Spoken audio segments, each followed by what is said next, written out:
stay out my lane, cause I'm on a mission, I'm getting what stands in my way. Yeah, I'm a beast, I wouldn't play with me, baby. The way that I'm training is crazy, and I do it daily. You wanna talk about drive? I got more drive than Mercedes, I've never been lazy. I'm in the room, it's a red alert. You wanna compete, well get better first. I got 10 toes in the dirt, push through the hurt just to show them my worth, I'm the best. Yeah, I'm the best. I never stress. I know what's next. I'm who they test, like we playing chess. But I'm unimpressed, so now let me flex. Ha, yeah, I'ma work through the struggle and hurt, cause I know my worth, and I gotta be first. Ha, yeah, I gotta be first. Look, I don't want anyone's sympathy. I understand what it's meant for me. I give my focus and energy. If it's meant to be, then it's meant to be.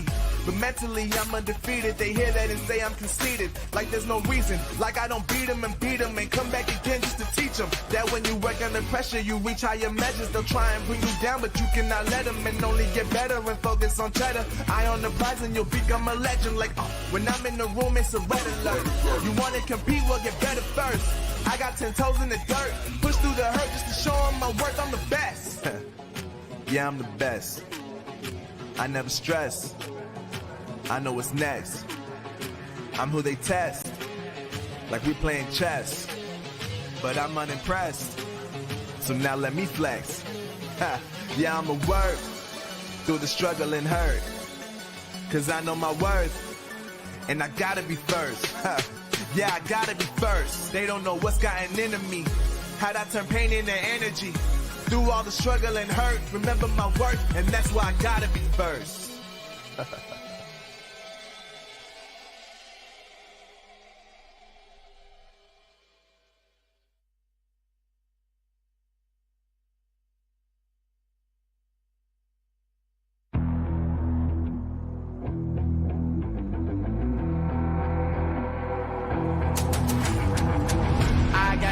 I'm on the mission, snap any minute, casually winning. Stop tripping on me, stop dissing on me. Yeah, I got a dream, can't take it from me. My fire's burning, now I'm always learning. Tell me where to go, man, I'm on a journey. Yeah, I can't explain it, I get excited. Keep a 300, King Leonidas. Strap in, cause it's gonna be a long ride. Working on me every single day and night. There comes a time when your worlds will collide. If it's holding you back, push it right to the side. Ain't got no time for no fear. I work too hard to get here. Ain't got no time for no fear. I work too hard to get here.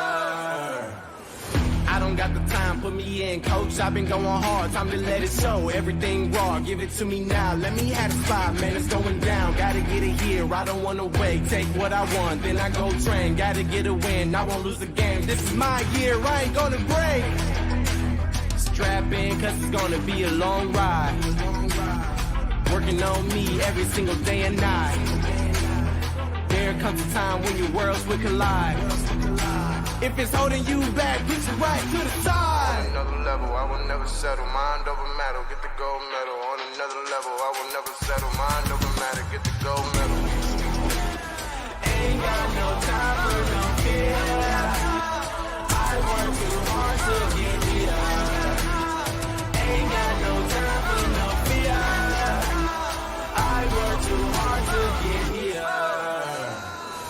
On another level, I will never settle. Mind over matter, get the gold medal. On another level, I will never settle. Mind over matter, get the gold medal. On another level, I will never settle. Mind over matter, get the gold medal. On another level, I will never settle. Mind over matter, get the gold medal.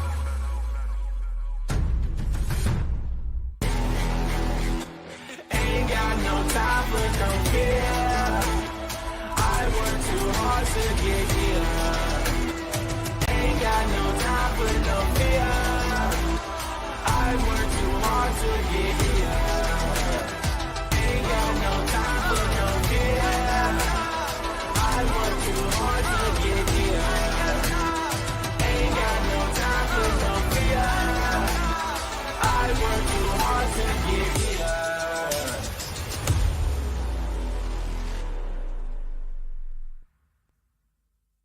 Welcome to the place where dreams come true. Where everything you want can be yours. If and only if you're willing to work for them. You're willing to hurt for them. But most of all, you're willing to be first for them. Ha! Look, I'm going straight to the top. I don't know how I would stop, like it or not. I got some goals that I'm hitting. You hear what I'm spitting, it's hot. Look what I got, whole lot of passion and pain. The road to success is insane. Stay out my lane, cause I'm on a mission. I'm getting what stands in my way. Yeah, I'm a beast. I wouldn't play with me, baby. The way that I'm training is crazy, and I do it daily. You wanna talk about drive? I got more drive than Mercedes. I've never been lazy. I'm in the room, it's a red alert. You wanna compete? Well, get better first. I got 10 toes in the dirt, push through the hurt just to show them my worth. I'm the best. Yeah, I'm the best. I never stress. I know what's next. I'm who they test, like we playing chess. But I'm unimpressed, so now let me flex. Ha. Yeah, I'ma work through the struggle and hurt, cause I know my worth, and I gotta be first. Ha. Yeah, I gotta be first. Look, I don't want anyone's sympathy. I understand what it's meant for me. I give my focus and energy. If it's meant to be, then it's meant to be. But mentally, I'm undefeated. They hear that and say I'm conceited. Like there's no reason. Like I don't beat them and come back again just to teach them that when you work under pressure, you reach higher measures. They'll try and bring you down, but you cannot let them, and only get better and focus on cheddar. Eye on the prize and you'll become a legend. Like when I'm in the room, it's a red alert. You wanna compete? Well, get better first. I got 10 toes in the dirt, push through the hurt just to show them my worth. I'm the best. Yeah, I'm the best. I never stress. I know what's next. I'm who they test, like we playing chess. But I'm unimpressed, so now let me flex. Ha. Yeah, I'ma work through the struggle and hurt, cause I know my worth, and I gotta be first. Ha. Yeah, I gotta be first. They don't know what's gotten into me, how'd I turn pain into energy. Through all the struggle and hurt, remember my worth, and that's why I gotta be first.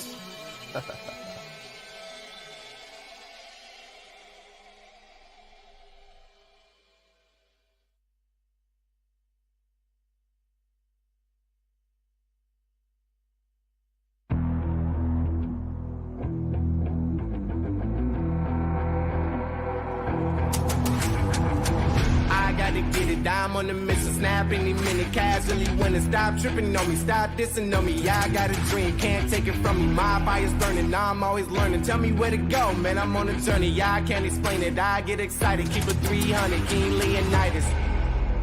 Strap in, cause it's gonna be a long ride. Working on me every single day and night. There comes a time when your worlds will collide. If it's holding you back, push it right to the side. Ain't got no time for no fear. I work too hard to get here. Ain't got no time for no fear. I work too hard to get here.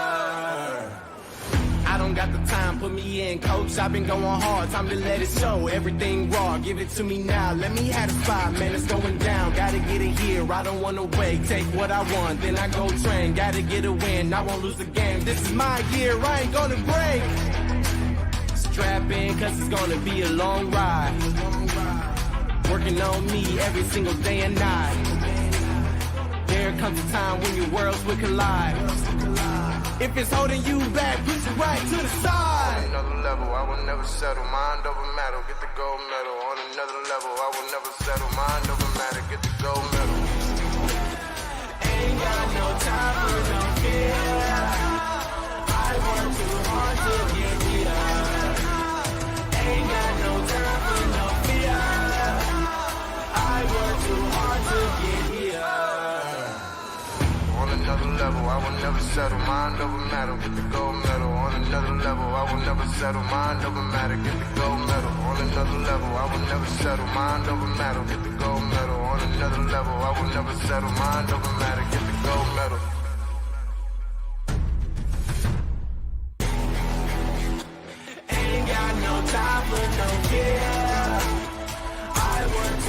hard to get here. Ain't got no time for no fear. I work too hard to get here. Ain't got no time for no fear. I work too hard to get here. Ain't got no time for no fear. I work too hard to get here.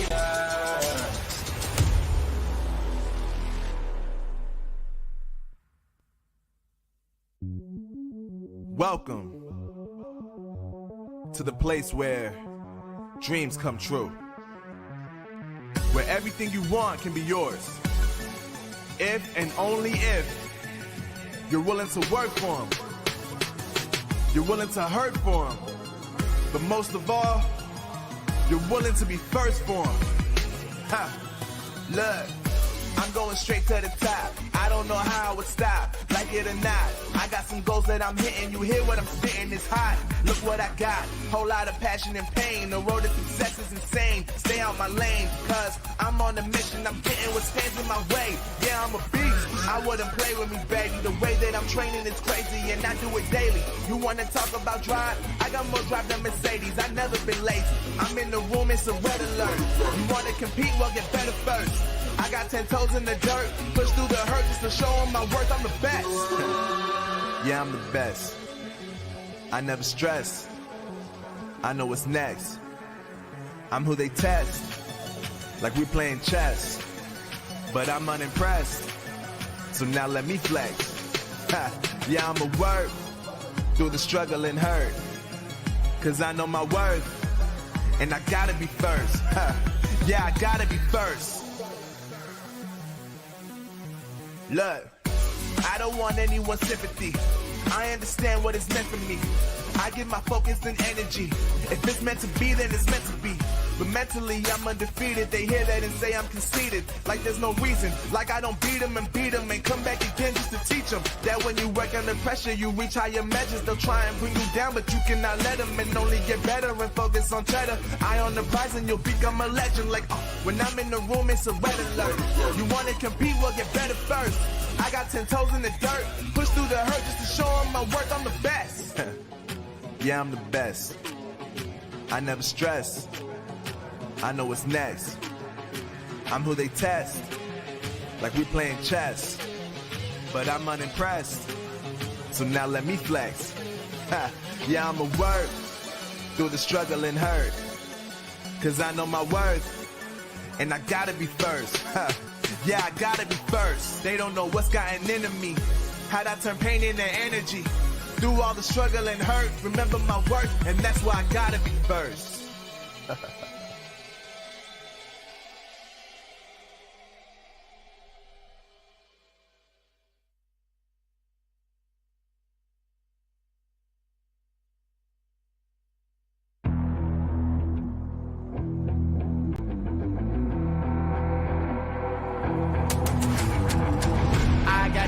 I'm on the mission, snap any minute, casually when it stop tripping on me, stop dissing on me. Yeah, I got a dream, can't take it from me. My fire's burning, now I'm always learning. Tell me where to go, man, I'm on a journey. Yeah, I can't explain it, I get excited. Keep it 300, King Leonidas.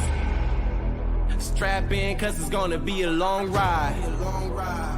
Working on me every single day and night. There comes a time when your worlds will collide. If it's holding you back, push it right to the side. Ain't got no time for no fear. I work too hard to get here. Ain't got no time for no fear. I work too hard to get here. I don't got the time, put me in, coach. I've been going hard, time to let it show. Everything raw, give it to me now. Let me have the spot, man, it's going down. Gotta get it here, I don't wanna wait. Take what I want, then I go train. Gotta get a win, I won't lose the game. This is my year, I ain't gonna break. Strap in, cause it's gonna be a long ride.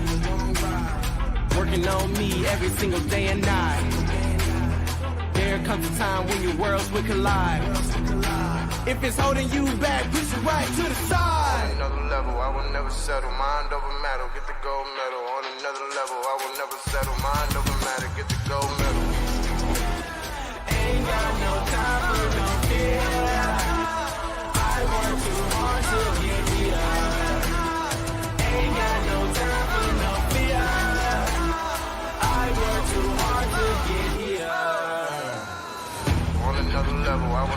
settle. Mind over matter, get the gold medal. On another level, I will never settle. Mind over matter, get the gold medal. On another level, I will never settle. Mind over matter, get the gold medal. On another level, I will never settle. Mind over matter, get the gold medal.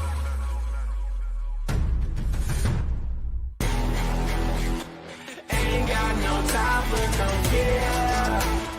I work too hard to get here. Ain't got no time for no fear. I work too hard to get here. Ain't got no time for no fear. I work too hard to get here. Ain't got no time for no fear. I work too hard to get here.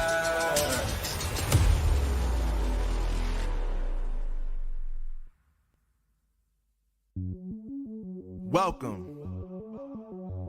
to the place where dreams come true. Where everything you want can be yours. If and only if you're willing to work for them. You're willing to hurt for them. But most of all, you're willing to be first for them. Ha! Look, I'm going straight to the top. I don't know how I would stop, like it or not. I got some goals that I'm hitting. You hear what I'm spitting? It's hot. Look what I got. Whole lot of passion and pain. The road to success is insane. Stay out my lane, cause I'm on a mission. I'm getting what stands in my way. Yeah, I'm a beast. I wouldn't play with me, baby. The way that I'm training is crazy, and I do it daily. You wanna talk about drive? I got more drive than Mercedes. I've never been lazy. I'm in the room, it's a red alert. You wanna compete? Well, get better first. I got 10 toes in the dirt, push through the hurt just to show them my work. I'm the best. Yeah, I'm the best. I never stress. I know what's next. I'm who they test, like we playing chess. But I'm unimpressed, so now let me flex. Ha. Yeah, I'ma work through the struggle and hurt, cause I know my worth, and I gotta be first. Ha. Yeah, I gotta be first. Look, I don't want anyone's sympathy. I understand what it's meant for me. I give my focus and energy. If it's meant to be, then it's meant to be. But mentally, I'm undefeated. They hear that and say I'm conceited. Like there's no reason. Like I don't beat them and come back again just to teach them that when you work under pressure, you reach higher measures. They'll try and bring you down, but you cannot let them, and only get better and focus on cheddar. Eye on the prize and you'll become a legend. Like, when I'm in the room, it's a red alert. You want to compete? Well, get better first. I got 10 toes in the dirt, push through the hurt just to show them my work. I'm the best. Yeah, I'm the best. I never stress. I know what's next. I'm who they test, like we playing chess. But I'm unimpressed, so now let me flex. Ha. Yeah, I'ma work through the struggle and hurt, cause I know my worth, and I gotta be first. Ha. Yeah, I gotta be first. They don't know what's gotten into me, how'd I turn pain into energy. Through all the struggle and hurt, remember my worth, and that's why I gotta be first.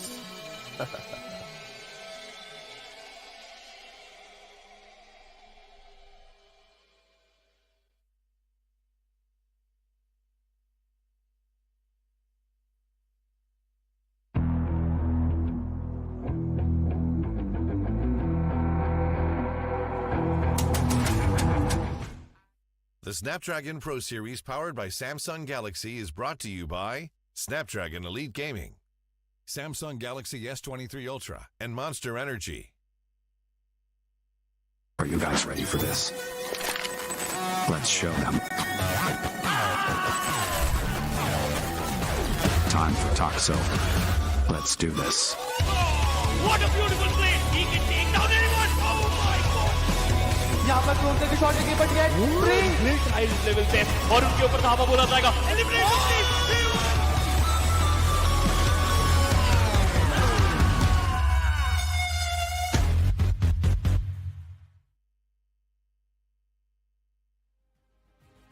Yesterday was one of the most entertaining evening, but today is going to be even better yes. and even more brutal, ladies and gentlemen. Welcome back. You all are watching the SPS BGMI Challenge season, brought to you by none other than Samsung Galaxy and Monster Energy, produced by Nodman. You've got me, Scared Yet, as your host. Alongside me, Blotter, none other than my man. You were here witnessing yesterday how amazing the entire evening was. What are your views? Oh, it was absolutely brutal, but at the same time, it was fascinating to see that where it mattered the most, the teams definitely picked up the pace. At the same point of time, you had perfectly mentioned it. Necro had mentioned it in the previous week as well. Week number 4 is going to be the dream-breaking week for a lot of these teams, and that journey has kind of started as well. So a little bit of a tough luck situation that, of course, these teams and their fans are facing in this week 4. That is indeed true, but I personally feel it, yes, is going to be a dream breaking thing, but it could also create some dreams. It will make them come true. But before we move forward, we really want to give a big thank you to all of our sponsors who made this entire dream of this tournament possible. First one is going to be Snapdragon Elite Gaming, where winning matters the most, and Samsung Galaxy S23 Ultra. Share the epic and level up your game. Monster Energy, unleash the beast. A humongous thank you to all of them. And Blotter, yes, you were mentioning how it was breaking a few of those dreams out there, because even yesterday we saw some teams not performing up to the mark. On the last page, we've still got Team Zero, there's Medal, who were trying to somehow move up in the leaderboard. But I still remember one game, if I'm not wrong, it was back in Vikendi, where Medal were taken down by just one nade of Hydra, and that was horrible. But something that is not horrible is definitely going to be the format of the season, where in open qualifiers were held. 8 teams were qualified from that, only the top 8, which then moved forward for challenge season, where 24 invited teams were paired up with them, and we had the entire group of 32 teams. Absolutely. Now, again, as you perfectly mentioned, these 32 teams having been subdivided in the 4 groups itself that we're going to be facing and looking at today are once again going to be trickling down to only 16 teams that will qualify for the challenge finals. That, of course, is the LAN finale that we're talking about that will take place later on, because right now we're part of week 4. This is day number 2, and like you perfectly mentioned, the ups and downs that will continue on today can very well break, at the same point of time, make dreams come true for these teams.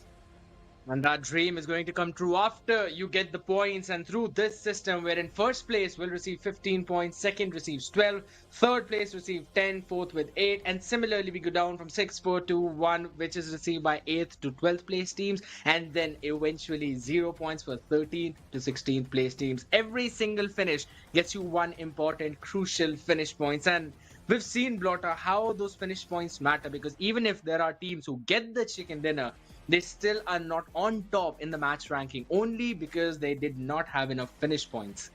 Absolutely. And that is something that is, it is nerve-wracking for sure, as well as heartbreaking for teams that do end up getting a lot of those points. But those finish points, as you mentioned, they are the key to the element of surprise, perhaps, that we anticipate every single time after the game, because the teams have gotten so aggressive in terms of getting those finish points, and that in turn, like you perfectly mentioned, helps them be able to create that perfect lead that they're after. And the lead, since you're already talking about, we've got Entity Gaming. We also have Team Soul, who we saw change the pace. We saw how fast those hits were going, wherein they were just quickly trying to take as many fights as possible. And this is because we've got all the teams divided into different groups that you previously mentioned. Now they're stepping up on the gas. For Group A, we've got Global Esports, Blind, WSB, Godlike. We've got Goliaths, even God's Reign, 4Shot, AUTOBOTZ, Gujarat Tigers, all of them in one group. And there are many other in different groups as well. Absolutely. And today the question, of course, as we start off today, for the 6 games that are going to be played, the question is going to be, who are we going to be looking at to start the day off? The first groups that are going to be jumping into the first 3 games. Now, I would love for it to take a change and have all the 4 groups playing one game alternatively. But again, that is not something that I believe is going to be looked at today. But what is going to be clear is going to be the story, the overall ranking, the storyboard itself, as I like to call it, with the team that is leading the charge still remaining the same. Entity Gaming, 1 point shy. Of course, we do have Team IQ Soul with 5 chicken dinners and only 1 point shy. So there will be a key element today that will be displayed as to by the end of the day. Will it be IQ Soul or perhaps another team altogether that can maybe be leading pole position by the end? Maybe it could be Chemin or WSB, who in turn have got the most chicken dinners out in the lobby with 6 of them. But Global Esports can also not be ruled out in that run, because we have seen this team start all the way from the bottom and now in the top 5 position, along with God's Reign, who are maintaining their spot in the top 5 but have been dropped down now. Revenant, Gujarat Tigers, we've seen all these names right from week 1. They have had that consistency. But at the end of the day, yes, even I am looking for someone who might be able to dethrone Entity, or maybe both Entity and Soul altogether. But the second page is where my eyes will be. Now, talking about that second page, that is where we start looking at Blind Esports sitting on the 9th position with 245 points. Now, again, there we have it. The second page is going to be on our screens as I was just mentioning it. The 9th position held on by Blind Esports with 245 points. 2 point shy is going to be Team iFlex. Now, talking about Team iFlex as well, they've had a really good run yesterday as well as the previous day of the last day of the previous week, actually, where yesterday they walked away with 36 points. So a big jump up that has been seen from this team in just one day. Now, that clearly tells you that is an opening for the teams that will be seen on the third page to be able to make that sort of a marker and get themselves in the top 16 by today's performance and as well as tomorrow's performance, maybe. I would agree, because yes, these are the last 2 days, last 6 matches that you have, and it's all an entire sprint fair, and you've got 3 today and 3 tomorrow. So you don't have that cushioning of, all right, we were not able to perform in one, we would be able to perform in the next. No, you do not have that opportunity now, because just one team who are anywhere below 16th position and in between 24th place could take the top 16 spot. That reckoning Alibaba Raiders, Carnival Gaming as well, a team which we were talking about how consistent they were, have been losing it, specifically in the previous day, wherein 2 times they lost to Team Soul, wherein Team Soul literally found out where Carnival Gaming was and they went in to take that fight. They won that skirmish as well. Yes, there was a situation where thanks to a third-party intervention, they were able to come out unscathed, but even after that, we did see that happen. And we were mentioning about the teams below 16, that's 17 to 24th, can take that throne up, because the major point difference between all of them is not even 20 full points. From starting from OR, is they're on 197, and with literally just a 21 point chicken dinner, they can enter in the top 16. Absolutely, and that nothing can take away. That is the opportunity that these teams sitting on the third page are going to be provided with the allotment of today's games. Now that they will have to capitalize upon, because as we get started off with this pre-game segment, we're talking about 3 games. But we know as soon as these teams jump on into the battleground, things get really tricky and they trickle down swiftly as well. So that 3 number goes down to 1, 2, and you pretty much lose out on the opportunity. Now, that is going to be a Herculean task for the team sitting on the third page. But what about the team sitting on the fourth? Now, this is where, as I was mentioning yesterday as well, we have to be very clear to our viewers as well that few of these teams, no matter how hard they try, the dream of getting into the top 16 to be a part of the LAN finale is going to be very difficult, if not, almost next to impossible.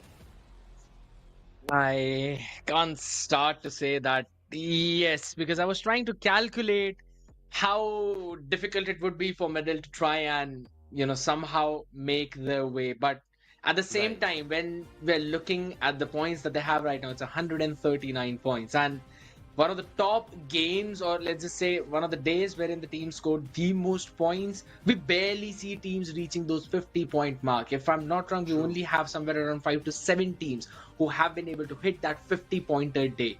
And if we somehow say that maybe Medal has been they're having a good evening, let's just say, so they quickly move up in the ranking. They kind of get 20-point games, and all 3 of them move in that. They get 60 points in total, which still is going to take them to only 199, not even hitting the 200-point mark. And they need to repeat that performance tomorrow as well. So I don't think so if they would be able to make any team that's below team 0. Till AUTOBOTZ, I can say that maybe they can pull off a couple of games that are insane. But apart from that, even I think now, I guess they're losing hope.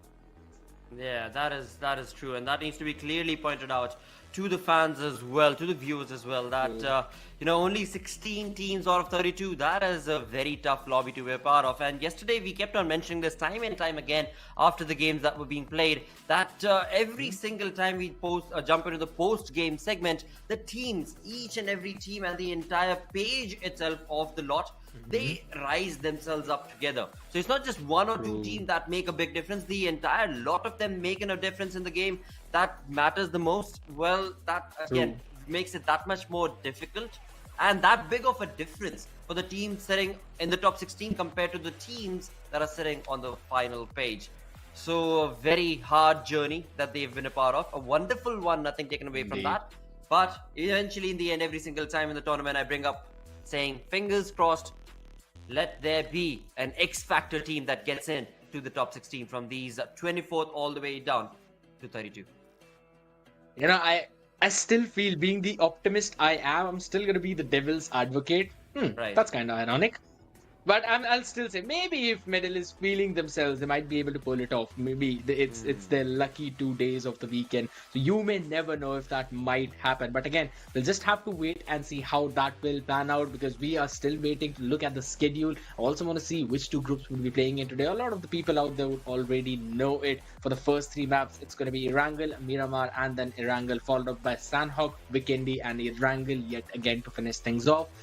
All these teams, they've got their last 3 matches to play for this evening, and you never want to put everything onto that last day and all the eggs in one basket that's going to be on the last day. You still want to try and make that cushioning for yourself for today. And honestly, since we're already talking about teams who want to make the cushion, there are teams who already have that.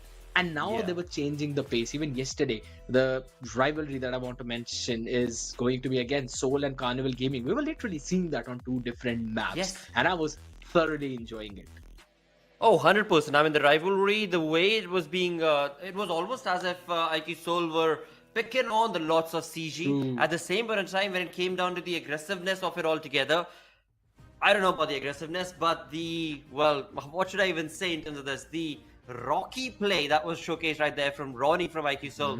Now that is the kind of X-Factor play that really, boosted in terms of the points that IQ Seoul have been able to accumulate for themselves time and time again, which IQ perfectly mentioned gives them the perfect cushion. Now, talking about that cushion kind of faltering for themselves is going to be the likes of FS Esports, OR Esports. Now, you mentioned there have only been few select teams that on one particular good day walked away with 50 plus points. Amongst those lot, we've seen Blind Esports do that. Also in the same lot is the name of OR Esports, who were able to get 53 points on one of these days, day number 7. Now, that is true. If something like that can be brought in from the likes of OR Esports, and then the consistency just completely falters, drop down bottom, where we've seen them after the 53 point a day, they walk on down towards 12 points in an entire day, 18 points in an entire day, and now in week 4, day number 1, they walk out with 7 points in the entire day. So they're sitting on the 24th position. The one name that I do want to be able to see and keep my fingers crossed for is going to be OR Esports to get away from the final page and hopefully actually get closer towards the top 16 itself. They've got what it takes to be able to do so. I would 100% agree with you on all of those points, because we have seen Pro, Zap, both of them perform. Yes, fairly new name in the OR roster, but I mean, they are very well capable in the entire fight. And on the other side, we're going to have a look at the schedule as well. We're going to talk about those fights in a while, as we will be starting things off on the map of Erangel, Miramar, followed by Erangel, just as previously mentioned, where groups A and C will be playing. While in match 4, 5, and 6, that's Sanhok, Vikendi, and Erangel itself, we'll see groups B and D. Well. That means that we are going to be jumping in with the first game of the day, the flight path on our screens, starting all the way from Mill to Power again, majorly focusing itself from the eastern side to the western side of the map, but also towards the southern side of this entire Erangel map, which is going to be really good for a lot of these teams. But at the same time, we know Group A and C are participating. In Group A, we've got the likes of Global Esports, who love to go up north when it comes to their drop. And this time around, with the flight path going down south or focusing down south, they're going to have a big trajectory for GE to be a part of. At the same time, in the same group, we also do know Gujarat Tigers are going to be participating, WSB Gaming, Blind Esports, some big names like Godlike as well as God's Reign. They're all coming in. Like, these are heavy hitters coming in from Group A.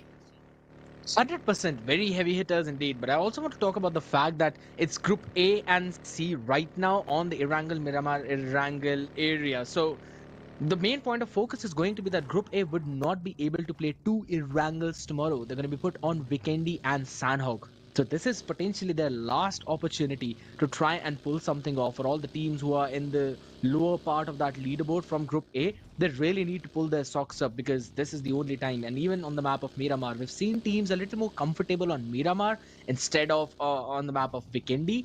So I think so it's basically time for them. If they do not perform today, then there's no tomorrow after that. But for now, we're seeing a bit of a chase out here in the meantime.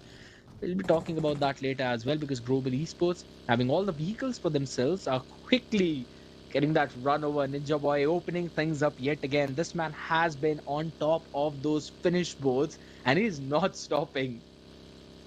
Oh, absolutely not. Now, this is what we were talking about as the flight path was brought on our screens. Global Esports, they are the ones who are making that long rotation all the way up north towards Savoni. And of course, they've been able to do so gracefully at the same point of time, bringing a little bit of Hero World to the players of Vingod, where one of their players was dropped down already. So really good start coming in from the players of GE, sitting on the 5th position as of now. Now, looking down south on the map itself, we've got on Military Siskonova, GDR as well as RGE. Now, this is going to be an interesting start for both of these teams, because on the military base, we've rarely seen a lot of skirmishes or fights. At the same time, right now also it seems highly unlikely, as this side they're going to be moving, RGE is going to be moving towards Novorupnoy and perhaps making a rotation from Novorupnoy Bridge itself. There, they are going to have their counterparts Revenant waiting on very patiently. But will that turn into a fight? Again, I have my doubts, because after all, when it comes to the map of Erangel, we've seen how slow-poked the start for the teens ends up becoming. And in week 4, where I expected a lot of aggressiveness to be showcased from a lot of these teams, perhaps on day 2 also, that's not going to be the storyline. Likely on the final day tomorrow, day number 3 of week 4, is where we shall see an overall brawl between all the teams. Brawl indeed, and very well mentioned, because Soul is the one who's be looking for all of those brawl outs there. And I love the way they try to go in for those skirmishes, because every single time it's not a very rushed up play. They try and take those calculated fights. So even if they're in a pretty precarious situation, they're able to come out of it without any disastrous results. And that is one of the reasons why they've been successful on all this while. On towards the other side as well, since we're talking about Alibaba Raiders, no 8-bit this time, so they'll be having all of Primorsk for themselves, while Autobot, we have seen them multiple times taking control of the entire western area, all those western shorelines, every house, compound there, it's going to be their territory. But again, another team that I'll be looking forward to see perform, Gujarat Tigers.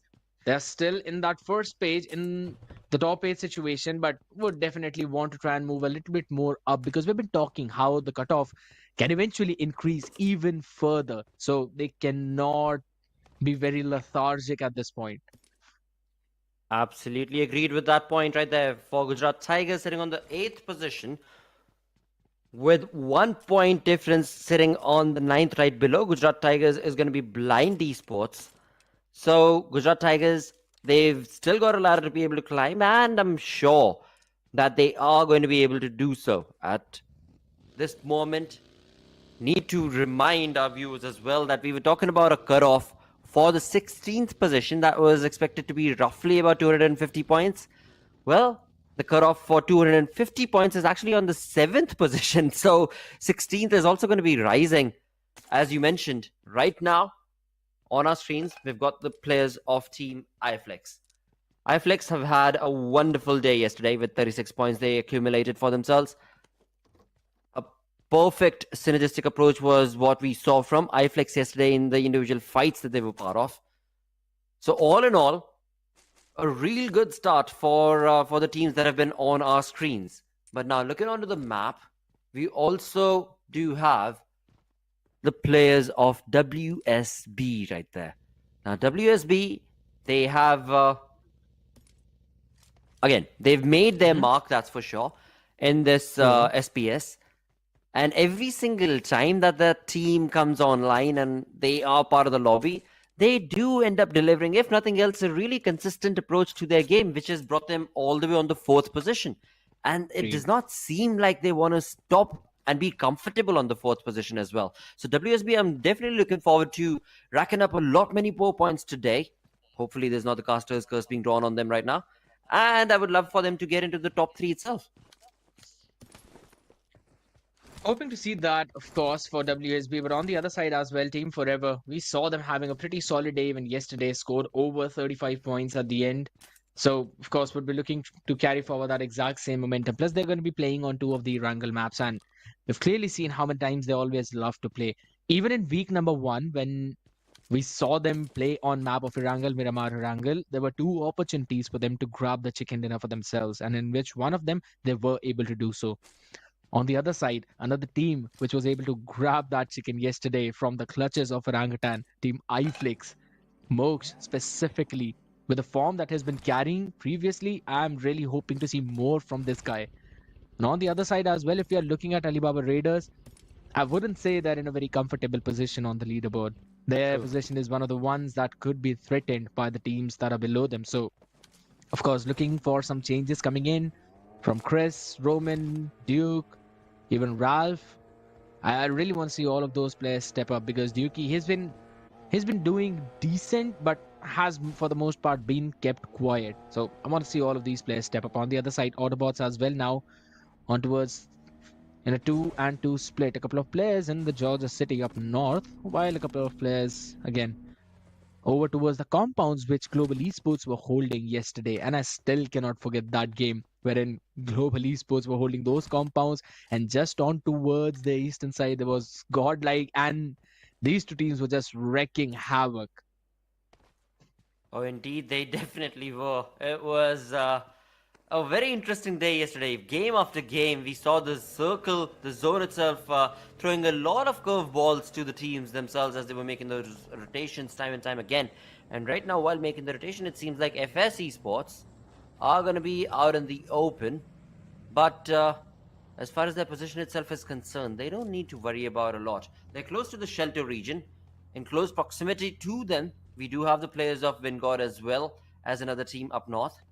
But for FS, it isn't about what team is going to be around in the surrounding area, because they need points for themselves. And yesterday, they were able to get those decently. 27 points in total is what they accumulated, FS Esports. But that is just not enough, because that has not propelled them. It has gotten them closer to the top 16, but has not propelled them all the way in the top 16. Right now, FS Esports sitting on the 23rd position with 199 points. So a lot on the line for FS Esports from these 3 games that they're going to be part of today. And of course, the final games tomorrow. We're talking about FS indeed. And on the other side, I also want to talk about Windgod, where they were just shy of one single duel of a 1v1 from a chicken dinner, which was not won by their player Max. He tried his level best, but was taken down by the circle. And that is one of the reasons they're still kind of struggling to have a solid position in the top 16. On the other side, though, Blind, we saw a very solid chicken dinner coming in from their side while they were on towards the south of farm area.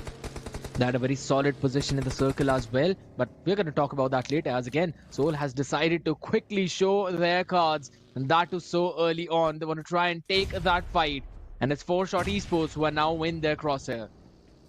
Well, Harsh had a really good nade cooked over there that he wanted to kind of utilize to stop the players of IQ Soul, but that hasn't really been the luck for IQ Soul.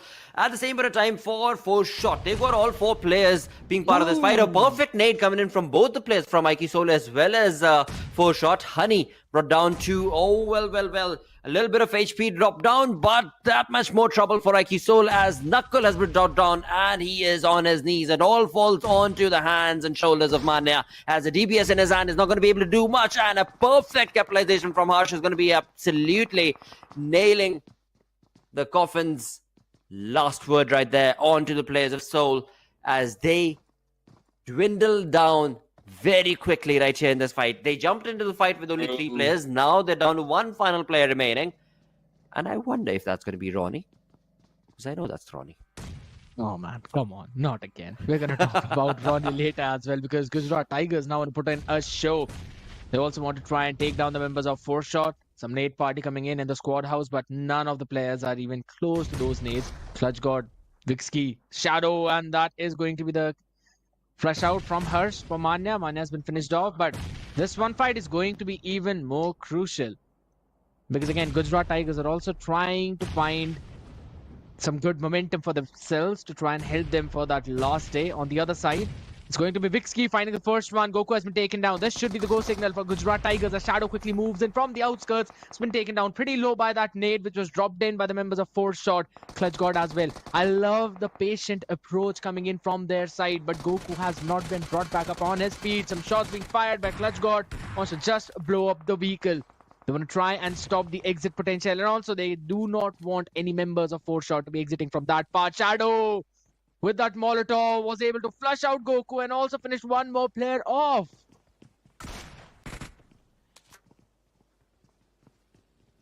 What an incredible conversion right here from the side of Gujarat Tigers. We were talking about how important it is going to be for Gujarat Tigers to be able to accumulate those points, and they have started off gracefully with 2 points converted in this fight as we push on ahead, and a perfect DBS capitalization could be showcased from Harsh once again, and he does so on time, but sadly has not been able to convert that into a finish point just yet. But thankfully, his teammate Cheyenne, he is on the flank. Cheyenne, all he needs to do is jump down, and he does so perfectly on time, and he wants to be able to drop down the player as Vikendi goes down. Gujarat Tigers, who are looking so immaculate in that performance, have been dropped down and eliminated from this lobby. A beautiful conversion for 4shot, but Cheyenne, he's not out of trouble just yet. Gujarat Tigers do get eliminated, the first team to get out right now, but for 4shot, the troubles have just started, and my apologies, it was not Ronnie, the final player from IQ Soul. It is S-Power, and the dominating force that S-Power is. I wonder if he's going to be able to stay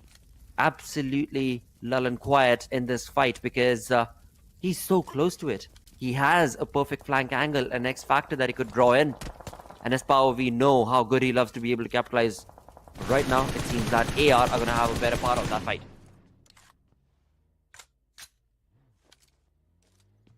AR yet again, another team who's trying to find out their own form, have been facing some troubles out there. But on the other side, the team that's also facing troubles is Windgod, losing Avi, one of their main IGLs, the man who gives out all the calls, Max, Eggy, Rex, all of them remaining. So you've still got some solid members out there who've got a solid fire potential. But at the same time, they need to be brought in together by that leader. Towards the Rozhok, they're holding their space now that there's no threat of Team Soul lurking anywhere near them. Just as you mentioned previously, S-Power, the only man remaining, he was also able to take down Aditya, if I'm not wrong, of Team Godlike. So it's also one early damage done. Fans of Godlike will definitely not be happy out. But at the same time, you know, we're talking about the teams who are looking for the form. Oh my god, Mavi, oh, does he spot Max? I guess he did spot Max as well. It seemed like Mavi did. Right now, there we have it. I mean, Eggy, he's just completely confirmed what we were talking about. Mavi has spotted down the players of Windgod, and now the entirety of GE are going to be more careful of how many times they're going to be, of course, drawing the attention of Windgod. Earlier, they were out in the open. That's when Max had a clear-cut chance.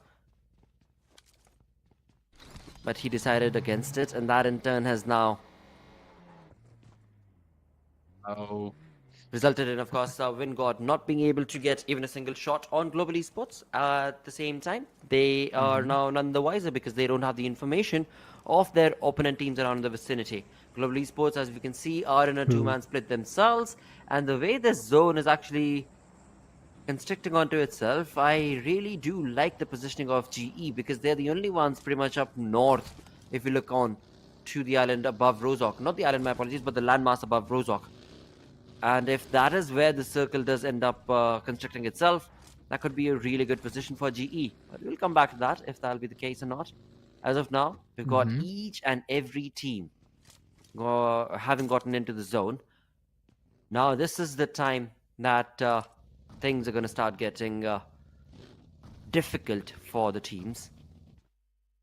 As Over the zone is going to 100% be constructing. agree. Oh, and there it does. Wow. Oh my god, alright. So this is something I did not expect, but comparatively south-centric shift of the circle, wherein the position you mentioned of Global Esports now is compromised. They've got to change their spot, and the closest bridge to them would definitely be the Rozok one, but I don't think so they're going to be taking that. There's just a cluster of so many teams out there. AUTOBOTZ also have left their position, where now Global Esports would be taking their main rotations from, and I love the fact how even in the first circle we were seeing all the teams so far spread out, but we'll be coming back to that later as Veteran have already taken one of their knocks as Mochi, the man up front now, trying to give even more damage to them. Kyoya, as well as all the other players, are now currently safe, but will Hunters be revived? That's the question. He's isolated out in the open just behind a tree. Out in the open, a lot of these teams are going to get caught out. Now, Reckoning Esports' Punk, he is trying to heal up. Perhaps while making a rotation, they were spotted and scoped upon. Oh my god. It just seems they kind of left their last man standing out there. Not quite sure if that was the best decision, but in the meantime, Sensei again on with the guard duty. Being the first one to try and grab that information for his team, and now he's going to give out the calls if they really want to go in for the engagement against FS or not.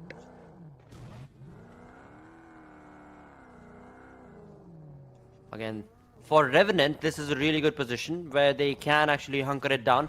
From one side, they got to hold on the fort and not allow the players of FS to get into the zone. On the other side, towards the back end, they've got the players of RGA. Now, Reckoning, they've got a compound working for them. But Kyoya, if he's not careful, Fierce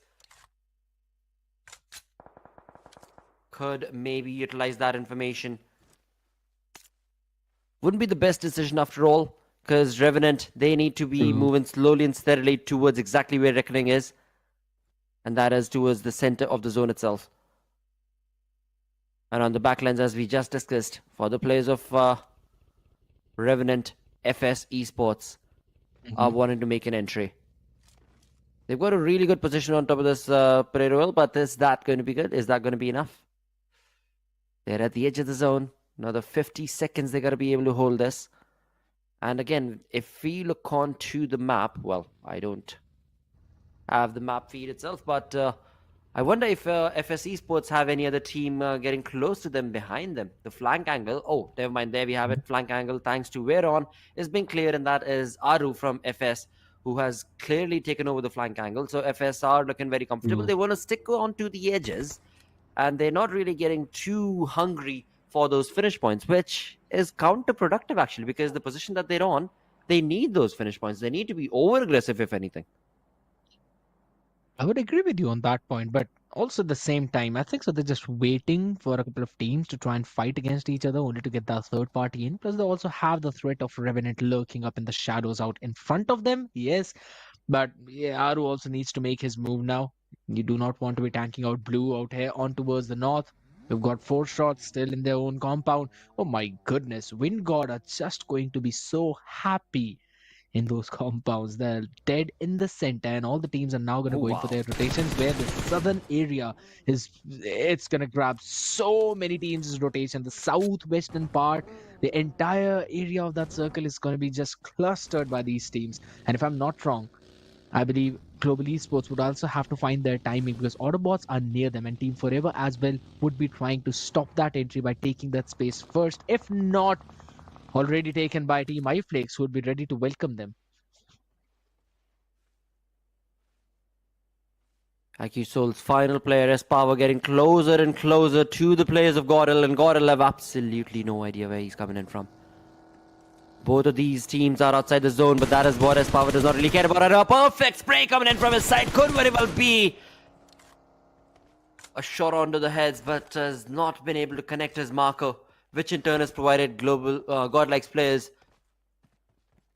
to get away from this entire region and area. They do not want to be holding back. They are done with extensions of fights. They know what is on the line, and that is getting into the zone. So that is what they shall prioritize right now as S-Power. Once again, the final player surviving from the side of Soul is going to have another chill pill. Perhaps a dip in the water as well. That's all that he can do. He cannot over-aggress, but right there it was a 1v3 that he wanted to over-aggress on. So you just don't know what S-Power is going to be doing. S-Power just doing S-Power things. That's the main thing about this man. In the meantime, though, it's going to be 4-shot Esports taking a few shots in the finish feed that we were watching. Anuj 2OP also trying to take someone down from Reckoning. But Autobots are the ones who are taking that fight against the members of 4-shot and never anticipated this fight because there was Global Esports who will potentially be stopped in by the members of Team Forever, as they're all in the compound on towards the south of Ruins and will be making their move into the zone out there as the shots were being fired. Now we've seen multiple times Global Esports having this kind of problem. On the other side though, God's Reign as well taking their fights against the members of WSB while Blind finally rushing to take down Godlike. That's going to be so very messy out there. No, this is not good. This is definitely not good. Like you mentioned, the positioning for the players not working out perfectly. But again, the rotations are being made, so there is still a hope and a chance. And once again, when it comes to that hope and chance, the third parties is what these teams are going to have to be careful of. Right now on our screens, WSB's Raiden pushing on a perfect nade. Sadly, just not being able to connect. And in retaliation, Destro has brought in another nade along with his teammate. But it has not done the required result. Now GDR, they are caught out in the blues. WSB, they have the final say in this fight because the nade parade that they bring it on to the players of GDR can very well drop down. And there we have it. Destro goes down. And that nade played to perfection from Raiden. Another utility being utilized. He wants to get those players' finish points converted for himself. Beautiful Molotov. I mean, Raiden, this person, you cannot keep him out of competition for long. Maybe you can shut him down for 1 map or 2 map at max, but he's going to pop off like anything. And God's Reign were the ones who took down Zeref, and they are paying the price for that. Armin and 2OP as well joining in the action. They'll be trying to take Shogun down. Justin was providing some support from the backlines. Will be finished off. Armin, amazing cover fight. It's all down to Shogun as Raiden as well joins in the fight. He wants to be the first one to try and welcome him with the DBS in his head. But does he know that he is inside that truck's container? Yeah, he sees that. He sees that jump shot coming in, right? And you do not want to risk it though. Maybe wait for your teammate. Nah, my man does not care. Jumps in, takes the shot, finishes him off. But now WSB need to make their exit because they will be flanked in by the members of Team Forever who have taken the spot which WSB were holding. So now we've changed a few of those positions, and also Team Forever have got a flank angle coming in. The entire party is out there in the open making that cross. A few shots being fired by Armin, but it's got to crouch down yet again. Mafia up in front of them. It's going to be even more difficult for WSB to make their escape. WSB, as you perfectly mentioned, they've traded the places with the players of GDR right now, and now in turn they need to be careful of the perfect push coming in from the side of TF and the Forever team. The nade parade now that WSB were throwing against GDR. This is just a taste of their own medicine that WSB are going to have to just gulp down because Team Forever came in, swapped around Swartly, and as swiftly as they came, they're going to be moving ahead to confirm those finishments, but not as easy as they thought, because from one team to the other, Team Forever have now taken on their attention towards the players of iFlix as well. The DBS in Omega's hand, his health going down, the Blues doing a lot of damage. Team Forever, it was looking like they had Forever to be able to secure those points right there, but it's just gone against them. A little bit of an overcommitment coming out, and in top over towards the north as well. We see 3 teams. That's going to be Godlike, Wind God as well. All of them would be trying to take the fights against each other, but iFlix, as of now, just as you perfectly mentioned, Team Forever going in for a little bit of an overcommitment, not being able to decide if they want to end up in the circle quickly. That is where they had some decent amount of problems. Blind on the other side now. That nade, oh my god, it just went towards the outside, could not flush it in. So Eggy and Rex will be holding their compounds, and the one behind them is going to be Max, if I'm not wrong. Adi, Dark Lord, Skips, Harsh, all 4 of them. We've already seen how solid these players are. It's going to be even more difficult for the members of Vingod to try and get a win against them. Global Esports on the other side they were winning out on their own duels on towards the northeastern part of the circle. They've also got to make their way quickly inside and swiftly. Revenant, while we were discussing about all of these things, were able to flush out the last 2 members of WSB. So no massive chicken for them, but Revenant definitely are in a solid position to get one. Revenant looking really good, as you perfectly mentioned. AUTOBOTZ the way it is AUTOBOTZ in the center, right? Maybe AUTOBOTZ are definitely looking comfortable. The team in green pretty much in the center of the zone. But on our screen, we've got WinGod getting annihilated, and that's thanks to, well, AUTOBOTZ, as they are just utilizing the information on top of that hill. At the same point of time, Blind Esports' numbers also dwindled down. A couple of minutes ago, GE were looking very much in control of the area, but it seems like Global Esports have also had a tough luck situation as Mavi, the final player surviving right here. He's not going to be able to do much, not able to create that cover. Global Esports get dominated upon. But AUTOBOTZ, the ones that were looking in contestation for this perfect chicken dinner, it is not going to be an easy out because they are down to their final player as Revenant now coming, swinging up in style, getting those perfect positions for themselves, stealing it away from the players of RGE.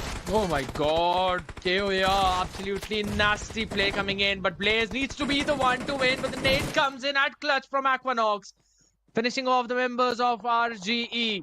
It's Sirvi right in the dead center. iFlix on one of the side.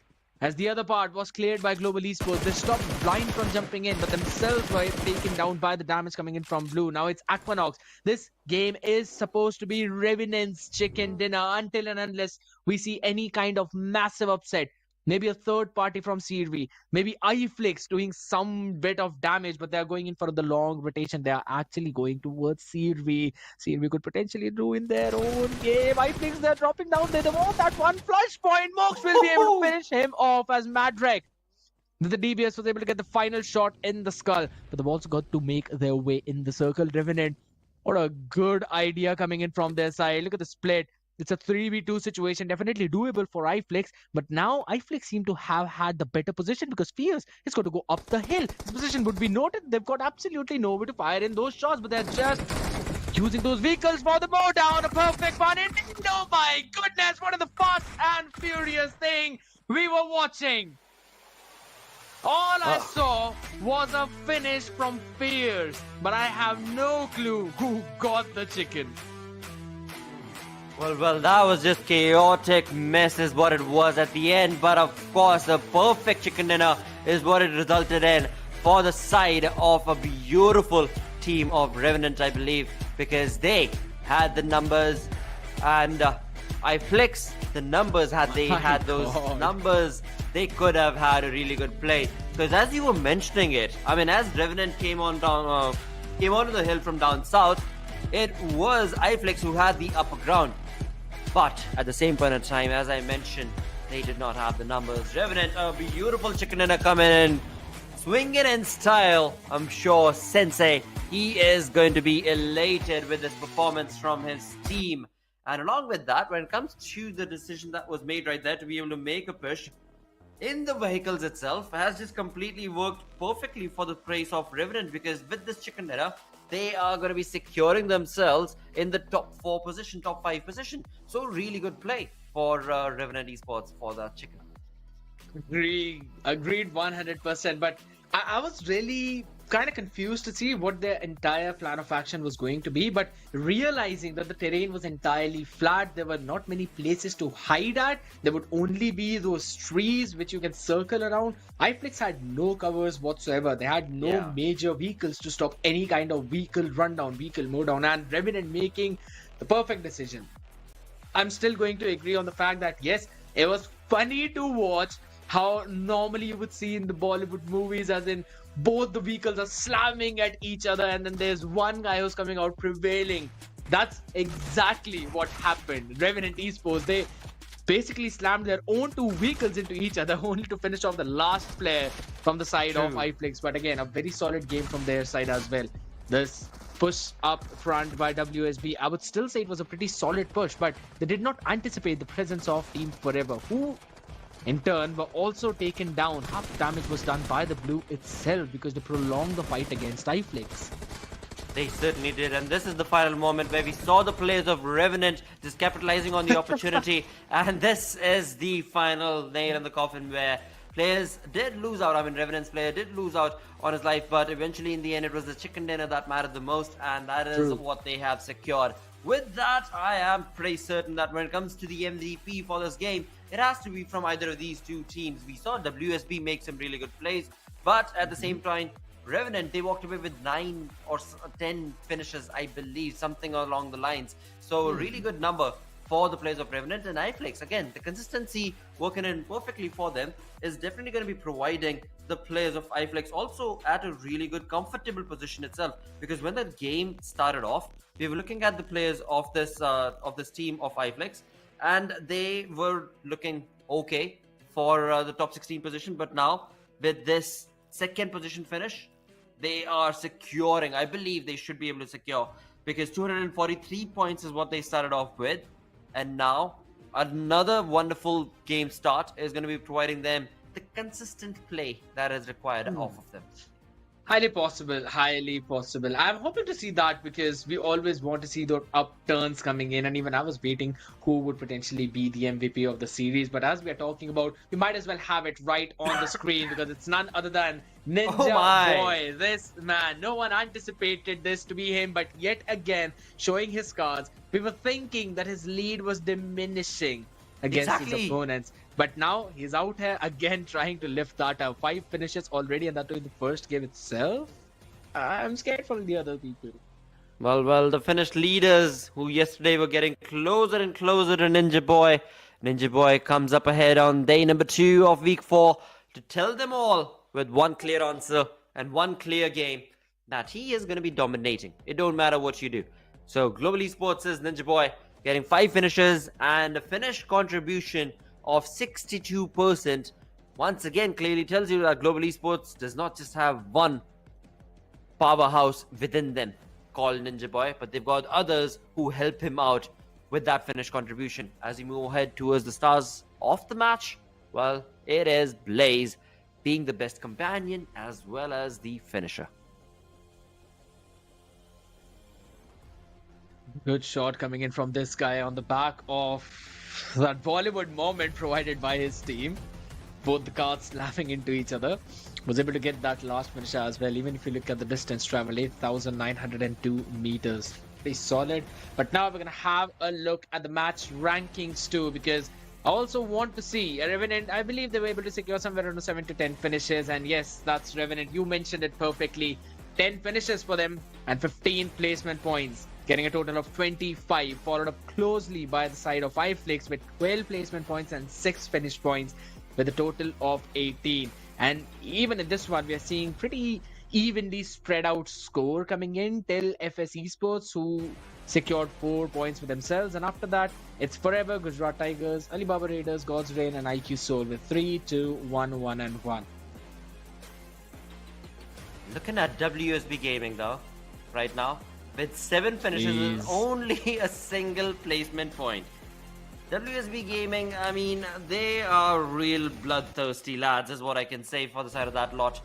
Because they come in guns blazing and they get those finish points no matter what.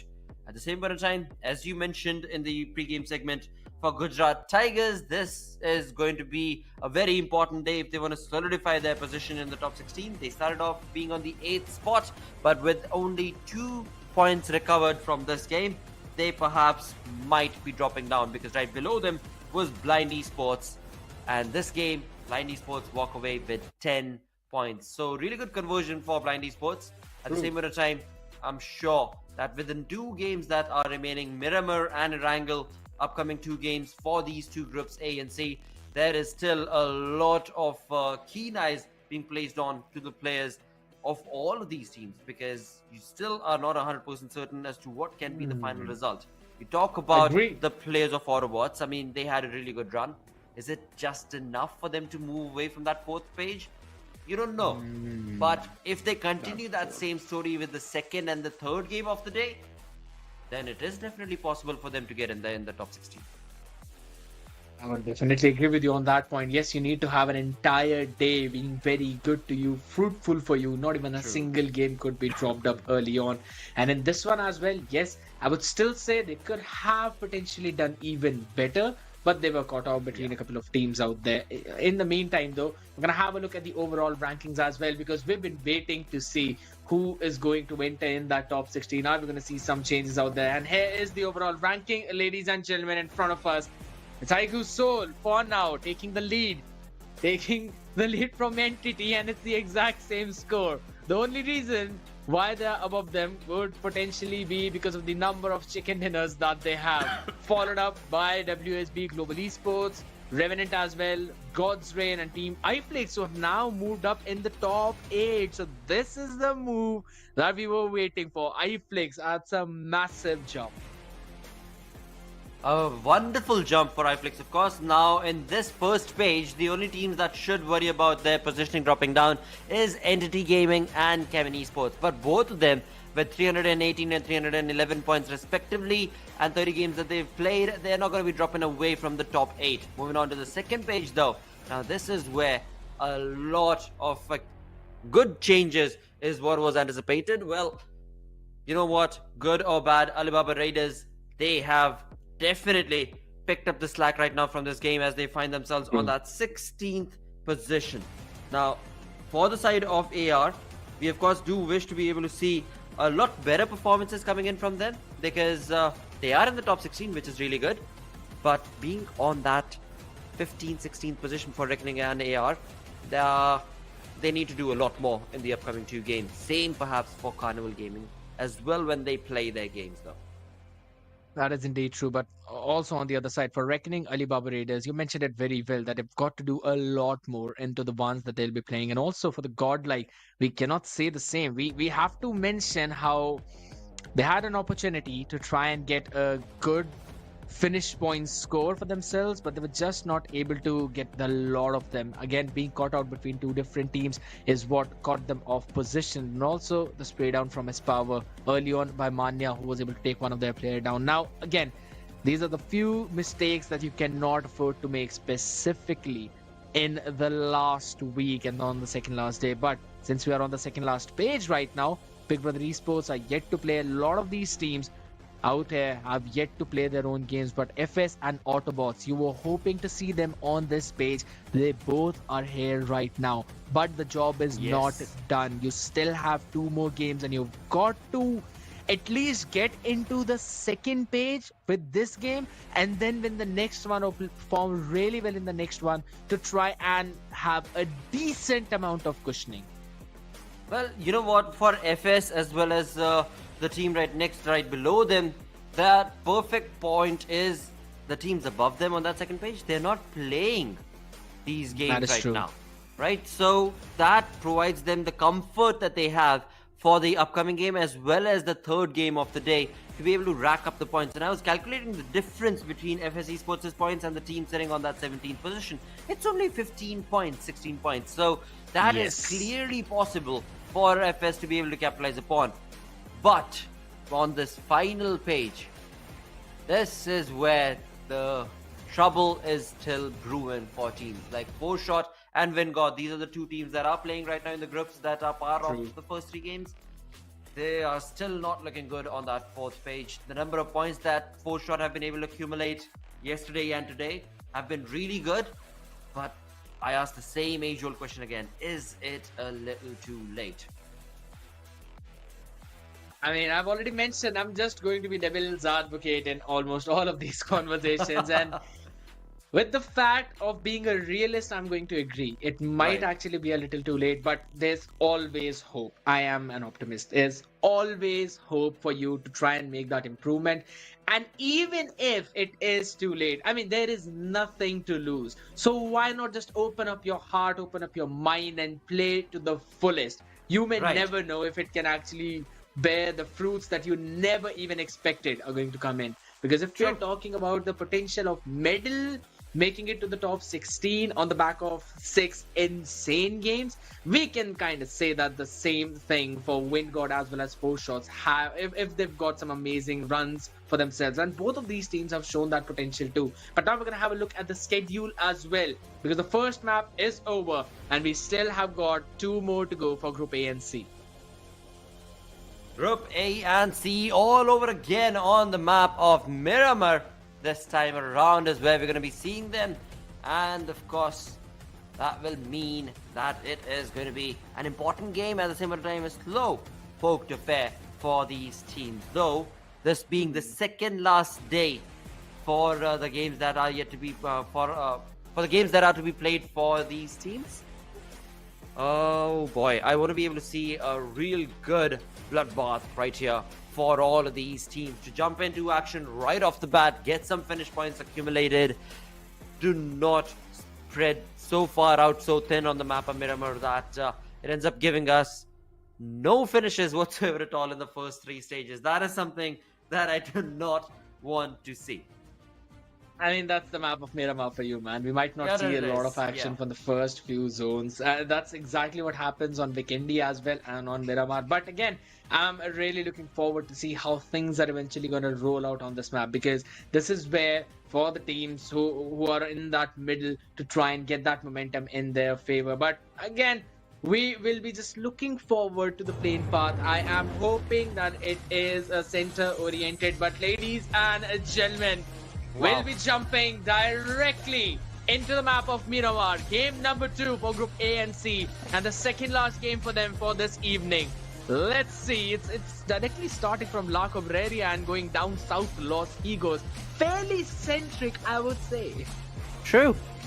Absolutely correct you are. And in that, we've got the team of Haiky's Soul right off the bat taking an early exit from that plane, as they've got a very fanned out approach coming in towards this map. Interestingly enough, we've got a very fanned out approach, in fact, coming in from IQ Soul. But okay, we'll come back to that later, because right now they want to be able to spread out their wings, and that is definitely what they are going to be doing. Oh, they want to go for fights. They want to go for fights, I'm telling you. They just want to find a few early vehicles. That's why they're spread out so much. They know the drop locations of GE as well as God's Reign. They're going in for the secondary drop this time around because they cannot reach to Impala. I really feel we're going to see a lot of early action out here. But also for the other teams, Blind taking their drop in El Pozo, while WindGod as well dropping somewhere around Hacienda. We'll just have to wait and see if in case it's going to help them in their rotations as well, because again, when the circle forms, that is when we'll see these teams taking the change. Well, talk about getting the vehicle. Aki sold his power. He's got the vehicle, but at what cost? He can't really do much with that vehicle to be able to get that finish point right now on the players of GE. Oh, you wait. That's what it seems like. It's like one of those Steven Spielberg movies where the car is probably going to be the demise of Slug right here. He does have a Mini 14 on his hand. Oh no, my apologies, Carl, on his hand. So he still has something to fight with. Though he does not seem to be too interested or keen in that. He just wants to be able to just somehow shy away from that. But that's not what is going to be allowed from the players of Pikey Soul, as all 3 of them get close. And what a perfect play right there. But he does not have the moment available, as IQ Soul are going to be delivering the slug and slug, as that in turn is going to be the first finish of the game. A beautiful conversion for IQ Soul. Though at the same time, of course, Scadiet had already called it. IQ Soul, they are in and they are hungry in this lobby. I told you, man. I told you. They're just looking for vehicles and then they'll be starting to go in for those fights. And with the M249 in the hand, there's no way you're going to survive that onslaught. But yes, they'll be getting those revivals as well. And you still need those crucial first aids and those med kits at least. So they'll be looking for a few compounds to go in for the loot. They've already done damage to the members of Global Esports. So we'll be coming back to that later because on towards the other parts of the map, we also have Godlike. They are on the little bit of an eastern part of Hacienda. We'll be looking for their own rotations.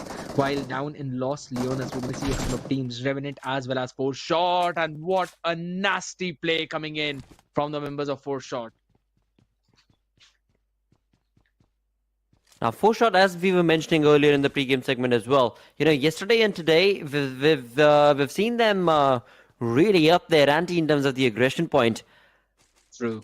And it's working out wonders for them because they're able to get those finish points accumulated for themselves. And this time around, it was the previous game's chicken dinner winners, Revenant Esports, who seem to be in the crosshairs as they have already lost out on Fierce.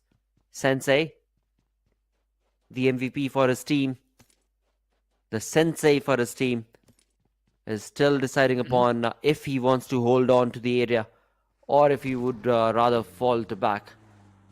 The latter should be a good decision coming in for the side of Revenant. They should keep their numbers and fall back from this fight, but that's not what Four Shot want apparently, which is a really good aggressive prowess that is being utilized from Four Shot. Though, again, I question it. Why is it coming so late? When push comes to shove, you always see the teams taking some serious measures. But for all the people out there, you don't need to take any major serious measures. Just scan in the code and you will be getting the tickets for the LAN that will be held in Noida Indoor Stadium between 16th and 18th February. Ladies and gentlemen, you do not want to miss out on these opportunities at all. I definitely know Blotter is busy doing the exact same thing. He'll be getting a few tickets for himself. If not, he's going to be on the desk. We're going to be seeing him there out, of course, but at the same time, we want all of you to show your presence. And again, we'll be seeing which top 16 teams actually make their way because Four Shot are still trying to find a way for that. On the other side, though, we're seeing God's Rain going in for their long rotation, grabbing those few vehicles, dropping down towards Impala, where they're normally going for the loot. La Cabrera is occupied by Haiku Soul. They got that first opener, and after that, they have went dead silence. On towards center, though, that's where we are actually seeing a small cluster forming between Godlike, Wind God, as well as Gujarat Tigers. And just down southwest of them is going to be iFlix, and on towards the extreme left part of the map, up in Los Higos prison area, we've got WSB. Now for WSB, the prison area that you mentioned coming in from their drop definitely tells us that they're looking for a very slow fare in this game. They want to play it through the edges of the zone, perhaps. Though looking at the center itself, we've got Goril making a rotation exactly where the positions of Wind God are. That should definitely give some points to the players of GL right there. As for Vingod, well, we'll see if they're able to just hold on to their compounds and bring down a name like Godlike. In close proximity and all of that, though, there is no other team. I mean, on the map feed, we can see that GT's name is around in the area, but it is still the map of Miramar, so they're pretty far out. Gujarat Tigers. You know, I want to see the blind versus IQ Soul. I hope it happens, but I know it's not going to happen until and unless the blue starts to hit and we're going to see the next zone form. Because it's possible for both of these teams to try and convert somewhere around the area of Hacienda or maybe down south towards San Martin, maybe towards Power Grid, unless Seoul decides to just leave all of that back and rotate right from the up north part where Global Esports were. And Seoul actually got the first one up on Slugs.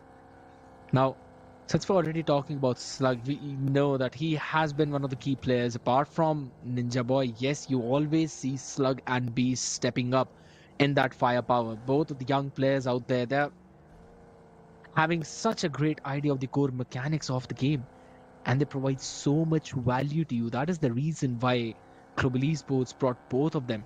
With the experience of Mavi on board and the firepower of Ninja Boy, this roster is literally packed up. And losing one of their key players so early on is definitely going to hurt them. But the question is, how well would they be able to recover? A lucky drop for God's reign, so hopefully we're going to see maybe a drop weapon into their hands if they really want to. Absolutely. The airdrop is theirs for the taking. They've got no team in vicinity to be worried about. For Godlike, right now being out in the open, is it the best decision? Again, perhaps for Godel, all they want to be able to do is utilize information before they make a rotation out of this area. But again, on the map of Miramar, the age-old podcast towers is upon us, where not a lot of teams want to be able to take on unnecessary shots. Though FS Atanki, towards the east of Los Leones right now, making a rotation, is all by his lonesome. 3 of his teammates are so far out. So an interesting play being made right here for FS, where Atanki has been pushed ahead to be able to get that information. But on our screens, we've got the players of AUTOBOTZ Esports bringing in a perfect nade opportunity against the players of Team Forever. Now this is a good outing right here, where both the teams, they've got the covers, they've got a decent holdout, but AUTOBOTZ, they've not been able to create a knock out of this information that they've got just yet. Team Forever, they are in a small little area. 1 or 4 really good nades, and that could be the end of Team Forever. But where are you going to put those nades? Look at the smoke area that's being created by the members of Team Forever, but Always getting a few shots. Hit marker should have been shown up. Few vehicles are also being damaged. Flockner wants to go in. He wants to take the fight up to SkullTz as he moves upwards, but will be taken down just so quickly. Brought down to his knees was Always. Omega as well taking the vehicle, trying to run away. Will try and find an opportunity to go in for the flank, but he is down under the hill. Should not have that chance to try and go in for the fight, but Flock was still up on his feet. Was able to provide a nasty cover fire as Omega quickly goes in for the flush as well. Will be getting the revival down onto Flock as Mr. Spray was not able to win out in that spray battle, and Team Forever Mafia goes in for that wrap-up. AUTOBOTZ a little too impatient in that matter. They had the perfect opportunity, but it is just the experience of Team Forever coming into play, sending a couple of players out in the open area on towards the left and flank option, and both the players were able to quickly bring out the best in them. I would still say Rico needed to confirm the knock on Flock in the first place. Had that been the case, things would have been entirely different. Indeed, I would agree with that. The impatience, but also the experience for Team Forever worked out so perfectly well right there. With 4 finish points accumulated right there in that skirmish, and that too at a very precarious position that Team Forever were in. I'm just so very sad for the McLaren. Oh, they should be able to turn it around. Please there we have turn it around. Oh my a whoop god. And a bloop, and it should... Well, again, I don't think Mafia understands physics, mate. He needs to do it from the other side. And there we have it. He has done it, alright. Mafia, for a reason he is. He has to try the illicit way out first, and either ways, Team Forever, they are looking pretty good. though, again. That is we've got some fights taking place here and there on the map of Miramar, but it is a very slow-poked affair as the teams, they're sluggishly moving ahead to get into the center of the zone, where the teams in the center of the zone, they're patiently waiting. They're like, okay, we've got the loot, we've got the compound, and so I guess we wait, because that's what iFlix is doing. That's what Gujarat Tigers have been a part of for a long, long time. Around in the vicinity, we did see Godlike, and we're still seeing the players of Godlike just roam around here in the area, but they have not yet been able to scope out or spot out too many players, too many opponents. So again, like I was saying, slow and steady progress is what we're looking at on the map of Miramar right now.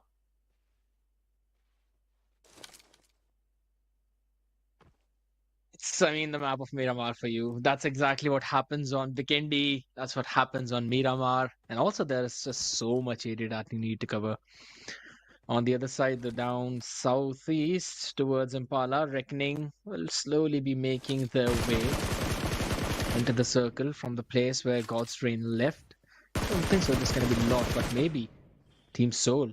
They'll be looking to converge against the members of Global Esports. This clash, it just seems inevitable because Harsh in the outskirts is just being a scout, watching every single thing. But Soul, they've kind of turned their attention away from them. We'll be moving down south directly into the center where there's Godlike and also Blind. Oh my god, everywhere this team goes, it's always just chaos because Manya finds one. And it's going to be Mac up on top in the rooftop, gets one quickly, wants to try and confirm it. But the cover fire from his power is just so very brilliant. What? That's Soul for you. That is ridiculous. The way IQ Soul entered, making a lot of noise, their opponents, they were ready. Godlike, they were out in the open, but they were ready in the compound at least, or it seemed. Their minds were just so scattered. From the start of the game itself for Team Godlike. Though, I guess we can turn a blind eye towards that fight, because now it is time to move on ahead towards another one that IQ Soul are going to be, of course, manifesting, and that's going to be against the players of Blind themselves. A perfectly cooked Molotov. Well, you don't cook the Molotov, but neither ways, it is S-Power who has sadly fallen short and dropped down his teammate Knuckle. So S-Power, being too hungry for those finish points, has given a tough affair for his team itself, as Manya does go down. Blinds Harsh along with Adi just doing the deed and dropping down the players of IQ Soul one by one. It's just a one-man army. That's going to be S-Power. No way there was a pan kill coming in, but yes, S-Power, the last man standing, and it's going to be S-Power taken down yet again. Perhaps Soul bit more than what they could chew. But this team can be renamed as Team Chaos at this point. Because that's 100%. what they are causing in the entire lobby. Taking down Godlike first and then following their footsteps by trying to pick on Blind. Dark Lord out there knocked up. Global Esports as well would be trying to get a lucky flush out in the open, but it's going to get revived. So Blind, that was a very solid defense line being held from them. And yeah, it was a little too overzealous of Soul and a pretty disoriented fight, I would say, because that one Molotov that was used, I mean, that basically caused the entire demise of Team Soul.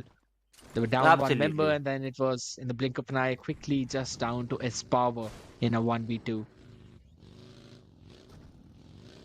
And again, now for the side of IQ Soul, I don't think it's that big of a loss. Because after all, they were able to get perfect, almost perfect squad wipe.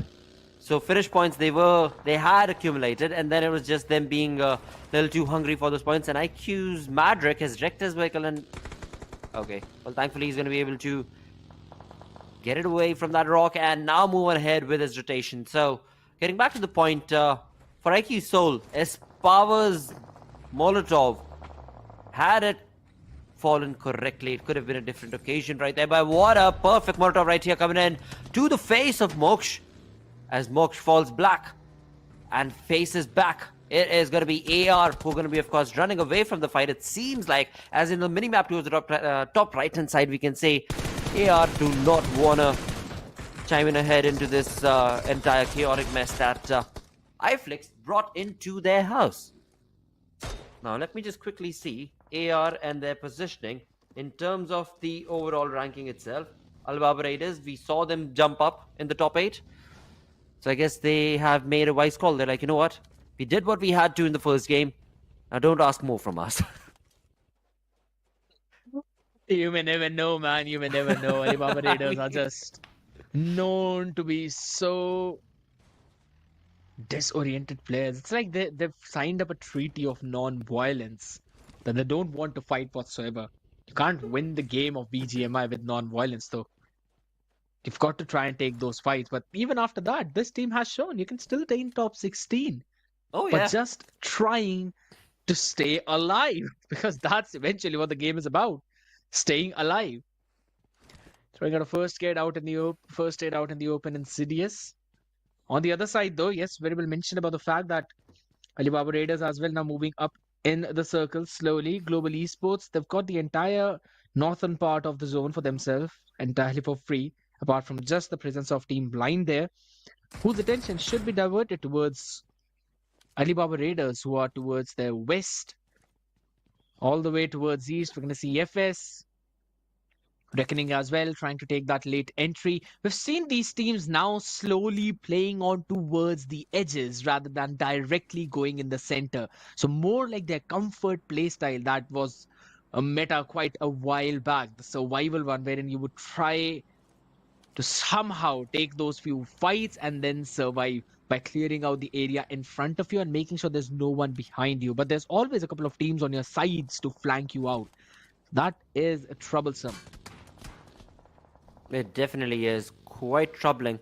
At the same point, I was just thinking about it, that perhaps the meta is changing in terms of how these teams want to be able to play these final games in the week, or rather final games in the tourney itself, because you know how close the tournament itself has become. One really good game has propelled teams onto the first page from the third, and that is something that teams do not want to take a chance upon. And so early aggression and over-aggression is out of the picture. Playing it safe is the only way that they can do it, and in doing so, they have to stick to the edges. That right now is going to be shifted because the zone has taken another shift, and that curveball is this time around in favor of Blind Esports, who are very much in the center of the zone. On our screens, we've got the players of God's Reign, who had made a rotation from the western side, eastern side of the zone, in close proximity to them. We've got the players of Reckoning Esports as well. And also in the meantime, Global Esports would be able to just gatekeep the entire Reckoning at God's Reigns rotation. So that is definitely troubling for them. And at the same time, it's going to be WSB. Good nade coming in from Madrak trying to find the opening. But Armin on the other side, Mox with his own molly was able to take down 2 players. It's all down to Armin to try and save the evening for WSB. As it's down to a 1v3 situation. Mox will just go in, confirm the flush in front of him. In his hand, Crypto as well will be joining in the party. It's all down to just one player. Are we going to see him prevail, or will we see Crypto Madrak moves wiping out WSB? It seems to be the latter. But maybe not. Perhaps not. Mox quickly blows out the vehicle only to take Crypto down to his knees. Armin was taken down too, so it's still iFlix who are prevailing in that fight. Just one member of WSB out in the open would not be able to provide any kind of support or cover. Maybe it's going to play as a spoiler. God's Reign in the meantime is now trying to take that fight towards Reckoning as Wingod finishes off right into WSB taken down entirely. And on the other side, God's Reign suffering a couple of knocks off their own, were able to wipe out the members of Reckoning. The fight that you mentioned, Blotter, was brewing up, has now come to a conclusion as well. Oh, we've got a lot of chaos ensuing on this Miramar game, that's for sure. True. In the initial moments, I mean, teams were just playing it safe, hunkering it down. But now, as we move on ahead towards the final moments, with 12 teams remaining, there's just not a lot of space remaining available. As of course on our screens, we had Alibaba Raiders take on those shots, but right now, as the Blues have caught up to them, iFlex against the players of Reckoning Esports, and a perfect spray from Mox right there is going to be the end for RGE as well. With 2 players Powerful still decision. remaining though. Revenant, my apologies. They are... they're in a tough position right there. They want to be able to get into the zone, but iFlix, they've got a perfect cover to flank that they cannot leave before eliminating the position of Revenant. That's indeed true. They were caught in an awkward situation. Sensei's decision was pretty questionable, I would say, but maybe he had in mind to try and go in for a flank to take down the members of 5flix. Wide flank indeed, which did not work out only because the blue was pushing onto him. But Aquanox has been brought down to his knees. Their nades did the damage to the members of 5flix, but not enough. Mox was able to shut him down, and iFlix will now make their move. Insidious was taken off, but they want to just quickly change the pace. They want to try and finish off the members of Revenant. Blaze still standing there with Aquanox. This duo that has been together for a while now, it needs to make sure that Revenant prevails. Blaze out, up in front. Aquanox was finished off, so it's all down to him. Just one man. Can he try and pull off a miracle? That's going to be the question. As slowly and steadily iFlix are going to move. That nade is going to try and provide them the cover, and just one shot is enough. Mox carrying forward his performance from yesterday.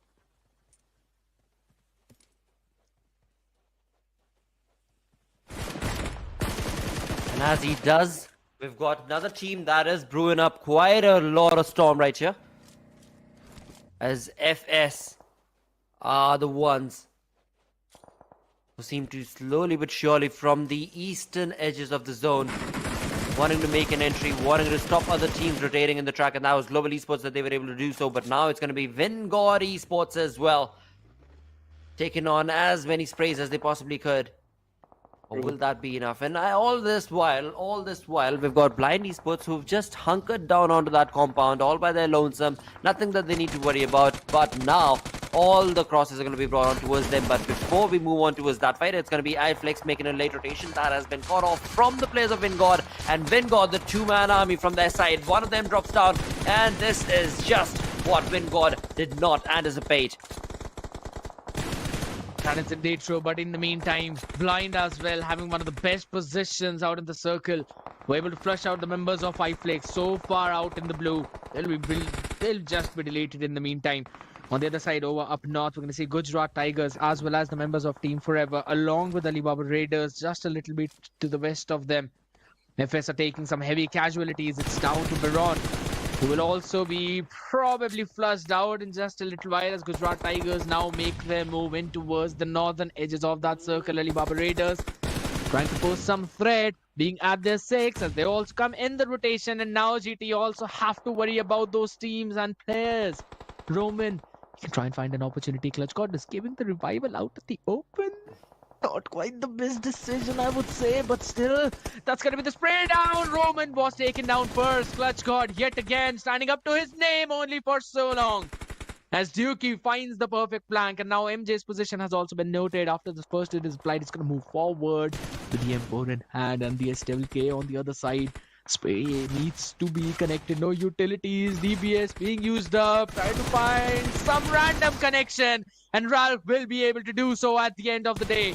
It's going to be Gujarat Tigers players being flushed out one after the other. It should be down to just one last member. Absolutely, Ralph Hogg, what a perfect play that was from his side. With the DBS, he was able to bring down Gujarat Tigers, and now it's Blind Esports' compound that they have utilized to perfection with 11 finishes, and the information they've been able to retain against the players. Well, pretty much all the teams in the lobby are in the crosshairs of the players of Blind Esports. Right now, this is Gujarat Tigers' final player, Shadow, who does go down thanks to Dark Lord from Blind Esports all over again. Now, Blind Esports, Adi, look at the flank that he's been able to create against AR. He's pushing on Ralph Hogg. We saw him just a couple of minutes ago in a perfect 1v2 situation, and the clutch was Ralph's, but right now it's going to be Adi along with Dark Lord trying to create that flank and that cover that is being provided from the backhand as well. Blind Esports, they are the reigning and supreme, but can they deliver this punch to the face of Alibaba Raiders? It's going to be difficult because Ralph just up close and personal, switches up to the gun, tries to fire some shots onto Dark Lord. He goes back again to DBS, but out in the open. The Dark Lord will be able to find a pick onto him. It's down to Dukey. 14 finishes already for the members of Blind. 2 more to go potentially if they're able to flush the last Dukey player out. He's being cheeky for now, but not for long, as it's going to be yet another pick. And if I'm not wrong, it was just thanks to another nade. Blind having the perfect position for the entirety of that circle. And were able to flush out so many players. This should be at least a 32-point chicken dinner for them. That was indeed a sensational chicken dinner for the players of Blind Esports. Nothing taken away from the position that they were in, because after all, they read it and they got that compound, which in turn, again, the BGMI gods helped them gracefully in order to be able to secure it, for which they fought from that compound. And every other team that was close to the proximity of that compound, Blind Esports just completely annihilated. In doing so, secured themselves an incredible chicken dinner. And with that, the number of points that you mentioned right now, Sked, that Blind Esports have been able to accumulate, they are also in a really good contestation to jump themselves towards the top 5, top 3 slot. I agree with you 100% onto that one.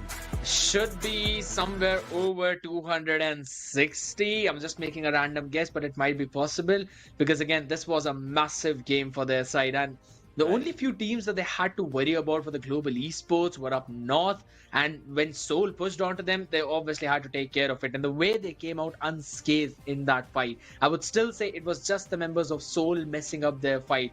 How perfectly they carried it out against Godlike was not the exact way. It was fully the opposite of how they carried out the fight against the members of Blind. Very rushed up.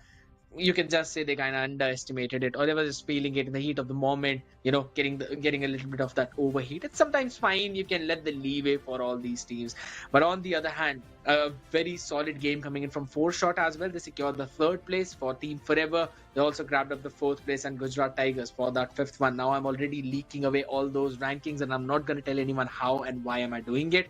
But at the same time, if you talk about all the other teams, specifically iFlix, they did a very solid job. They were trying to find those openings, but just got back in that action. Absolutely. And that, again, like you mentioned right now, it is a good play, a really good play. Now, moving on ahead with the highlights on our screens right now as we look on to how this exact chaos was ensued and brought on to our screens. It was Team Forever as they took down the players of AUTOBOTZ, and in doing so, Team Forever themselves did lose. Well, not at all, because that clutch that was able to be brought on against Team Forever was of no consequence at all. That's indeed true. AUTOBOTZ just heating a little bit over there. Could not play. The experience from Team Forever coming into play. Well, even WSB, I would say they were picked apart by the members of iFlix, and had it not been for the circle, maybe they would have also been a potential winner for the chicken. But again, this fight with Revenant as well. Yes, Sensei, I still feel that they just did not pay attention to the timing of the zone, and after that there was just confusion and chaos in which Revenant fell down. But it's absolutely fine. It happens sometimes. Nothing taken away from Revenant as well, because they are very solid in that leaderboard. Will not have to worry about anything. Alibaba Raiders as well, changing some pace, stepping things up, getting a few extra finishes, extra flushes for themselves. I really love to see how they were able to perform, and that too against the members of Gujarat Tigers. They found the timing to go in for a backstab and were able to execute it perfectly.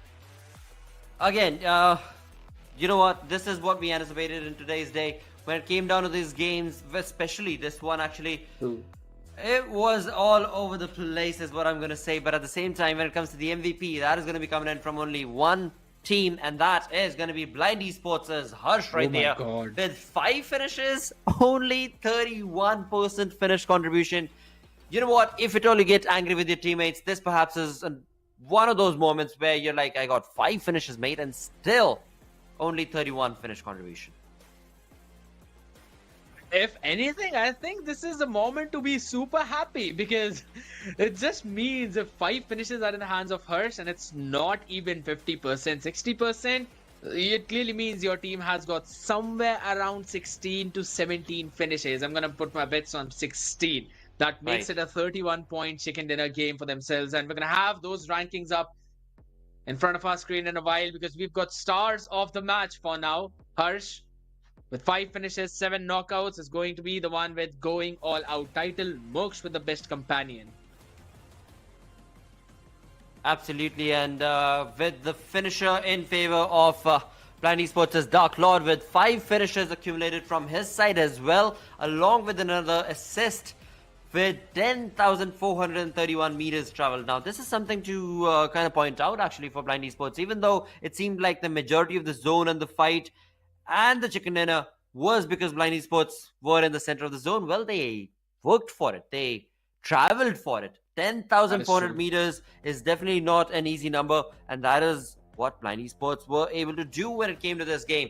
Looking at 16 finishes coming in from Blind Esports is going to accumulate along with the chicken dinner. 31 total tally in favor of Blind. Moving ahead towards Alibaba Raiders with only 4 finishes, still able to sit on the second position is 100% commendable. With 16 points is how they complete their lot as well from this game. They still, again, all of these teams, they still have one more game remaining for the day.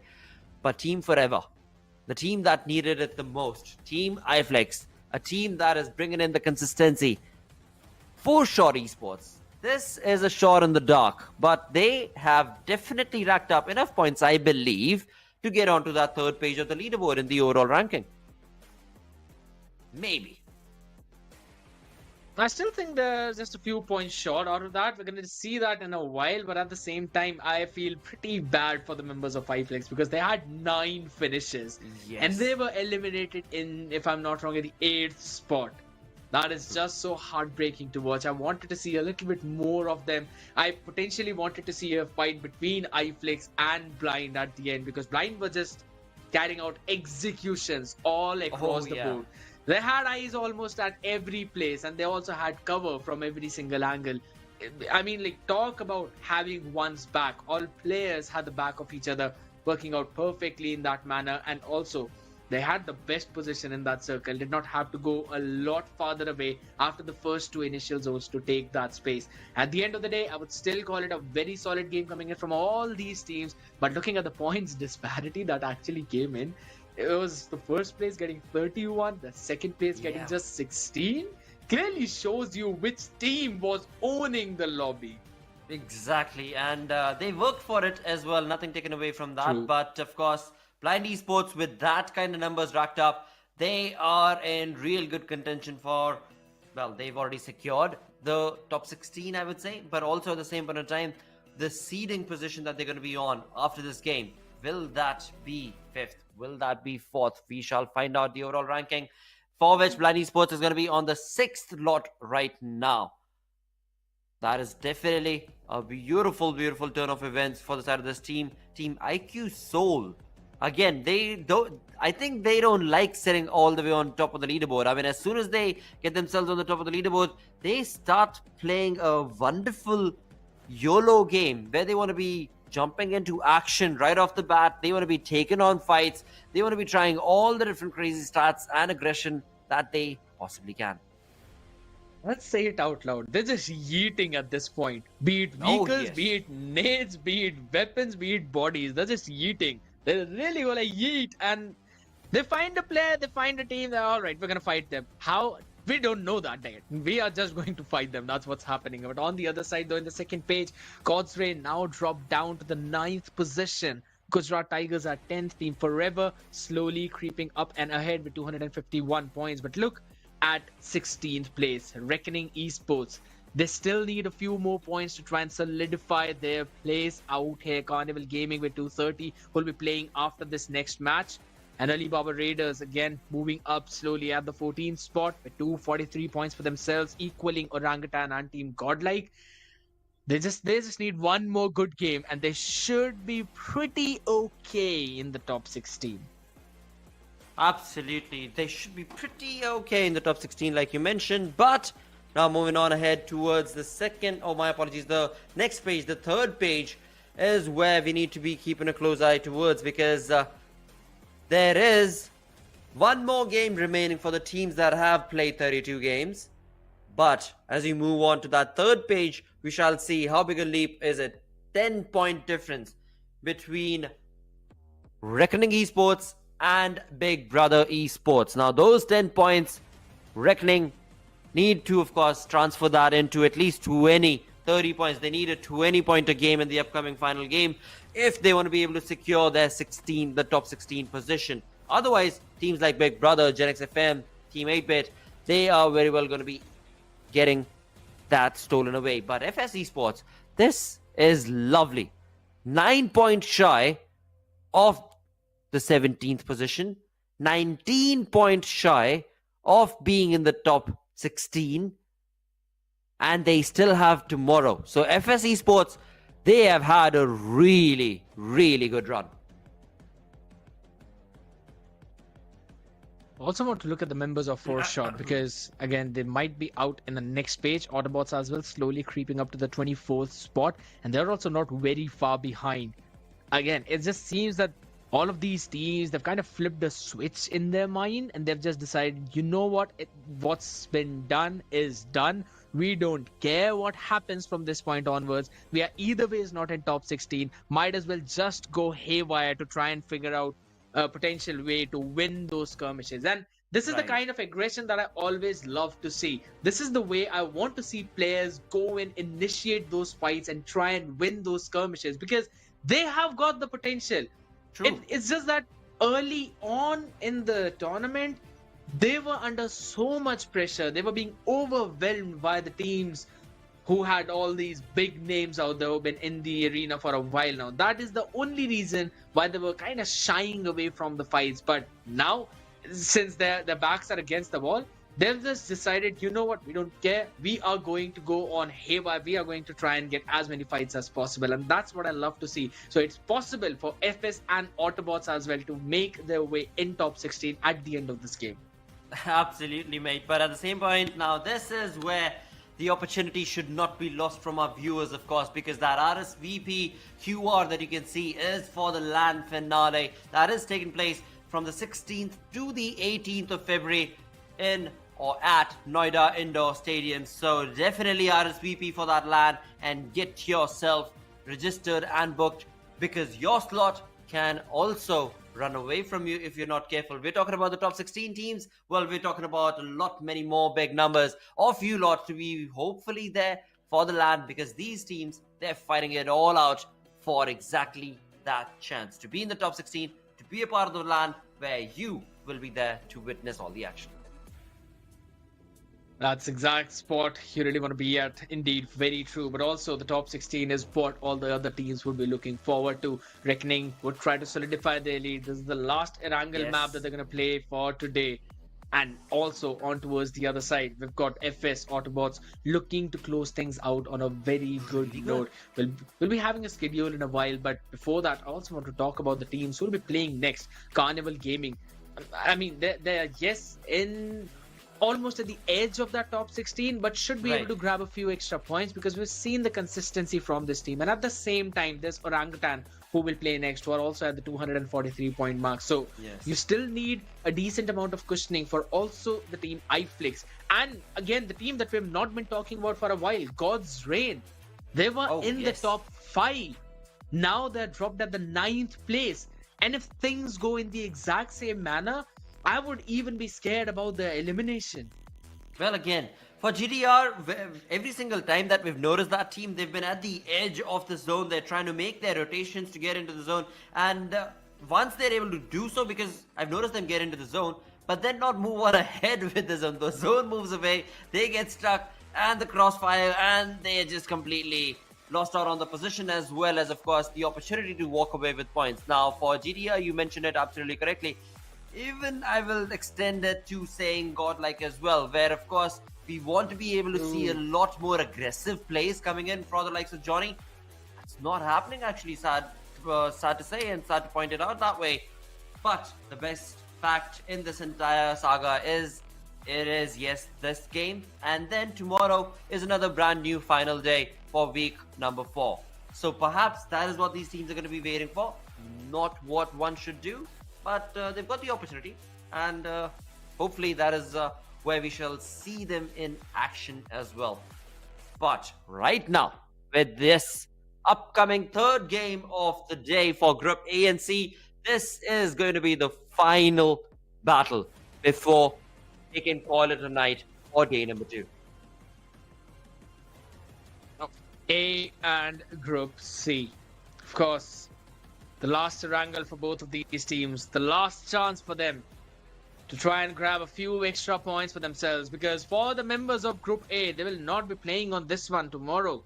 They'll be playing on Sanhok, Vikendi, and then last map of Erangel. So they're going to have only one other map of Erangel apart from this.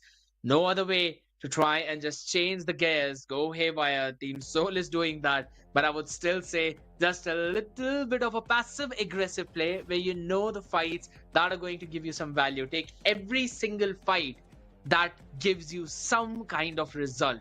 Only the fight that matters need to be taken now, and that's probably what all of these teams would be looking forward to, because again, since we've been talking about all of them, I've already mentioned all the teams of Group A: Global Esports, Godlike, AUTOBOTZ, Blind, Gujarat Tigers, WSP, Foreshot, God's Reign.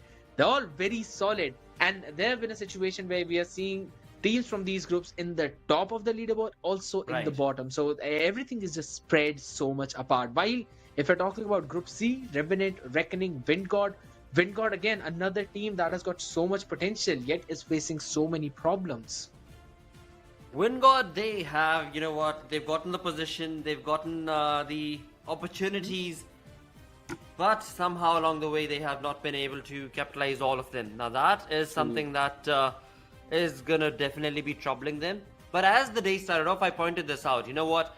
For the teams that are not looking good to be a part of the top 16, the one thing that they need to focus on is to try different strategies, is to try a different approach to their own gameplay that they've had till now, till week number 4. And that is something that Windgod are doing. That is something that Foreshot are doing so beautifully.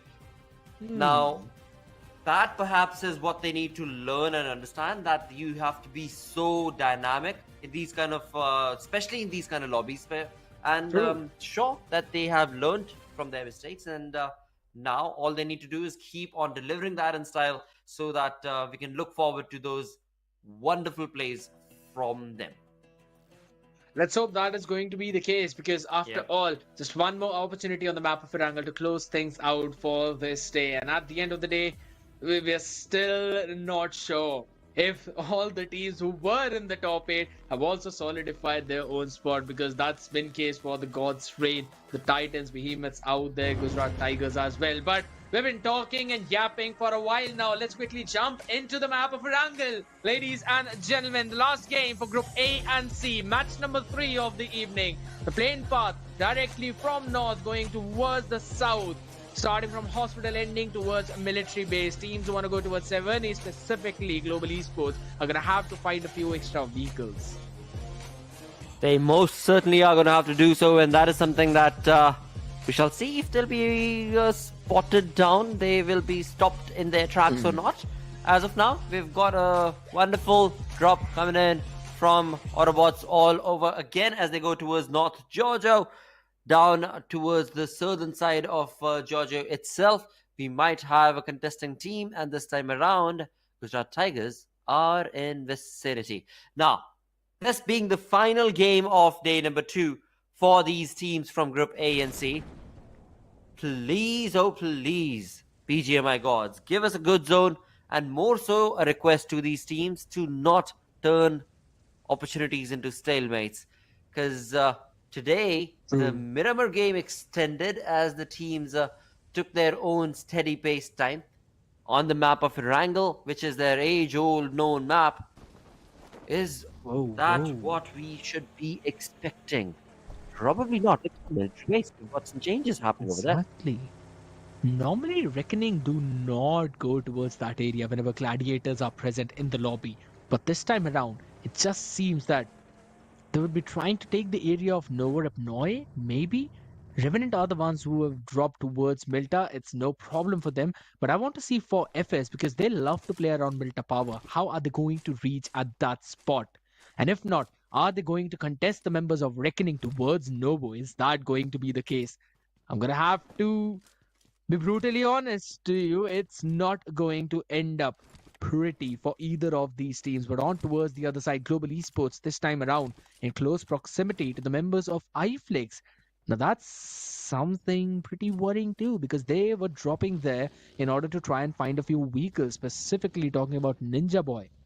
And they do not want to be caught in such an awkward angle. Yes, they've still got a pretty decent cushioning, but you always want to have as many good games as possible. The members of FS, they should be able to reach Milta Power. They probably opened up their parachutes early on, but the one that opened up the body of their opponent was Insidious. If I'm not wrong, it was Slug that was taken out. And that's the kind of opener I already mentioned I was pretty worried about. Ninja Boy will also find a vehicle to run out of the harm's way. But I am already pretty sad, or I won't even say pretty sad. I'm already pretty concerned about Global Esports. Yeah, because this flight path is concerning for GE, and this is not the first time that it has happened in this tournament for GE itself, that their numbers have kind of dwindled down. Interestingly enough, when it comes to their drop location itself, they do not want to change it. They do not want to get away from that Savoni. Which this time around, once again, they're going to be able to get there. The only difference being that there's only 3 of them that are going to be allowed. At the same time, when it comes to other teams around in the proximity or vicinity of the area, well, the zone is pretty open for a lot of these teams as of now. A slow and steady approach that we expected from GE can now be something they can look forward to. As far as all the other teams are concerned, well,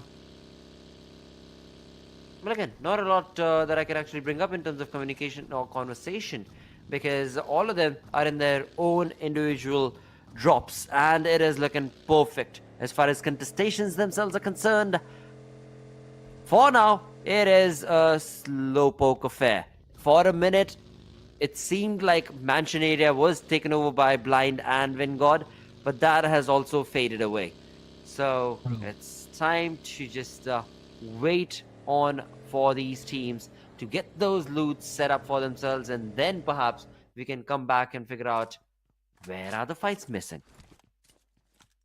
Potentially everywhere, because again, this plane path and the way the zone has formed, they're quite opposite. Even FS had to take their own sweet time going towards Milta Power. Godlike, they are reaching to Yasna Polyana now, when we're already halfway into the first blue timer. So of course, it's not going to be pretty for them. They'll be waiting for even further to take any of the fights. Alibaba Raiders down towards the southwestern part, towards Primorsk, not having any problem.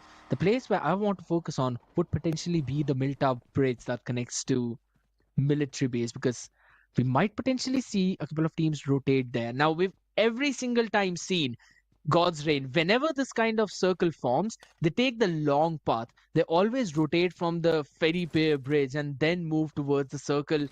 If they kind of find it empty, then they take the entry from the western part, or they just go down south and then enter. Now that's where we've got WSB, we've got Team Forever. And if they try to keep the same position, we'll also potentially see a massive cluster out there for Alibaba Raiders, iFlix, Gujarat Tigers. AUTOBOTZ would potentially go from up north, maybe Gujarat Tigers as well, but still, iFlix, if they jump in, that makes space even more compact for the members of God's Reign to try and enter. And we've already seen a very long, heavy rotation towards the opposite end of the circle from them, and it did not end up well. So that's going to be concerning for their side, and also for Reckoning. If they decide to go in from that close bridge, they'll be welcomed potentially by a bridge camp that could be done by the members of Revenant. Though again, it is the same storyline that was and has been created earlier as well between Revenant and Reckoning. When it comes to that no Rupnoy bridge, Reckoning Esports, they hold on steady. And somehow, I wouldn't even call it luck, because I think they time it so perfectly that even though they know that there will be Revenant around across the bridge, they never catch up to them. So that would be lovely to see if this time around, as you mentioned, Revenant could maybe stop them. But at the same time, we shall see if that is going to be the case or not.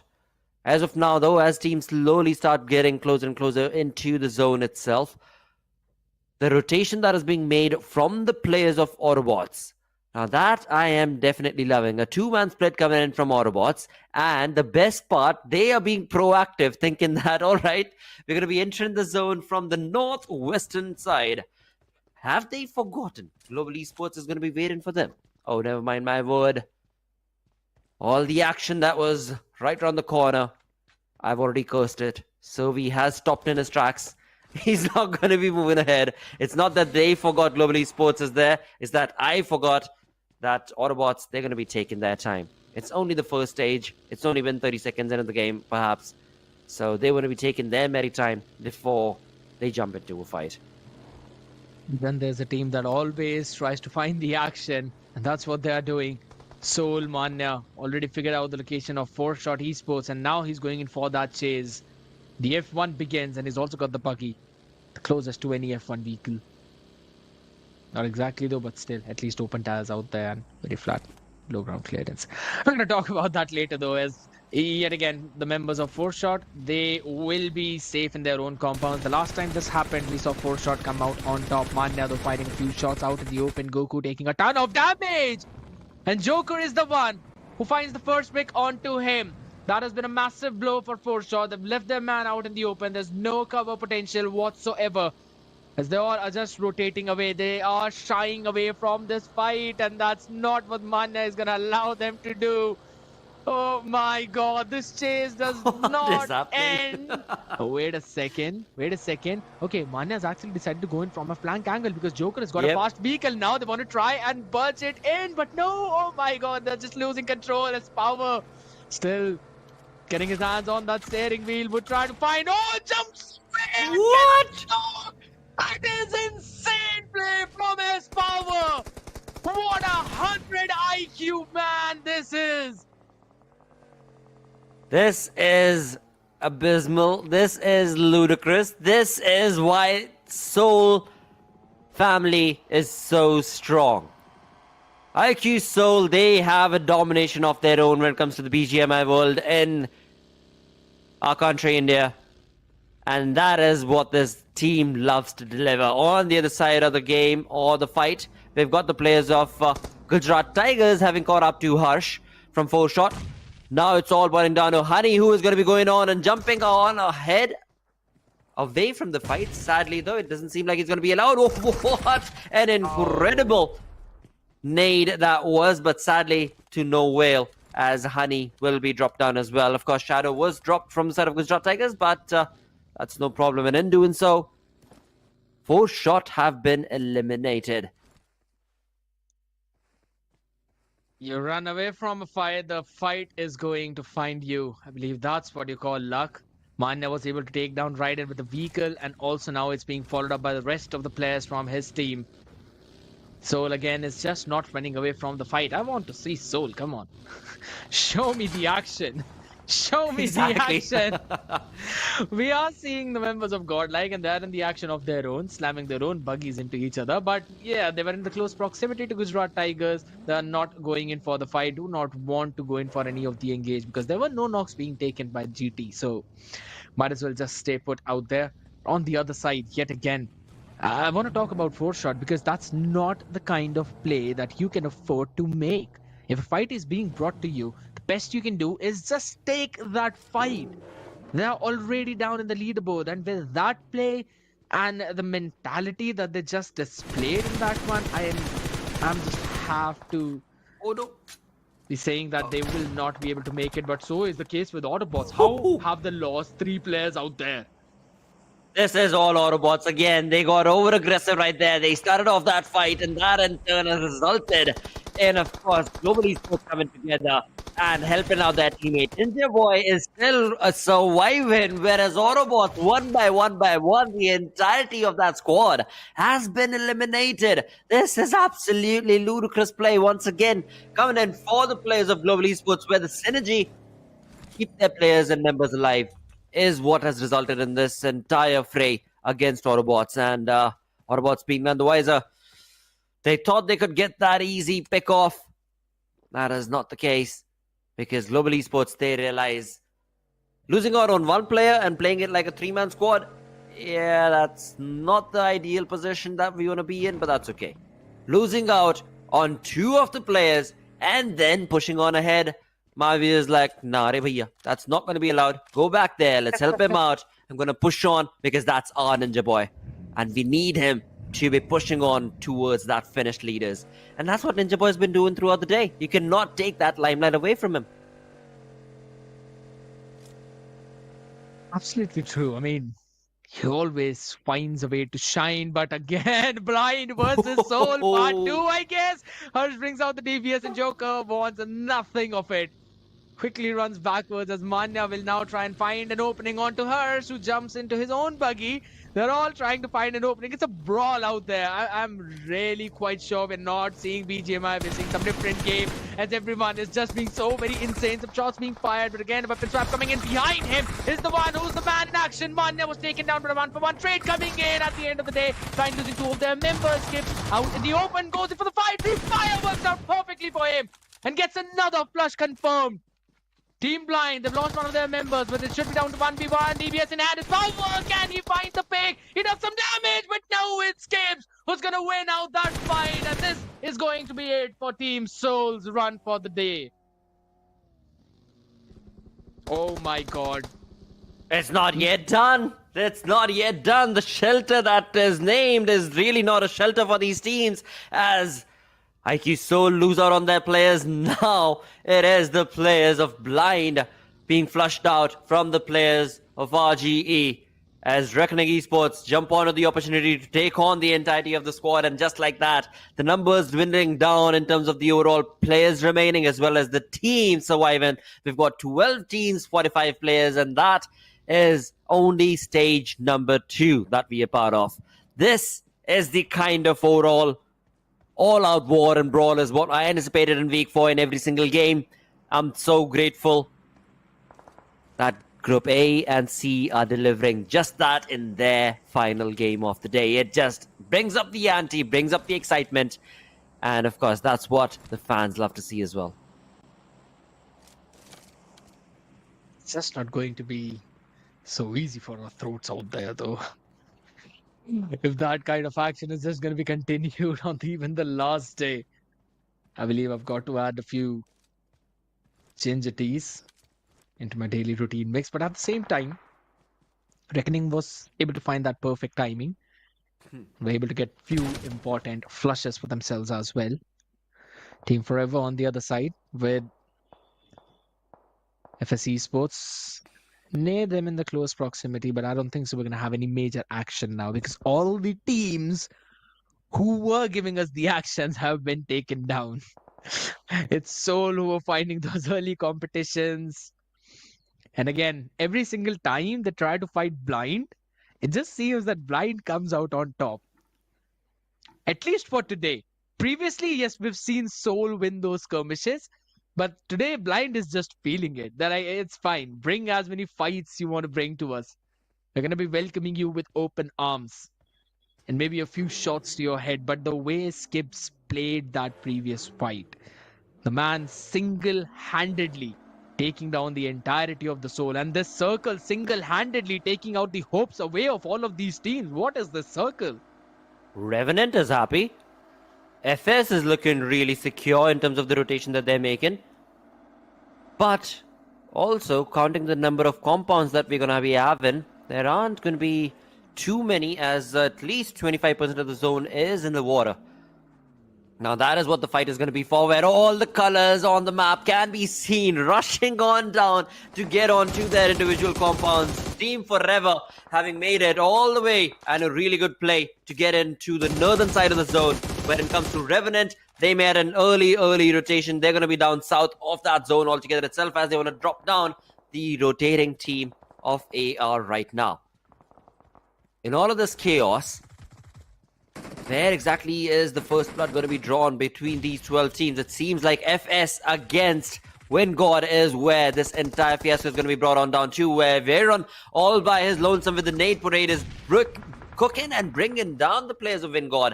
Along with all of that, now it all boils down to Eggy and Max. Max has a wonderful flank angle, but Veron is not going to be allowing that as well as he pushes on ahead. Never mind, it was actually a third party coming in from Godl's Mac, as FS have been given a wonderful opportunity to survive all over again. This Eggy is the final player remaining from Wingod. And it is Eggy against Aru's nade. That's cooked to perfection.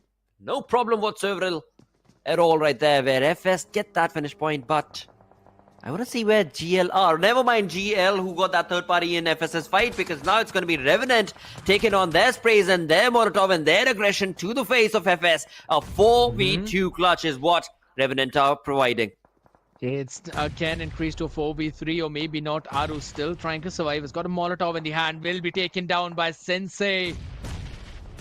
With a beautiful nade of his, but does he realize Veron and Atanki are outside, and that nade from Aquanox getting another one. It's all down to Atanki. The man who previously doing the dreams of RNT yesterday has been taken down. Revenant get their revenge.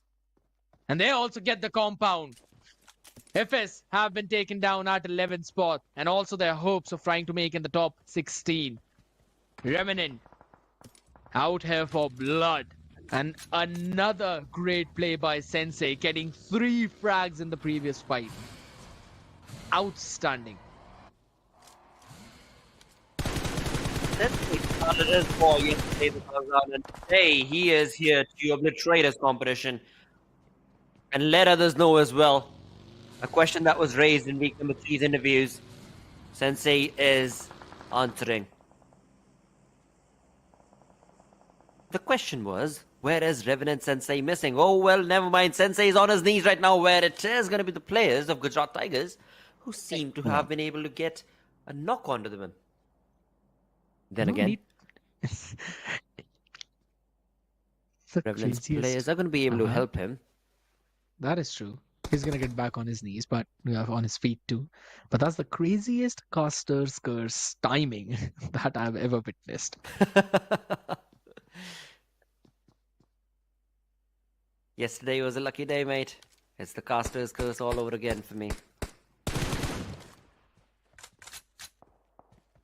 But today, the way this third game has played out between these teams, it is definitely an eye-opener for the other teams that are waiting right now. Because they're going to be playing their upcoming games, B and D. And look at the rotation the zone itself has made, as well as Global Esports. They are a 3-man squad, let's remind our viewers, right next to a 4-man army of Team Forever. Up north, we do see the players of iFlix as well. And iFlix have got the upper edge as well on this in this zone, because they are with a height advantage. Yes, but the area I want to focus on is going to be down in south, as well as towards the southwestern part, where WSB are currently fighting the members of GT. Harman has been taken down, and Zeref will also be finished off. Good flushes coming in from GT. They've got 4 members standing strong, but not the best position indeed. It has been already secured by the members of iFlix, but also God's Reign are slowly creeping up, making their way, and followed up closely by the members of Godlike. I want to look at that fight, because the shots will be fired by Jelly, a couple of them connecting, but Delta would be able to just jump out of the harm's way. But they've also grabbed the attention of iFlix out in the open now, in the compound, so that's one good thing. But God's Reign have basically blocked off almost all the entry points for Godlike. They can do nothing apart from an attempt to try and take the fight and push against the odds, or maybe try and take control of the area where GT would be rotating from, because down south is going to be just a hell ground for all the teams. Reckoning will be moving forward. Sensei is the last man to come for the rotation. He wants to try and find as much information as possible for his team. And there's also Alibaba Raiders who would eventually converge into a point between Godlike as well as GT. Now, you were mentioning about GDR in the previous 2 games as well as to where they are missing. Well, this time around, they seem to have found themselves at a good contestation. Again, they are at the edge of the zone, not the best position for GDR. But at the same time, right now, Gujarat Tigers are the ones with the momentum with 5 finishes converted. That spray should have hit its target because they are the way they are just roaming about. Alibaba Raiders, they've got a lot of nerve doing this, getting into the center of the zone with all 4 players in all individual buggies and vehicles. They are going to be taking a lot of lead. But they just lose out on one of the players. Oh, my apologies. Make that 2 perhaps, because Dukey and Roman are the only 2 remaining. GDR's Destro is going to be jumping in with the perfect nade, and that could be the one dictating the end for this fight for AR. But in all of that, IF, the players of iFlex, they're in a very good contestation. They've got a really good information as well. That is true. The circle wants GE to win because it has formed yet again on them. Just Duke. Oh my god, he gets 2 in that situation. God's reign. They're just down to one of their players, but they were able to finally flush him off. Will survive. Well, that was way too close for comfort. In just a blink of an eye, they lost all the members. But yet again, it's going to be raining nades from top. iFlix are standing and the damage has been done as God's reign will be eliminated. Overzealous out there, trying to get 1 on the members of Alibaba Raiders, have just led them to their demise at the 7th place. With only 2 finishes, so tough luck right there for the final game for GDR as well. But Team Godlike, they are going to be jumping into the compound. Now it is a 4v2 affair between Gorel against the players of GE. Jelly and Adit, they already go down. A 2v2 situation. Nades being cooked from the side of Mavi as well as Beast, with DBS being brought on from Beast. This is an all-out war, and a claw being clutched from the side of Global Esports, where nobody can take their compound away from them. And just like that, the domination streak continues for Global Esports. But will the curse continue on as well? Because they don't have a lot of chicken dinners, mind you. Will that continue on is what I question. But again, like you said, they don't care, mate. They just don't care with 9 finishes. There's a high potential that they'll be getting even more out of this because the zone is still onto them. And they basically have got the only few good compounds that are in the circle. Other one being occupied by Team Forever, who are close to Revenant, who are towards that shoreline. But GT will also be trying to make their entry. Now, this slam that GT is going to give to GE could potentially open a way for iFlix to try and go in for their slam, because they will be fired upon for a few shots by that team. But on the other side, though, GT have just decided to slam it onto the members of Team Forever, where MJ has already taken a knock. And that was by none other than someone from the backlines on the other side. GE just focusing their attention towards iFlix entirely. Omega was able to get a quick flush. Wixie gets the molly, but just a second too late. Omega will be able to survive after that reposition. It's all down to Wixie. It's Wixie in the blink of an eye. Well, Mr. Wixie is not looking too good right now. He has been pushed into a corner right here from the players of Team Forever, but a wonderful DBS utilization where Omega does go down. A complete finish point has not yet been awarded to Wixie, as you mentioned, but he is trying his level best right now. Again, all that smoke is what is allowing the final player, Wixie, to be able to survive for this long. But at the same time, this is the opening that Revenant were waiting for, as Sensei pushes on his teammates. Team Forever are in a bit of an extended fight right here. The extension that OS wanted, and that has not really been rewarded to him. But Wixie, what an incredible... Well, I thought what an incredible survival skill right there coming in from him is all that he could sing. As now it is Revenant's fight to dictate what will happen in this compound. Or maybe not, because again, Forever are given enough time to go for the heals, go for the revs. And that's all because they had one of their player picked off. That was Aquanox out in the open though. GE still posing so many problems to the members of iFlix, who will eventually fall. If not in the hands of GE, then at least to the blue. Mafia finds a few extra shots as well. And oh my goodness, GE finding a flank angle onto the members of Revenant. As that definitely a major blow. It's all down to the last 2 members. And Fierce again stands on his feet and delivers the blows. Gets two amazing knocks onto the members of Team Forever. And this game is definitely Global Esports' to take. Because it's just down to the last two members of Revenant, and they're out in the open. Only about time that they will be picked off as Omega falls to blue. Frog's position has been noted. Beast is watching that angle and throws out a nade, and that to a perfectly cooked one. They already have 12 finishes on their board. And they still have got 4 more players in front of them. Ball 4 falls into their hand, and this is going to be the result of that. Madrex, and a couple of shots being connected onto him, down to such a low HP. He was able to take down Blaze in the meantime, and Mavi finds the last pick. It's another game for Global Esports. You wanted a 30-pointer, and you've got it. Global Esports, the kind of game that they've had right off the bat, the flight path not favoring them, making a rotation, Slug gets caught in the crosshairs, still end up going all the way down up towards Savoni and the zone. Even though it was far away from GE initially, got closer and closer to them. That the nade parade, the utilities that we saw, the control of trigger discipline that we saw coming in from GE, combining it all together, the 3-man army have gotten an incredible chicken dinner right here for this. Fans are definitely going to be super duper happy. iFlex, Madrex, the final player surviving, he had nowhere to go. We saw while the fight between Revenant was going on, Ninja Boy, all by his lonesome from the side of Global Esports, was raining in death in Supreme in terms of the utility usage against the final player of iFlex, Madrex. But boy, oh boy, Global Esports annihilating play right here from this team. Nothing taken away from Revenant as they walk away, I believe, with 8 finishes of their own as well. But a kudos, valiant effort to where it mattered the most. Where iFlex, they held on strong. Team Forever, they made a rotation to get into the zone. But again, the compound could not help them out for long.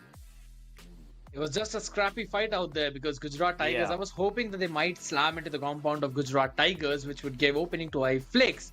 But that is not what happened. Gujarat Tigers decided to slam onto the compounds of Team Forever, which gave an opportunity to Revenant to try and go in for a third party.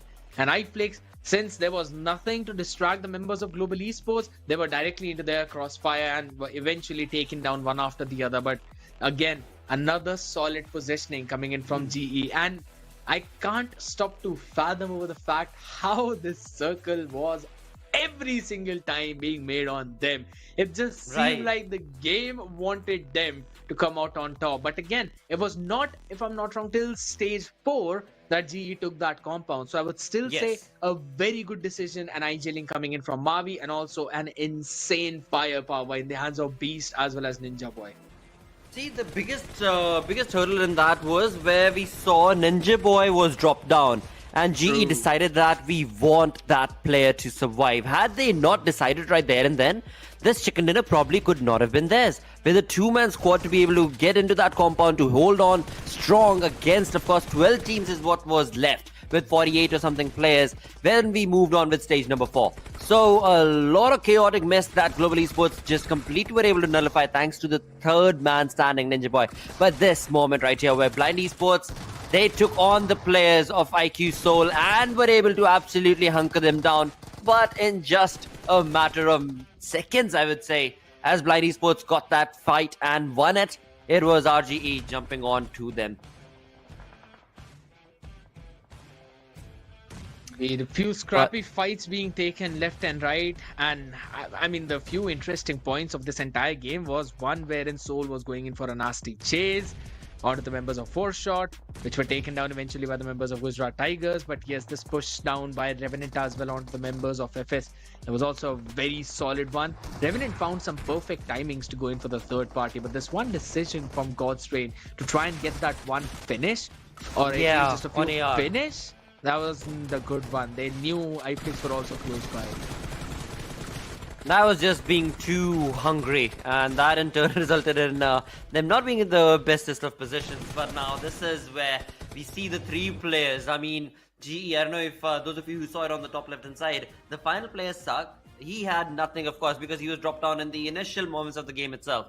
And then after that, the three-man squad of Global Esports walk away with so many finishes. On top of that, they walk away with a chicken dinner as well. Oof, boy. When it comes to that LAN finale, the teams that are going to qualify, they best be prepared, because Global Esports and their Severi, you do not want to go around there. I mean, that's the thing about Global Esports, because at the end of the day, you always tend to notice whenever this team is in the starting few days of the tournament or any season or any league, yeah, it's not that great. But towards the end, they always come out on top. And the MVP is going to be none other than the man, the myth, the legend, yet again, Beast. The young player out there who's got a ton of experience. First with 8-Bit, now with Global Esports. And he has been performing so violently and so good. 6 finishes for himself, and that's 42% contribution. You can already think that maybe his team had somewhere around exact 15 finishes. But exactly. It's just a great performance. Oh, wow. That is all that one can say for Global Esports. GE, the domination continues. Maui, the man, just completely utilizes information and opportunity to the best of his possibility. And well, you know what? The result is in front of us. There's nothing that I can say on top of that. At the same point in time, one other team to bring up is going to be GT. Now, Gujarat Tigers, a wonderful ton of events for the side of this team as well. The entirety of the 4-week affair that we're part of, actually, because Gujarat Tigers, they've had some really tough days as well. Still, going up against the lobby, pushing themselves in the top 8 is not an easy clutch, but that's what GT has done. I'm going to agree with you on all of those points out there, because yes, it has been pretty difficult, and this team had been in one of my predictions as well, that they might be able to top the charts. They were not able to top it, but even after that were able to quickly showcase how strong they are by continuously retaining their spots in the top 16. And at the same time, I also feel, again, the way Mavi and his team has matured during the entire season, that is so very beautiful to watch.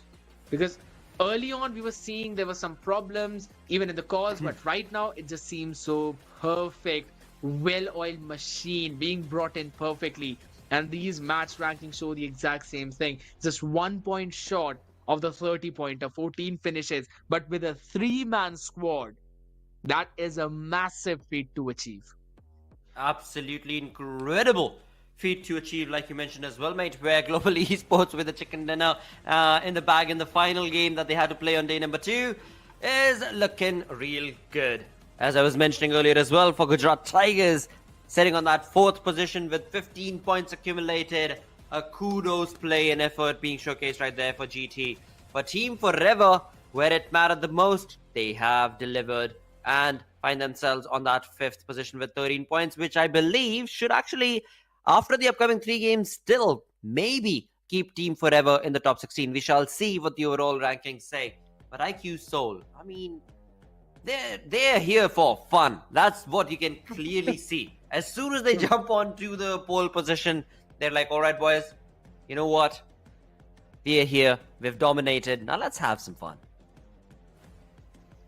It's just mind-blowing to see them all on the back of just 7 finishes early on that they were able to grab.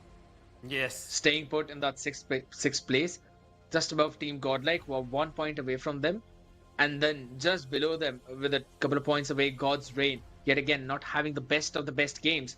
Blind as well, they were taken out way too early on with a third party that came in from Reckoning.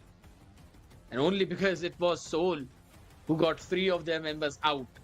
But Blind eventually won that fight, and on the other side, 4th shot, Alibaba Raiders, AUTOBOTZ, not the best performance. And now I personally feel that their chances of making it to the top 16 are not just slim, but almost over. Maybe just a small ray of hope that I feel. Maybe a few 30-point games, at least 2 of them tomorrow could help them.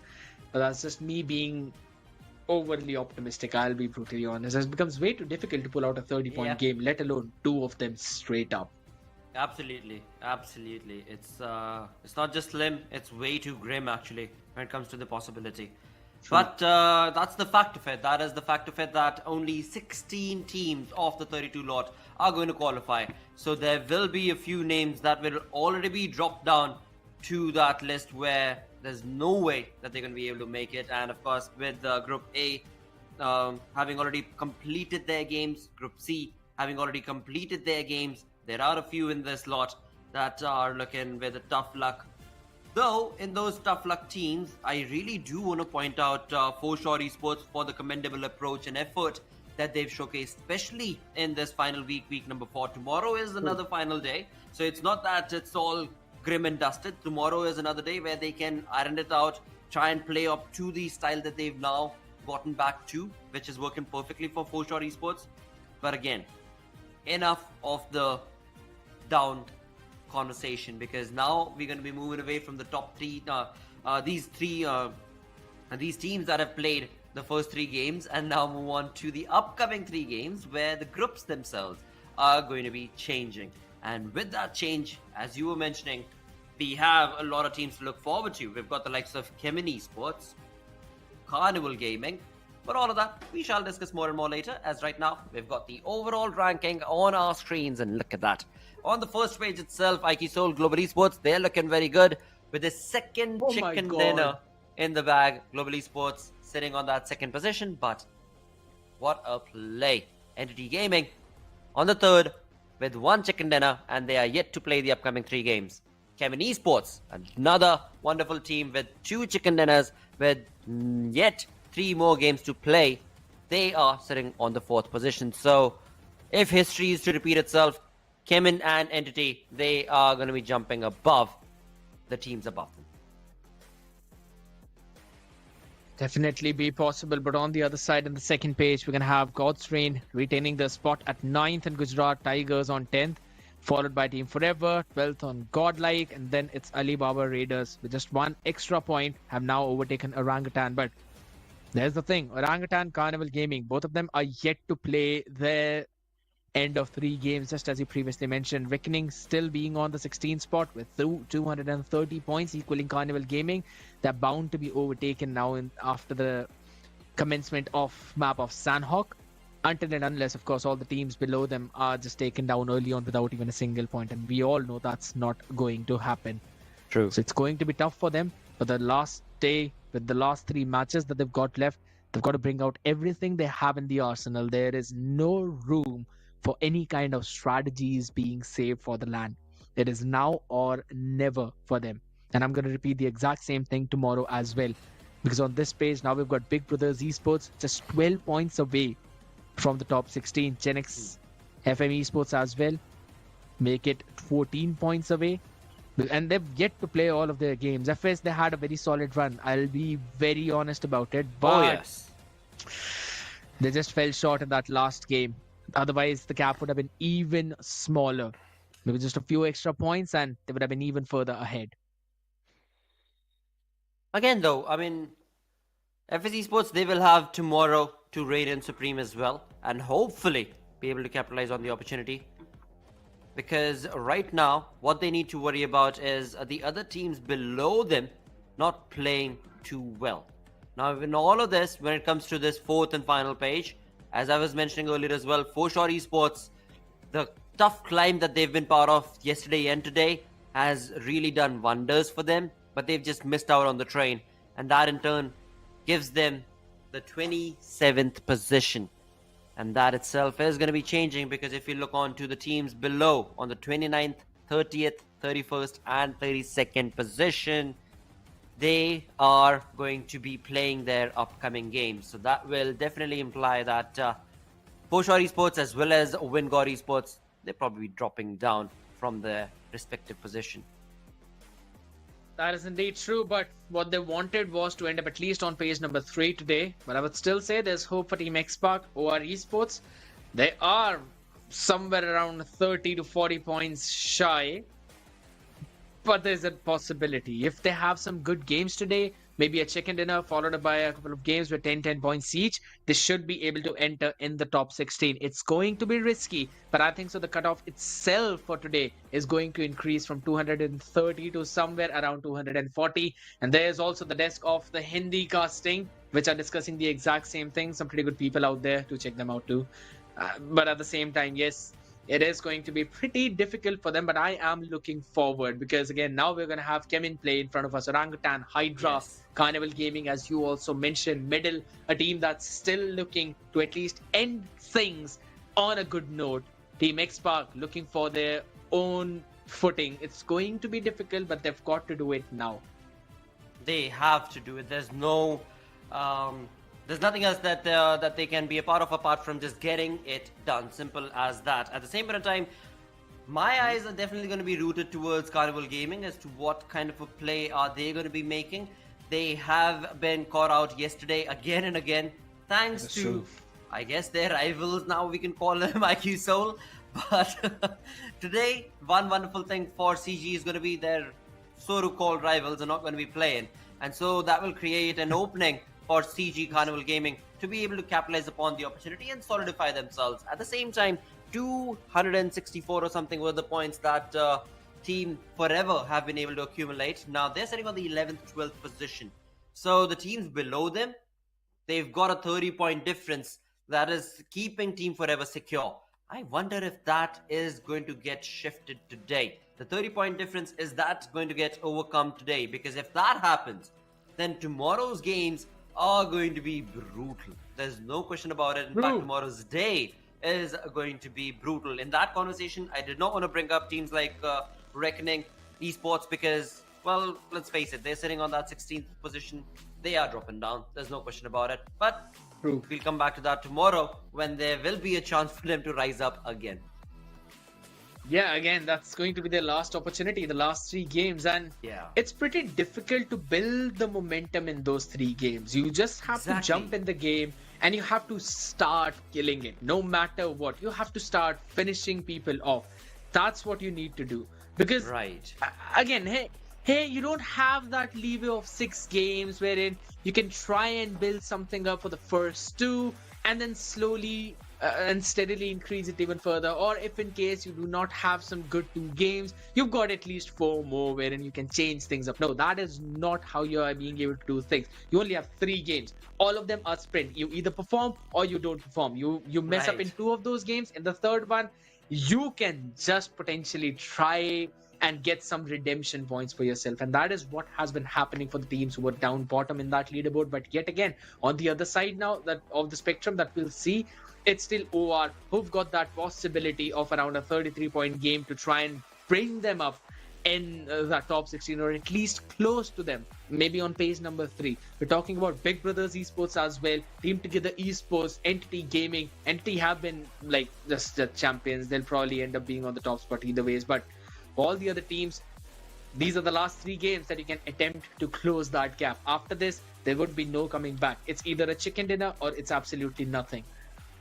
True. Now in that, I'm reminded of what Necro was talking about in week 3's cast, where we had another team that is going to be in very close contestation. As you mentioned, OR, I want to bring up X-Park because they're just right next to each other in that overall ranking. So if OR has that opportunity, so does X-Park. X-Park, the only thing that, like I was saying, I was reminded of from Necro's cast was, for X-Park, they have an aggressive lineup. The only thing they end up missing on is that aggressive streak combined with the outcome of the fights itself. If that in week number 4 works out for X-Park, then perhaps the number of points, because aggressiveness is going to be the first and foremost play if you want to move away from that 4th page. If that works out for them, then no question about it, no wonder about it that they are going to be getting closer and closer to the top 16. If that does not or is not showcased in the first game itself on the map of Sanhok, then it is trouble brewing for them and their dreams to be in the top 16.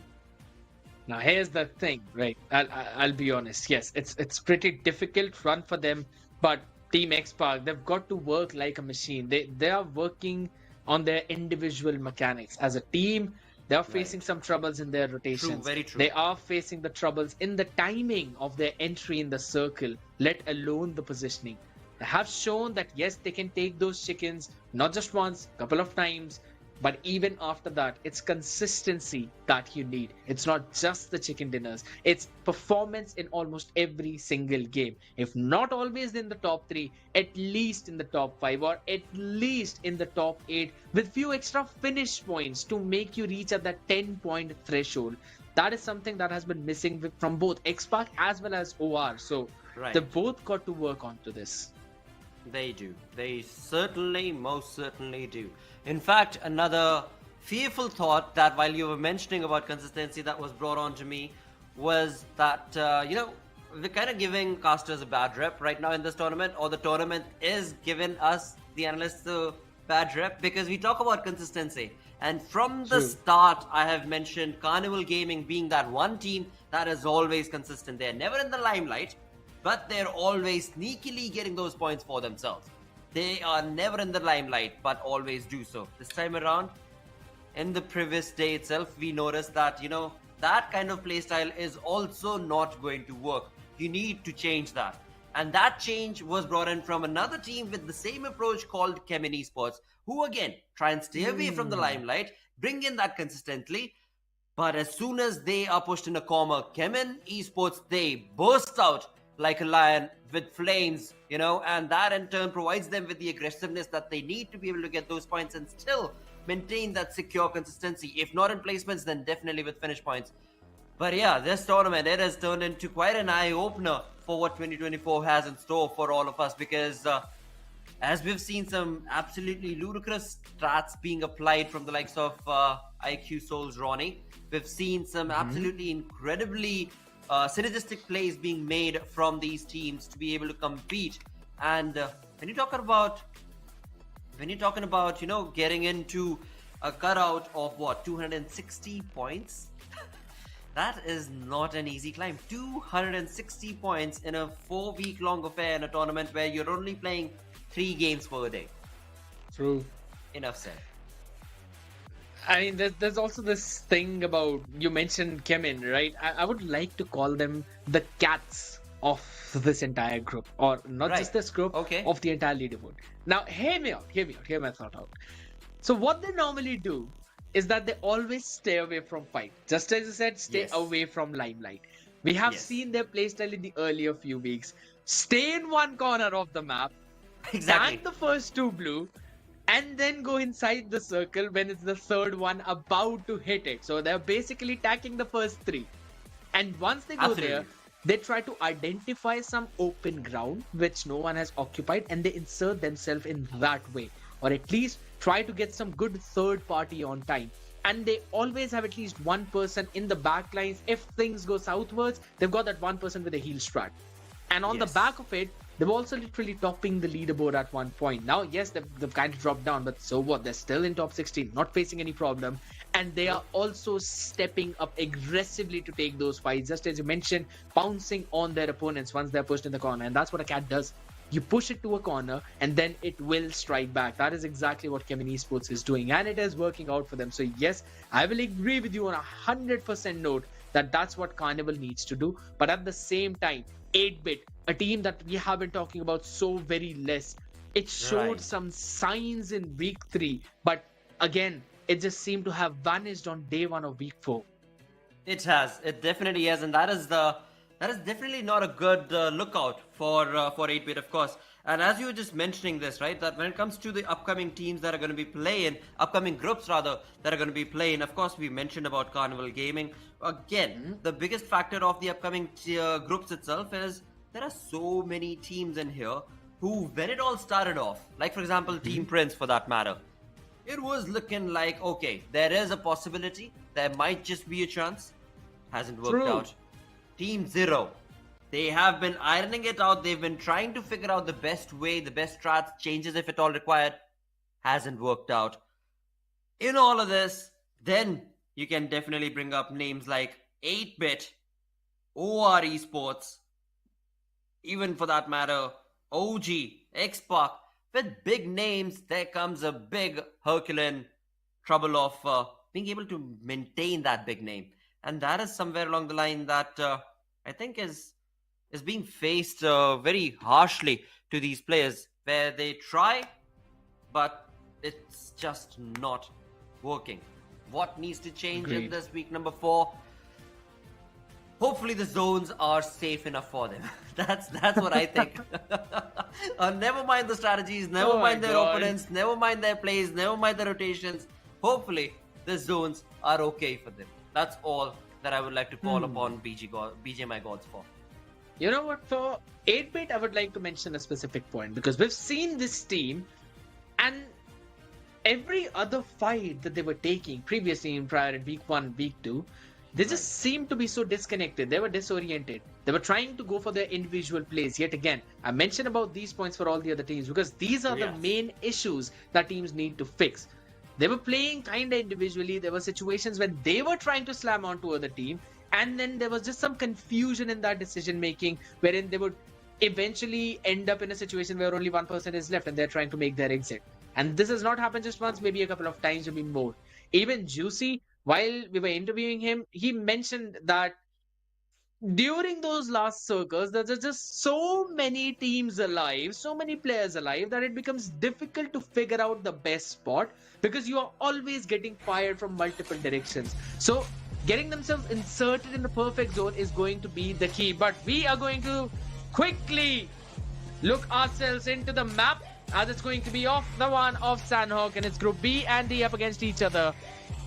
And we'll be seeing a pretty centric-oriented plane path heading towards Camp Bravo. And so everyone's just going to be able to drop at every other location. Oh, absolutely. When it comes to the map of Sanhok, you know that it's a small and, well, again, a sweaty map, of course. At the same point in time, it is pretty easy to be able to, of course, roam across from one tangent all the way to the other because of how small 4x4 tile map the entirety of this Sanhok is. At the same time now, when it comes to the early skirmishes, 8-bit going down south where the very fanned out approach, and okay, they might be going down south, but the zone is going to be taken an upward curve and shift towards the north, with almost 30% of it being out in the water. So this is an interesting landmass that the zone has dictated the fights to be on. Again, whereas the early skirmish will be brought on from. I don't think so. We're going to see any major early skirmishes because Orangutan and Gujarat Tigers not in the same group. Boot camp's going to be free for OG, while on towards the other side. We're going to see 8-bit in a rotation of a 2 and 2. A couple of splits, or you can just say it a 1, 1 and 2, because Ronak and Mighty are also pretty far apart from each other. Down south towards Samhi, we are seeing TWM as well as Team Together Esports. So that's where your contest might be coming in. But on towards the other side, on the other parts of the map, we're seeing in the Paradise Resort, Middle as well as SkullTz, both the teams who really want to try and get that momentum going. So this first fight is going to be super crucial for them. And as soon as I say that, Paradox finds the first pick onto Arto. Paradox is in a massive off angle and he actually doubles it up as well. And this seems to be the opening Medal we're looking for. But Bijlu, with his own off angle, could potentially pose a massive threat to the members of Medal, specifically Encore. As he hears quite a ton of footsteps out there, DBS is in hands of a couple of players. Paradox, now out in the open, with that higher ground, is also trying to find something else. Maybe one more pick. Maybe this nade could do the trick. He sees Beast out in the open, has over to the rooftop as well. Bijlu jumps down, quickly gets one, and that is what SkullTz wanted. Get the flush confirmation as well, but he's got to double it up right up in front of him. A couple of players from Middle, he gets one more, but a quick trade coming in from Sayyam shuts him down. He's going to get that rival in on point. Flush is not yet confirmed, so SkullTz still have the opportunity. Bijlu will be flushed out nonetheless. Chemin as well coming in from the outskirts after hearing all the commotion. We're mentioning about Chemin that this is a team that loves to play slow, but now they've decided to change the gears. They want to go in fast. They want to hit quickly for those third parties. Both the teams have disengaged, so it's going to be a 4v3v3 variation, and the Paradise control has been given up. Chemin is stealing it away from middle as well, slowly and steadily. Paradox in a massive off angle. Sayaman and Core almost close. Could True. potentially try and create a crossfire in a specific room. But Chemin should be able to expect it. The question is, how many utilities do they have? Only a couple of players lost, one by middle, one by SkullTz. Sanyam is now cooking up a nade. All of them are close by each other, so if this nade kind of falls somewhere near them, it's going to be problematic. Down towards Sami as well. Team Together Esports are opening things up by finishing off QLMAO. Krunal following it up with the M762 in his hands. A deadly gun if you connect all those shots. Oh, but Get the him down. stalemate. Yes, in a stalemate situation. That is definitely not what we wanted to see. And I blame Chemin for that. We were having such a good start to the fight. And Chemin jump in and they're like, nah boys, we're here. We're here for the peace treaty. They definitely are. That in turn has put SkullTz and Metal in a bit of a disarray that has put a lull to the fight, but that's okay.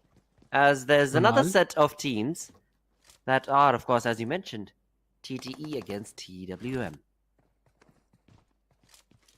QLMAO has already taken his exit from the lobby. Getting finished off. I loved the way this man uses his nades. So unfortunately, we're not going to see that as of now. But Payo, in a little bit of an off angle, you could say, still up, trying to gather the information. A couple of shots were fired on the members of Team Together Esports. Payo is conveying everything that he's seeing, or at least hearing, to his teammates. It's the kind of spread a little bit wide on towards the other side as well. Entity are taking that fight against the members of 8-bit. Now we're going to see the entry coming in. The room door was open. AK in the hands. Payo.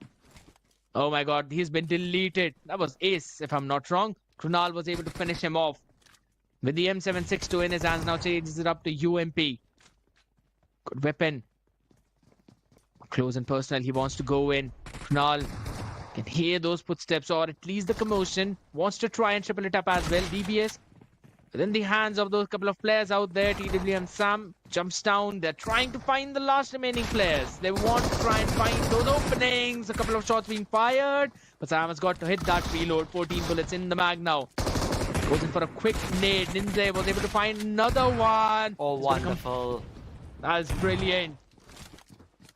Finally, at least one sign of revival piece of from side of TWM. That fight was so lackluster that they were part of course. Ninja is in a really good position right there with the DBS in his hand. But at the same time, I mean, TDE, they played it together, and that in turn has sweated them. And look at that. I mean, the communication being key critical element of that fight is how Team Together Esports have nailed the perfect finish and start to this game. And as we move on back again to the lull, towards Paradise Resort, where now we've got another team that has jumped in close. That is going to be Team Hydra. So a 4-man affair from Hydra against a 4-man squad of Chemin Esports against a 2-1 split from Medal. Chemin Esports, they are holding it steady. They do not want to be moving about. They do not want to be making any noise whatsoever at all. And in the back lines, we've got the players of CG. Now, if we look at this, CG, Hydra, Chemin. They're still kind of looking okay. All right, Hydra needs points, that's for sure. They need to have the best outing in that fight. But all the others, they're wasting time. They're just waiting and wasting time. They're like, all right, we've made the entrance. We made an entry. We've got our attendance booked for the map of Sanhok. Now we shall wait. And the zone, they don't really have to worry about a lot as well.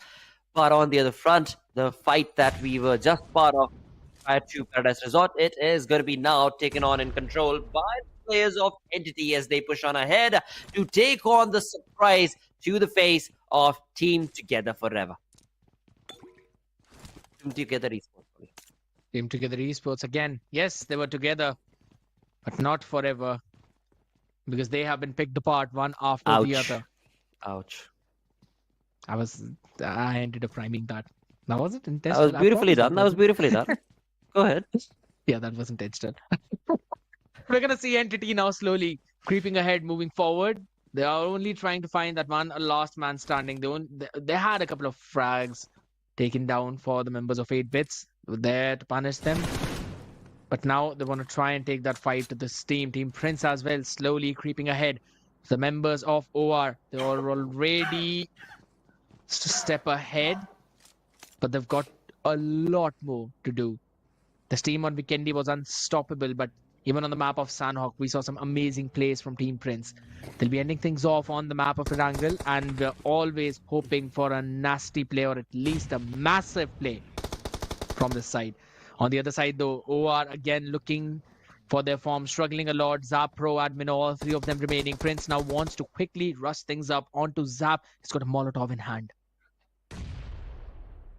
Prince, he's getting close. He's getting up and close and personal right there against OR Zap. At the same time now, Savitar from the back angle as well is drawn in. Some blood. Uh-oh. It is third-party action going in from the side of Gen X FM onto the players of Prince itself, where Prince, it seemed like, had a perfect flank angle along with Savitar, but Savitar himself was being led upon from the side of Gen X FM, which creates an opening for OR Esports. Now, in all of that chaos, we've missed out on the lull moment from Paradise Resort as Chemin have been eliminated. On the other front, as we talk about OR Esports' play right here, they seem to be the ones reigning in supreme against the players of Team Prince, where one by one, Team Prince, along with the third party coming in from the side of Gen X FM, have given a sigh of relief for the players of OR, and this nade could very well dictate, hey, hold on Paradise Resort, I'm really questioning, was it Metal Esports who seemed to have eliminated the 4-man squad of not only Chemin but Hydra as well, or was it CG? Firstly, Chemin were taken down by the members of Hydra. I did saw 4 frags onto their hand and a couple of picks in the finish speed. But at the same time now, Medal found perfect timing for the third part to grab a couple of finishes for themselves too. So Hydra are not out there from unscathed. I wanted to mention previously how Paradise is actually a very good place for Hydra to go, move forward and basically change their gears, get aggressive. Even yesterday, they saw how quickly they can take that space away from their opponents and finish all of them off. And this is not the first time that they've done it. But yes, indeed, this time around, they had a little too extra players to deal from. It's just causing them some problems. And that is exactly what Team Prince are also now facing. Zap with the DBS in hand. One shot, if it connects, J7 will be taken down.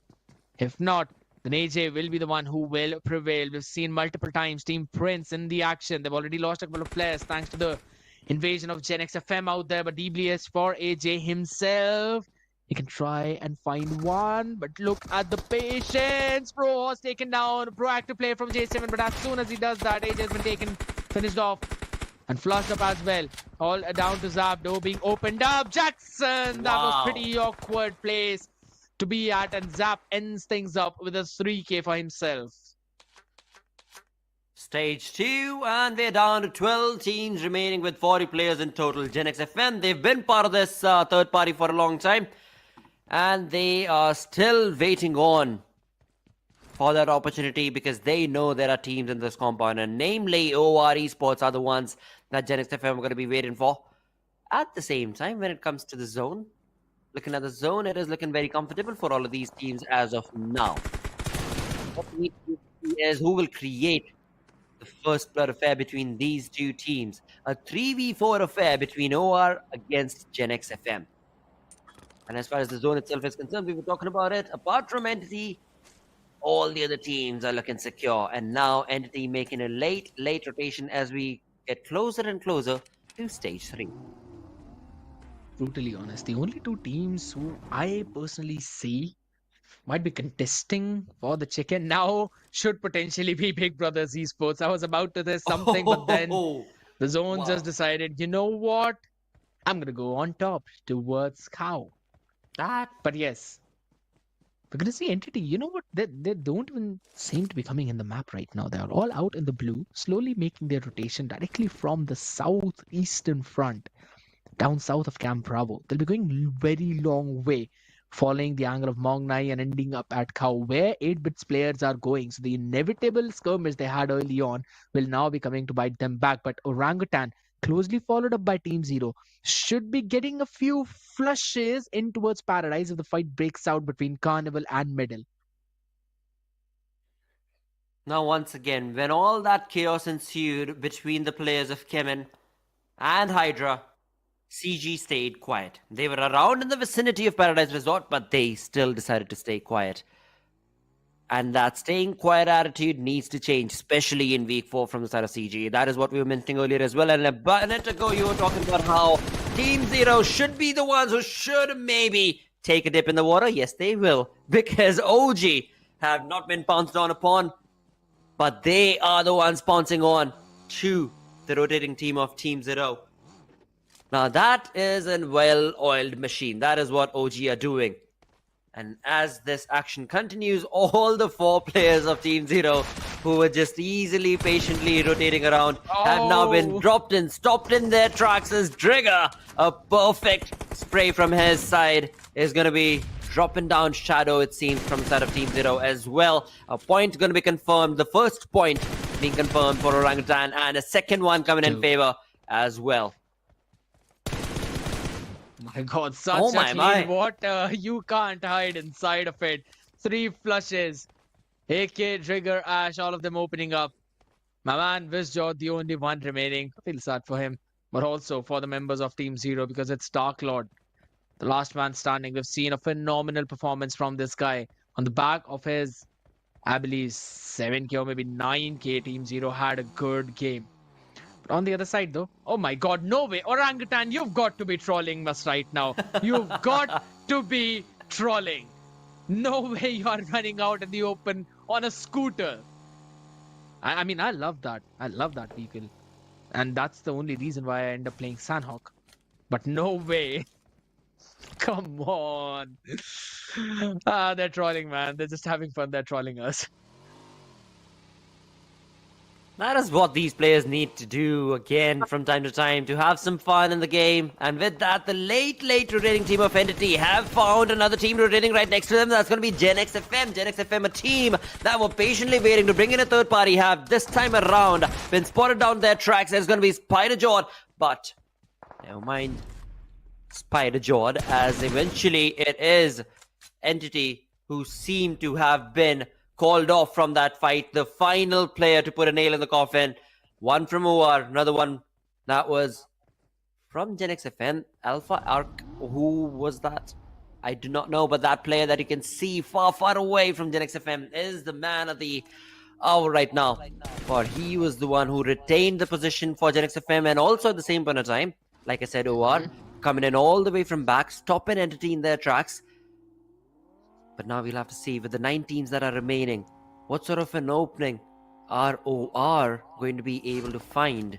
Oh, we'll be probably talking about that later, because Team X-Park were able to get a quick flush onto Ash and Trigger as well. Down in the open, on his knees. Should be getting back up, maybe, potentially. Dreams is just trying to find where he was. He's finally seen him. He'll be getting that flush. Oh, wait, no. He's just trying to find the rest of his team, potentially.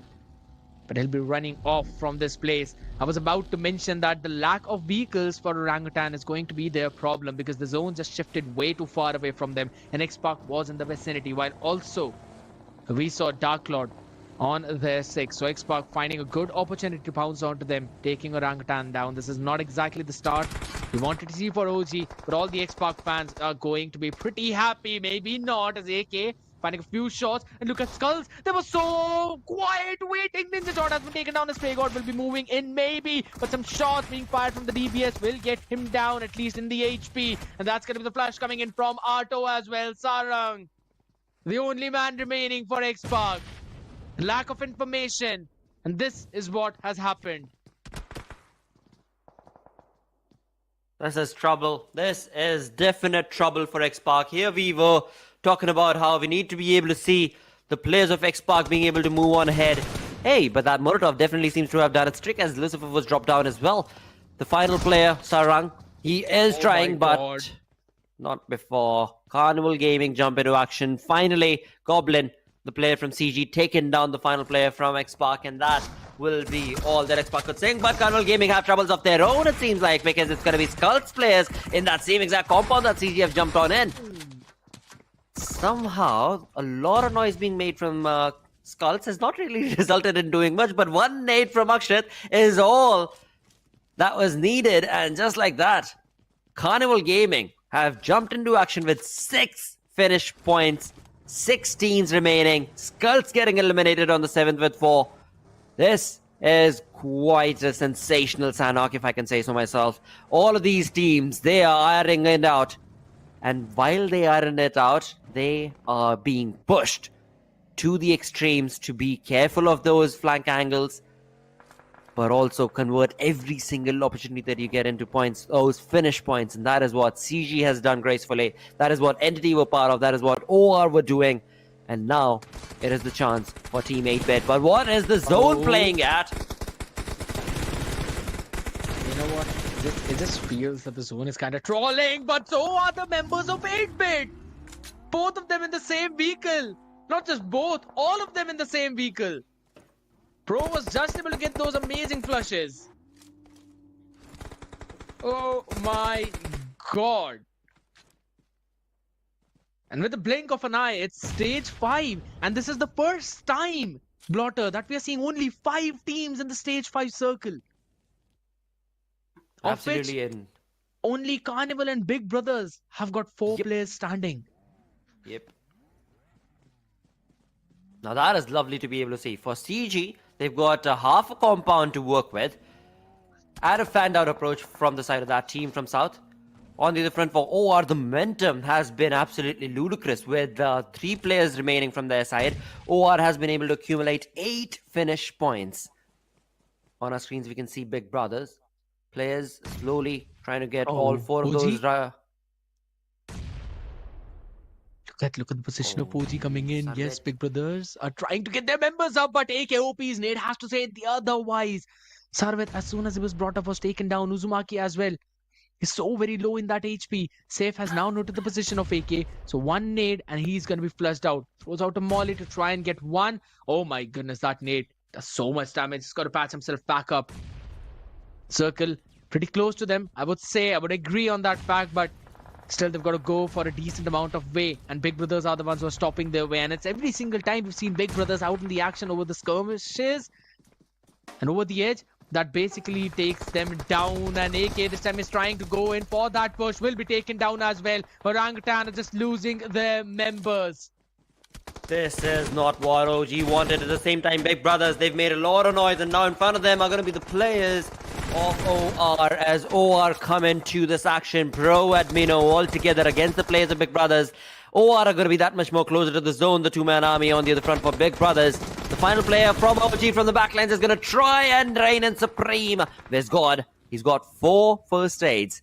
He's going to try and just survive it out as long as he can. But before he does, he wants to be able to secure a few more finish points. He does so gracefully as well. With another finish point secured, he's going to be able to get another first aid popped. And that will be the end of this God's song in this Sanhok. Because it seems that the final player is going to run out of first aid kits. Now, CG against OR's 2-man army. Admino and Pro. They don't have a lot of cover to work with. Omega has already pushed on quite ahead.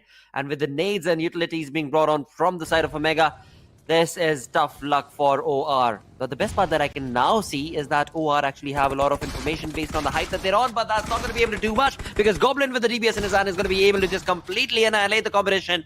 And in doing so, the players of CG, Carnival Gaming, jump into action when it was required the most. As we were talking about in the pre-game segment, CG need to deliver.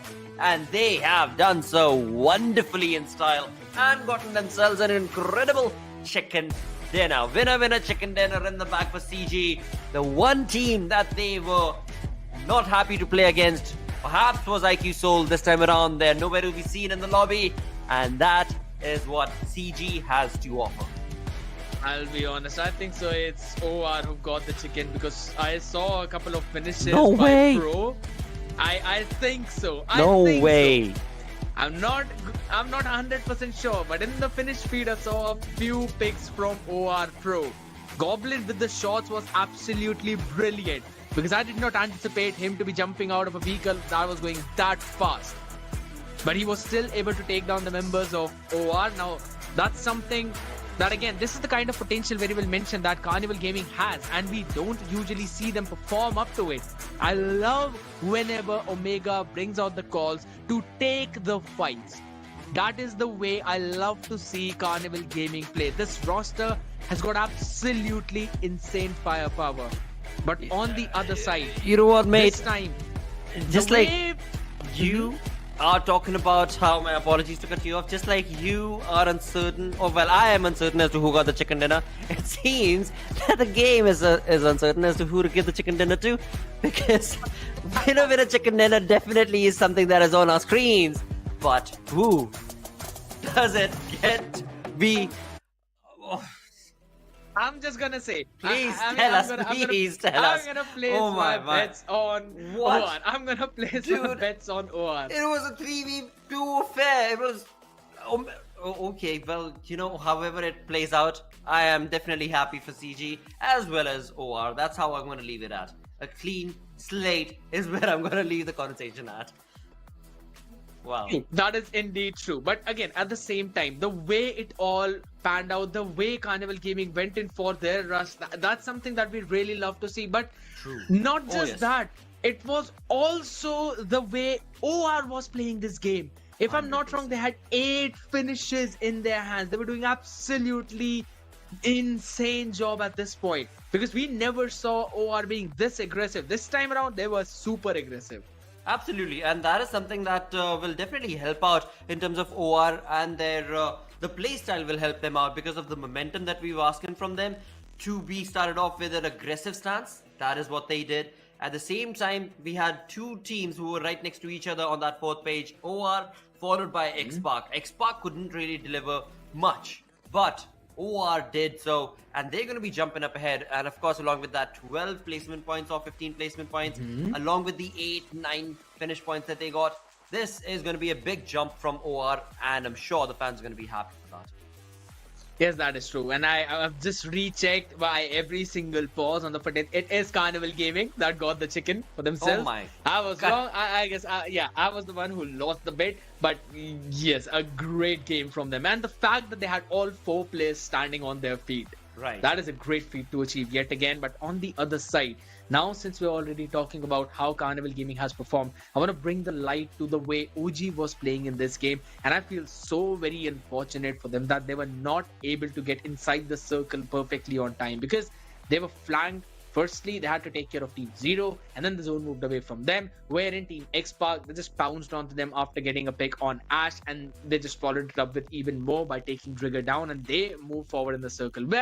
And they themselves were taken down by the members of SkullTz. They had absolutely no Yes. idea SkullTz were in that compound. And let me tell you this, after SkullTz retreated from that first fight, they have been in that compound forever, since the starting game. Wow, what a game. What a sensational game. Have to admit, this is what we were missing. The action, the entertainment, the chaos. This is what was missing, and that is what these teams have delivered. And with that, with the highlights on our screens, the third party that Gen X FM brought in right here, well, they did so perfectly well. But again, after a few minutes, we did see Gen X FM themselves getting third party. Third party is something all the teams, they kind of hate to see, but you could say the same thing for Team 0. Pretty unfortunate for them that Orangutan turned around at the exact moment. Kamla Boy was able to find one of the players of Gen X FM during the rotation, but then the way Gen X FM turned the tides onto the members of Team Entity, that was again a phenomenal performance from their side themselves. Carnival Gaming, in the meantime, they were just flushing every single person out there. They were taking down almost all of them one after the other. It was absolutely brilliant game, a very aggressive one indeed, and that's the potential of Goblin. That is the potential of Akshar, and that is the eye-jailing potential of Omega that we saw today. Just want to see the same thing in the next 2 games too.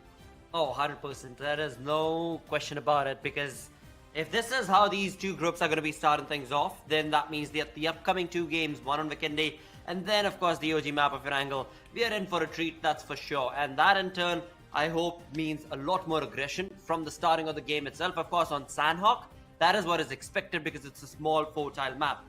But will that be the same case for the upcoming games? We'll, of course, keep our fingers crossed for that aggressiveness. Right now, with so many teams participating in individual fights, the question that needs to be spoken about or brought up is, who do you think the MVP is going to be coming in from? Where? What team? Because we had, like you mentioned, so many individual teams. I mean, OG, they were trying. We had none other than the players of Carnival who got a chicken. But again, Carnival were a little shy of being too aggressive. So perhaps it could be OR? I mean, you're asking this question. We're going to have it on our screen right away. It's going to be just, as you mentioned, the member of OR Admino with 5 finishes for himself. That totally means his team had 10 finishes in total. And they were able to grab that second place. So that's 22 points already for their side. A very good game indeed. A nasty way to start. And on towards the other side, we're just waiting to see on the leaderboard as well which team secured the most points. It should be Carnival Gaming with the amount of finishes that they had. If I'm not wrong, it's going to climb up to at least 11 or 12. So just a 5 to 6 points differential between these two teams clearly show how aggressively they played this time around. And you always want to see these teams step up in such a way.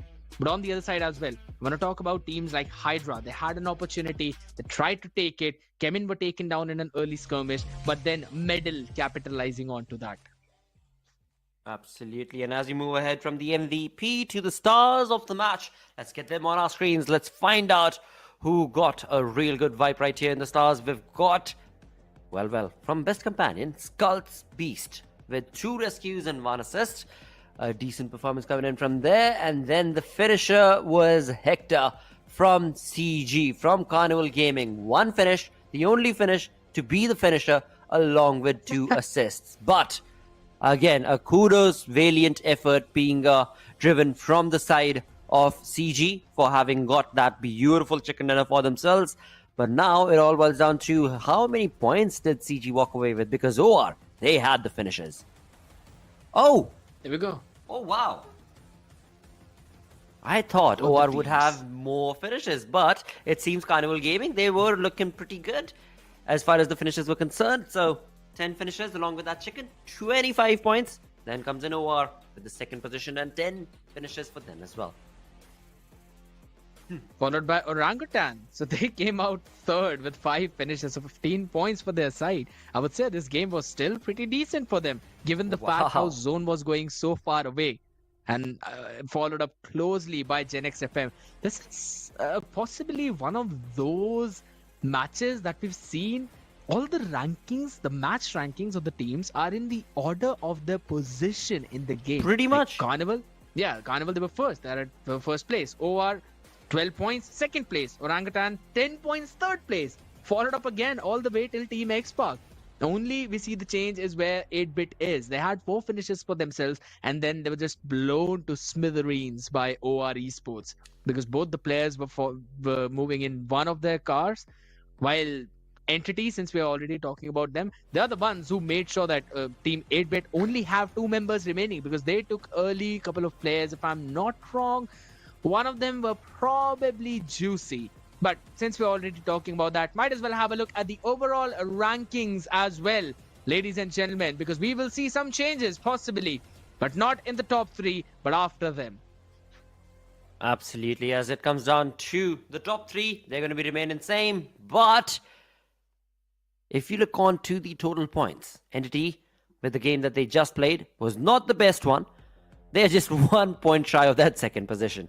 And then when it comes to the first team, that is going to be Team IQ Soul.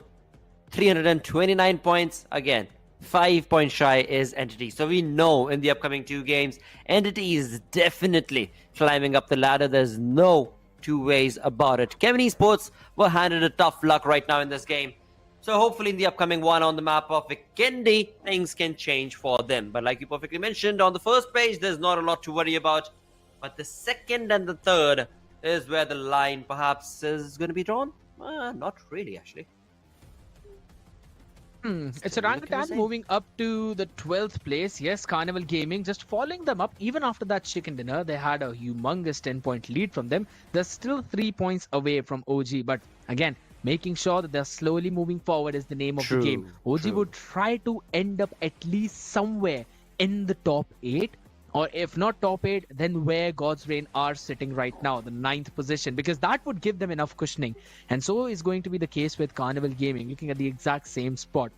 But one thing is for sure, reckoning Alibaba Raiders, it is highly possible that both of these teams might be dropped down to 17th or 18th place, because once we're going to look at the third screen, that's where we're going to see teams making that struggle to enter in the top 16 place. But one thing that I have noticed is that there are only 4 teams from Group B and D to be in top 16. Exactly.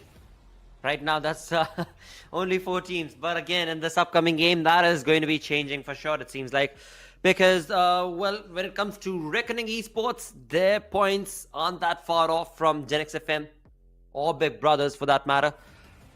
But the trouble is, will these teams be able to do it for themselves? Because Genix FM did not have a good outing on the map of Sanhok. Big Brothers had a good position, but not the best of plays. OR Esports, well, again, they've just completely overturned the entire lobby in the way that they were able to dominate in this previous game.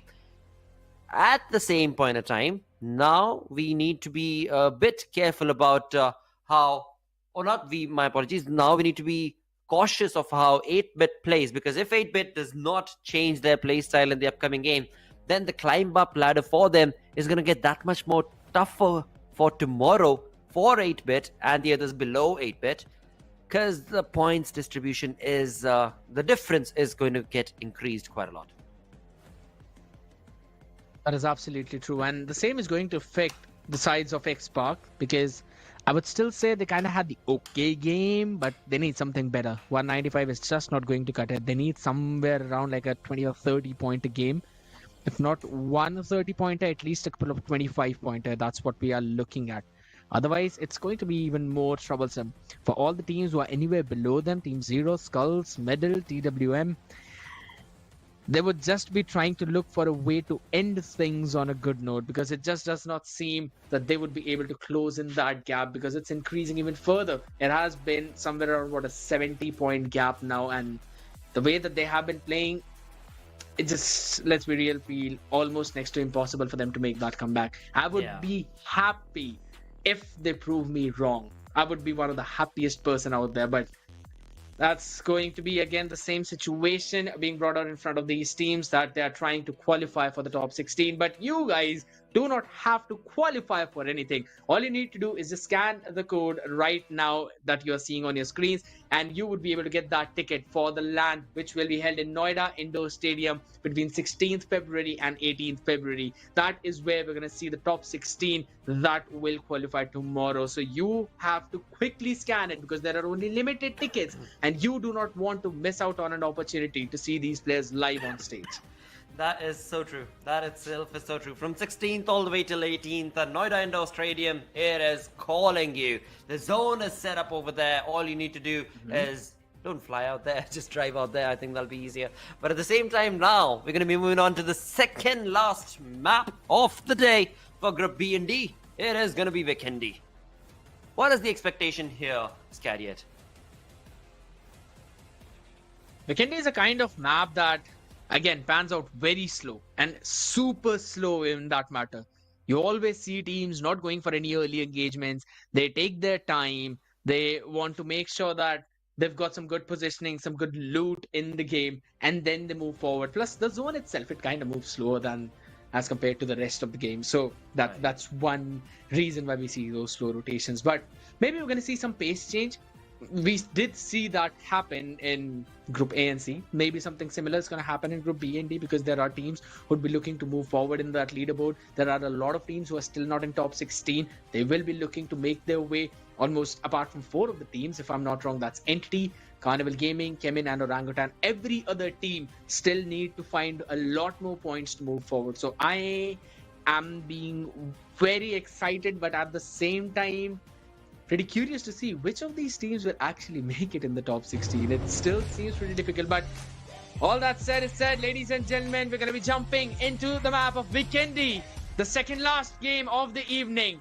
And the plane Not quite sure if the teams who would want to go directly towards Volnova would be able to do so or not, but it's a very northern-centric plane, and teams who want to drop towards Cement Factory or Hot Springs will have to fly a long way. Absolutely, that indeed is true.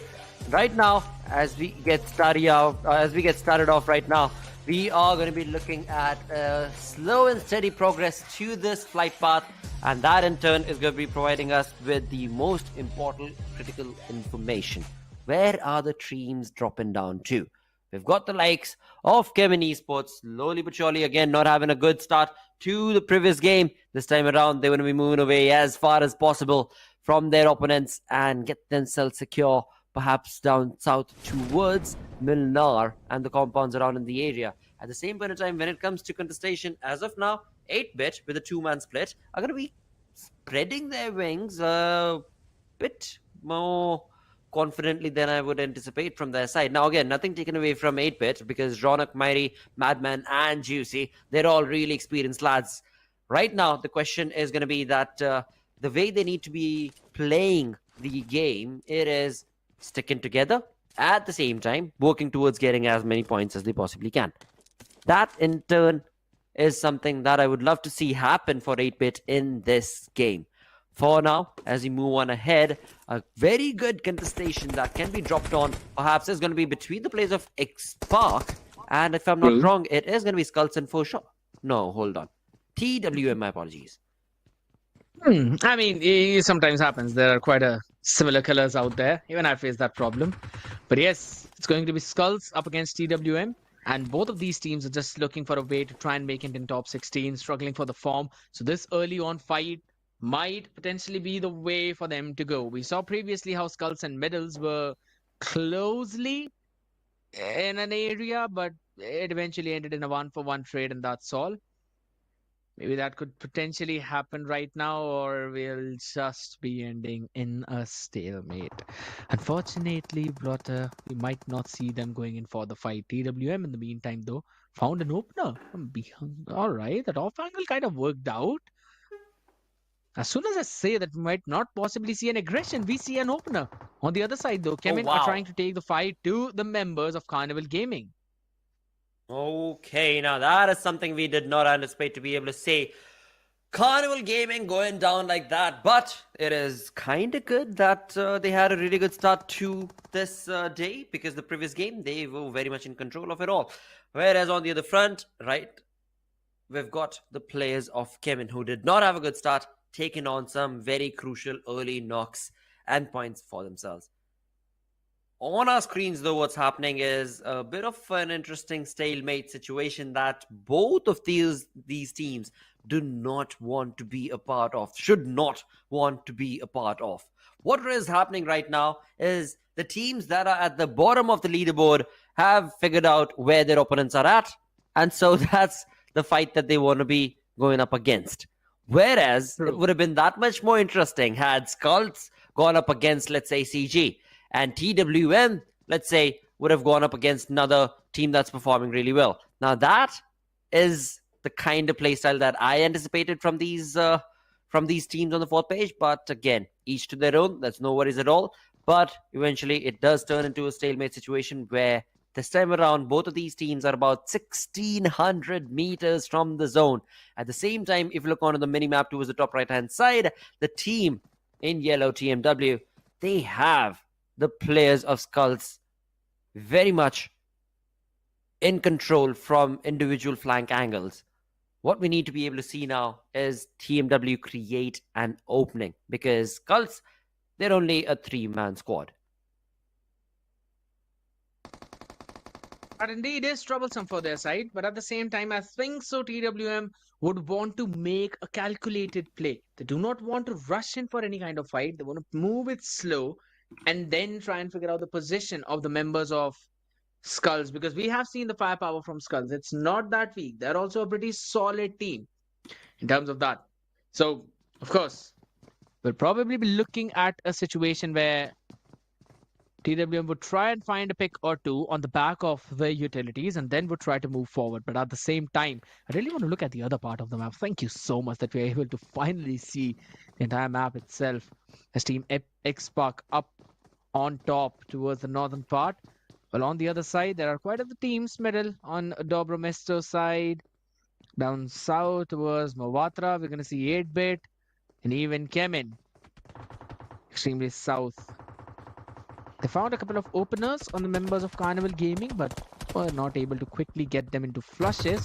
Maybe just one, if I'm not wrong. It was Hector, but in the meantime, TWM and SkullTz finally, they're breaking that silence.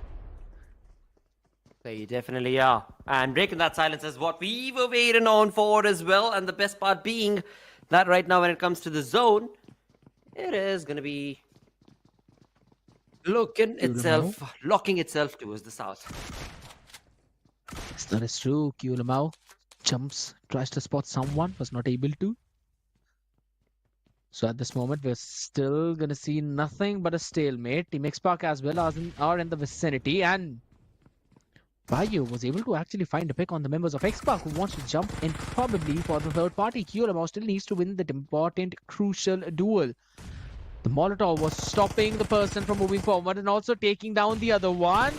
And this does seem to be a quick flush from the side of TWM. Bijlu was able to quickly get one trade back, but he's the last man standing. And as he moves forward, was he able to get two is the question, and yes is the answer. Bijlu, this guy has been brutal in this fight and has given some untreatable scars to TWM. But now Team X-Park move in as well. They want to get a few flushes for themselves. Bijlu was able to get 3 for TWM and is now waiting. Team X-Park want to jump in onto him. They're all trying to pounce at the same time. All 4 of them first. It's going to be Dreams and Ninja Jord who move forward, but they might not have an idea that Bijlu is a both and personal. It's going to be a shot, but he misses. That's the last time you would want to see someone miss. He could have got those 2 or at least 1 extra flush. Oh, that feels so bad. But he tried. That's the best part about it. He tried and he tried to capitalize and utilize all the information that he possibly could into points. Whereas that's not the same for TWM. Where we've got Paio. Now, Paio needs to be very, very quiet. And it seems to be working for him. Wherein the best part for X-Park is they got that finish point, but now they're going to be walking away from that entire area. They've absolutely no idea, if at all, there is another team in the vicinity. And that, of course, is TNW Gaming's final player, Paio. Now, all he needs to do is stay quiet and count his stars and BGMI gods that the players of X-Park do not enter his compound. At the same point, though, again, when it comes to the late rotations, look at that. Up north is where we are looking at on our screens. TMW Gaming as well as Xbox's player. Whereas down south is where the zone is. So even if Payo is able to survive this right now, it is going to be a difficult conversion for him as to how big a rotation is he looking forward to be making. And what's next? Well, what's next right now for him is something that only he can answer. But again, looking towards the zone itself, we've got a lot of teams in the vicinity. We've got a lot of teams who've made a lot of noise as they get the rotations completed into the center of the zone. But now the question is going to be, will the zone be moving on down south furthermore? Because Winery is where CG's at, and that is looking like a really good position for CG.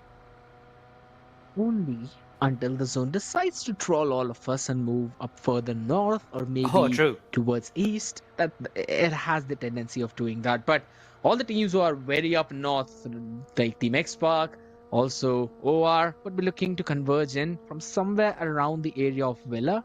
I don't think so they want to end up being somewhere near a cement factory because Entity loves to play on those eastern edges and you do not want to fight that team so early on. Maybe they want to try and prolong that skirmish for as long as they want to, because the members of Chemin, again, down south, staying put in the position that they were. 8-bit are also going to make their rotation towards the north of Winery. I'm pretty sad to see that there's no one in the Dino Park. I mean, I love that Jurassic Park area. I do too. I so do too. I don't know why people have something against Dino Park itself. Maybe it's to kiddish or whatnots. They've actually changed through the updates. They've changed Dino Park so many times for it to be, kind of attractive. But I always try and find a way to go down to Dino if I can. That's But a nuts again, moment. nobody cares where we want to go scared yet. I know. And that feels sad.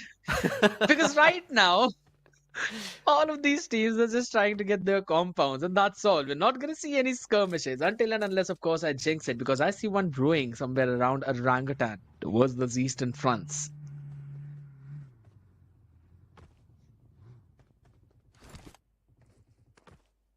Let's see.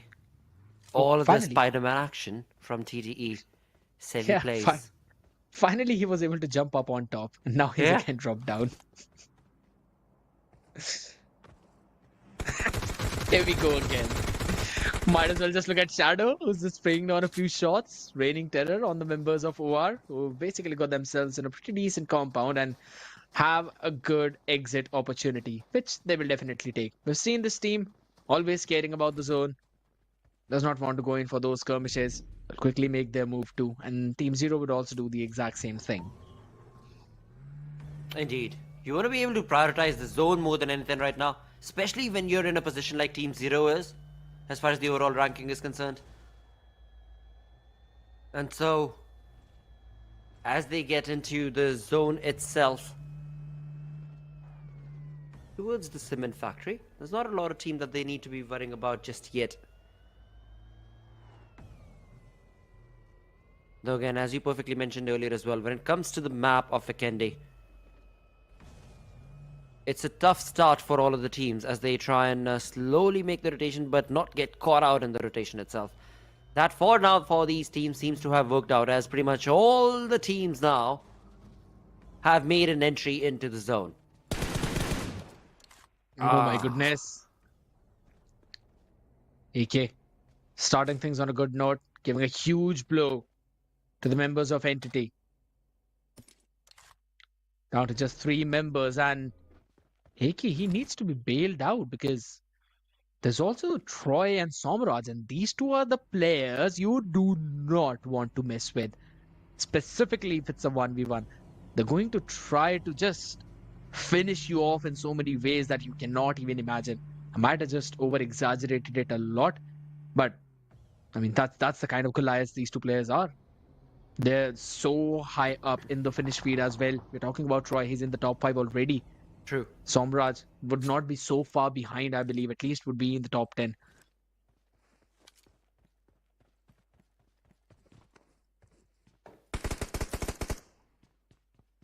But as we move on ahead with the game, towards binary region, we've got the players of Chemin right in close proximity to the players of Carnival Gaming. Now, Chemin did not have a previous good game, but their opponents had a chicken dinner. And with that, Team Zero have started out the flushing right now, and that too against a big name like OR. And what a perfect spray coming in from Shadow from one side and another. He's been able to drop down 2 of the players of OR itself, and it seems that OR's final player, Robin, along with Pro, my apologies, no, there are 3 players from OR, and the numbers for Team Zero, they are all just stuck onto these 2 basic warehouses. A good nade from OR could have been the one dictating the fight in favor of OR, but that's not been the case just yet. My God. This one cooked from Robin. They deliver. Yes, And it definitely does. did. Sayed OP has been taken down, and it's again Robin cooking another one. Can he try one more? Nope. Just a little bit overcooked, I must say. Oh, maybe it's not. That was a nade from Team Zero, who now try to go in for that plus, finding an opportunity. Would be trying to pounce onto them, but still not finding any major success. A Dark Lord has been taken down. It's all down to Shadow, who was also finished off. And OR come out on top, unscathed. Oh my. The fact that even Admino was not flushed out, and he was able to convert it into a 2K for himself, it's going to haunt the members of Team Zero. Team Zero, the way they started that fight looked like they might have an opening created, but they were up against a big name. And that big name being OR, with the momentum that OR have created in the previous game. A tough luck being drawn for Team Zero right there. Look at OG Ash. So far ahead. Just waiting for a perfect timing to go in for a third party onto Chemin and Carnival, who have decided to quickly finalize the duel that they started a while back.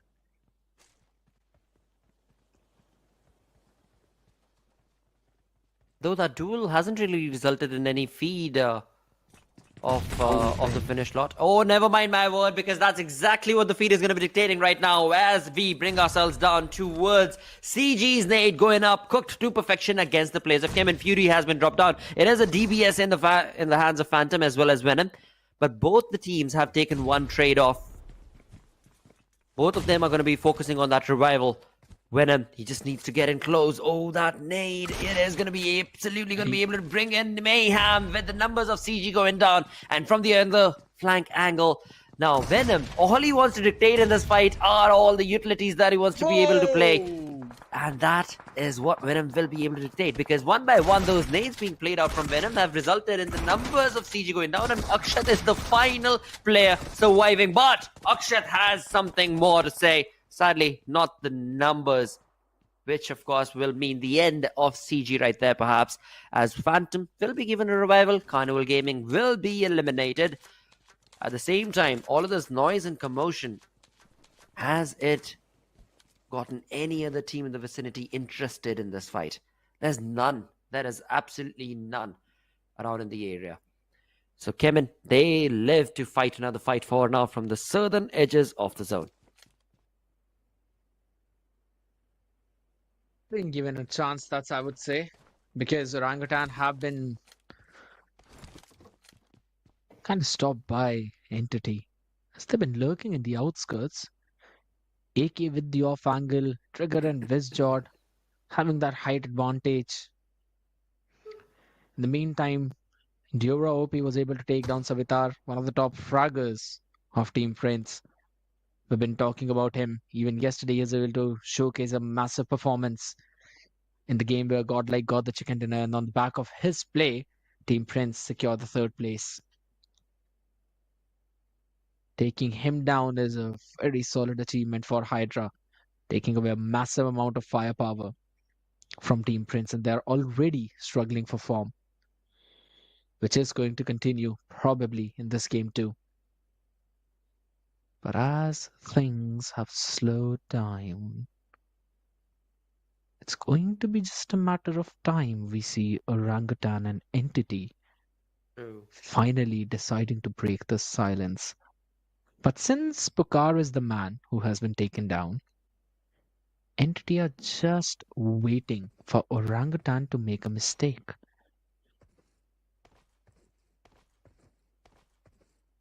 And as we are stuck in the stalemate again for OG, the best part is that they are up on top of this mountain, so they will have a better information. And of course, the flank that has been taken over by their teammate, OG's AKOP, you should be able to convey the information of the rotation from Entity, if at all that takes place. But while the stalemate continues, the fight that we were part of, where we had the players of CG eliminated thanks to Chemin, Chemin's position was pounced on by the players of Metal, where Chemin have been able to perhaps stop Metal in their tracks. So a few trades were, or knocks were traded between those two teams as they got in close proximity to each other, but that seems to have stopped as well. And now it is going to be Chemin maybe getting closer to OG Ash's position. Let's see how this plays out. Could be possible, because again, Ash is a fragging IGL. I've always said that. Oh yeah, His callings have been pretty solid, and his fragging potential has also been amazing. And that is one of the strengths of Orangutan. Any one of their player could pop off. But on the other side, yet again, Chemin having the momentum, they were pushed away from their own compound by the members of Middle though, and as the zone shrinks further, we're seeing all the teams making their entry. Orangutan were already inside of it. OR from the northern part. We're seeing Team Prince as well from the southwestern edges. And this circle, my goodness. Wait till you see where the circle has formed. You can already see the parts of it, and Gamla Boy straight taking the waterway. Want to go in with that few hundreds of meters butterfly. And Team Prince OG was already taken down, finished off as well by the blue. Sarang doing a massive damage from the back lines. But Orangutan, where are they going to position themselves? Because you've also got Hydra rotating from up north. Hydra's going to be in the center while rotating this. Oh, never mind. They've jumped their vehicles in the freezing cold waters of the water body. God. But again, there's no fear for hypothermia, so they're going to be able to survive. And again, Hydra in your name, you better be able to survive in water. I doubt. I mean, it's Hydra. Yeah, that kind of makes sense. Would have made even more sense had it been Hydro. But they're not out there doing the nomenclature thingy. If you're going to leave it at that. Admino, oh my god. He was drowned and knocked. That is a massive upset. And Ash has already revealed his position, so it's going to be now compromised. He's got no... Orangutan's entire team has basically rendezvoused, but I'm not quite sure if that's literally the best place. Where's Jord? My goodness, finds the perfect timing. They've got some solid vehicles for the cover. On the other side, they've got to be worried about Team Hydra up north, who are as well, who are down in the waters, will be flushed up by the members of Hydra. That is such a smart play from their side. They're really playing their cards out right here for Hydra. Oh, they're in a horrible spot. They're in a tough luck situation for sure, but if they can somehow keep themselves away from all the lead being bursted against them from OG and Hydra, they might actually have a third-party advantage, an X-factor advantage in terms of their positioning. What a zone. What a zone again, oh my. This Come on. day and the zones have been bonkers. True. I thought yesterday's zones were Yes. kind of getting crazy, but today feels even more nasty. And now what is Hydra going to do? They're at the edges, and so is Orangutan, but Entity have got to make their way, and every other area has been occupied. They've got to either go in from above the bridge, that's basically inviting death. If they try and jump into the waters, you're going to have Hydra waiting for you. You can't go from up north. There's already Genix FM, 8-bit. And also, if I'm not wrong, Team Together Esports. And on towards those western edges is where Team X-Park are now fighting for their lives as well. To the likes of Team Prince. And behind both of them, you're seeing Chemin Esports, who've got basically one of the best spots in that circle. Absolutely. For now, they definitely do. But along with that position, they need to be able to capitalize on those finish points. And that is what Chemin are going to be trying to achieve. As Venom gets a perfect shot against the rotation from Dream. As X-Park is down to their final player, Ninja Jot. Well, again, the Revival is going to be around the corner. But will Prince allow that? Jackson and, of course, AJ. They're going to be pushing on with the DBS in their hand. And a 2v1 situation is what Ninja Jot is faced with. He does have a DBS of his own. Oh wait, before they even enter, they haven't even cleared the entire compound and they have held Team Prince. What are they up to? Okay, this is tough luck for Team Prince. Oh! My God. A nasty one coming in. Ninja Jord, he can try and make another play. Almost blowing the vehicle up as well. And Team Prince, their rotations have been halted. Chemin fighting in from the back lines on towards the other side. We're also seeing Entity trying to enter and trying to take the stage against the members of Team Together. Big Brothers along with 8-bit fighting out in the outskirts. It's going to be even more troublesome for their side as Chemin was able to take down and make things difficult for the members of Gen X. In the meantime, AK finally finding a pick onto Troy. We were mentioning about this duel. Always wanted to see that. AK wins out in that one, finding an opportunity. Team Entity, not a great positioning to be at, but on the other side, Chemin Esports, they'll be trying to stop any other team to move inside. And this kind of spray down is all you need, but Juicy retaliates the fire and is also able to bring a cake back to their own corner. Ball's in the court of Chemin now. They've got to either try to make a play or maybe they can just stop. Because yet again, it's 8-bit who need to make their entry, but Orangutan now up against the members of Medal who are trying to find a way. A Molly just outshot, Sayam is going to survive. Orangutan out in the covers, but their backs are way too open. Entity would try to look an opportunity to pounce on them. And the Snade is the one that gives a great opportunity to Sayyam. Both the players now trying to move backwards. AK, the only man surviving. Can he be the demolisher? All four of Middle are now pouncing on him. Top Dog's been taken down. But does not matter. Orangutan finished off. Middle prevailed. Middle have done so miraculously well in this fight, that's for sure. They were playing it to perfection when it came to the information that they had. But as you mentioned just a second ago, that they need to be careful of the flank that is behind them. They need to be careful of their backs, and that's where Middle were just punished from. Gen X FM is still part of this entire fight, but look at Chemin and their control of this entire zone. Behind Chemin is still going to be that interesting name of Team Prince. But Chemin, with the momentum going in their favor, they have 11 finishes. What missed out from the previous fight, or rather from the previous game, Chemin has capitalized upon this time around. Whereas following them up close is going to be the players of Hydra. They are going to be surviving with all four players. The revival is going to be brought on to the fourth player. And Gen X FM, they are stuck in between. They are stuck in a sandwich situation where Chemin's Phantom, along with the smoke wall that is created, he wants to go ahead and get as much information that he possibly can. While all this chaos ensues towards the eastern side of the zone, we've got the players of Entity taking on shots as well against Middle. Oh, whoa. Whoa. Wait What? a second. Spray God. He was trying to go in for that spray down, but just kept on running and running and running. But Pro still, he's got an angle to work with, but maybe not a lot.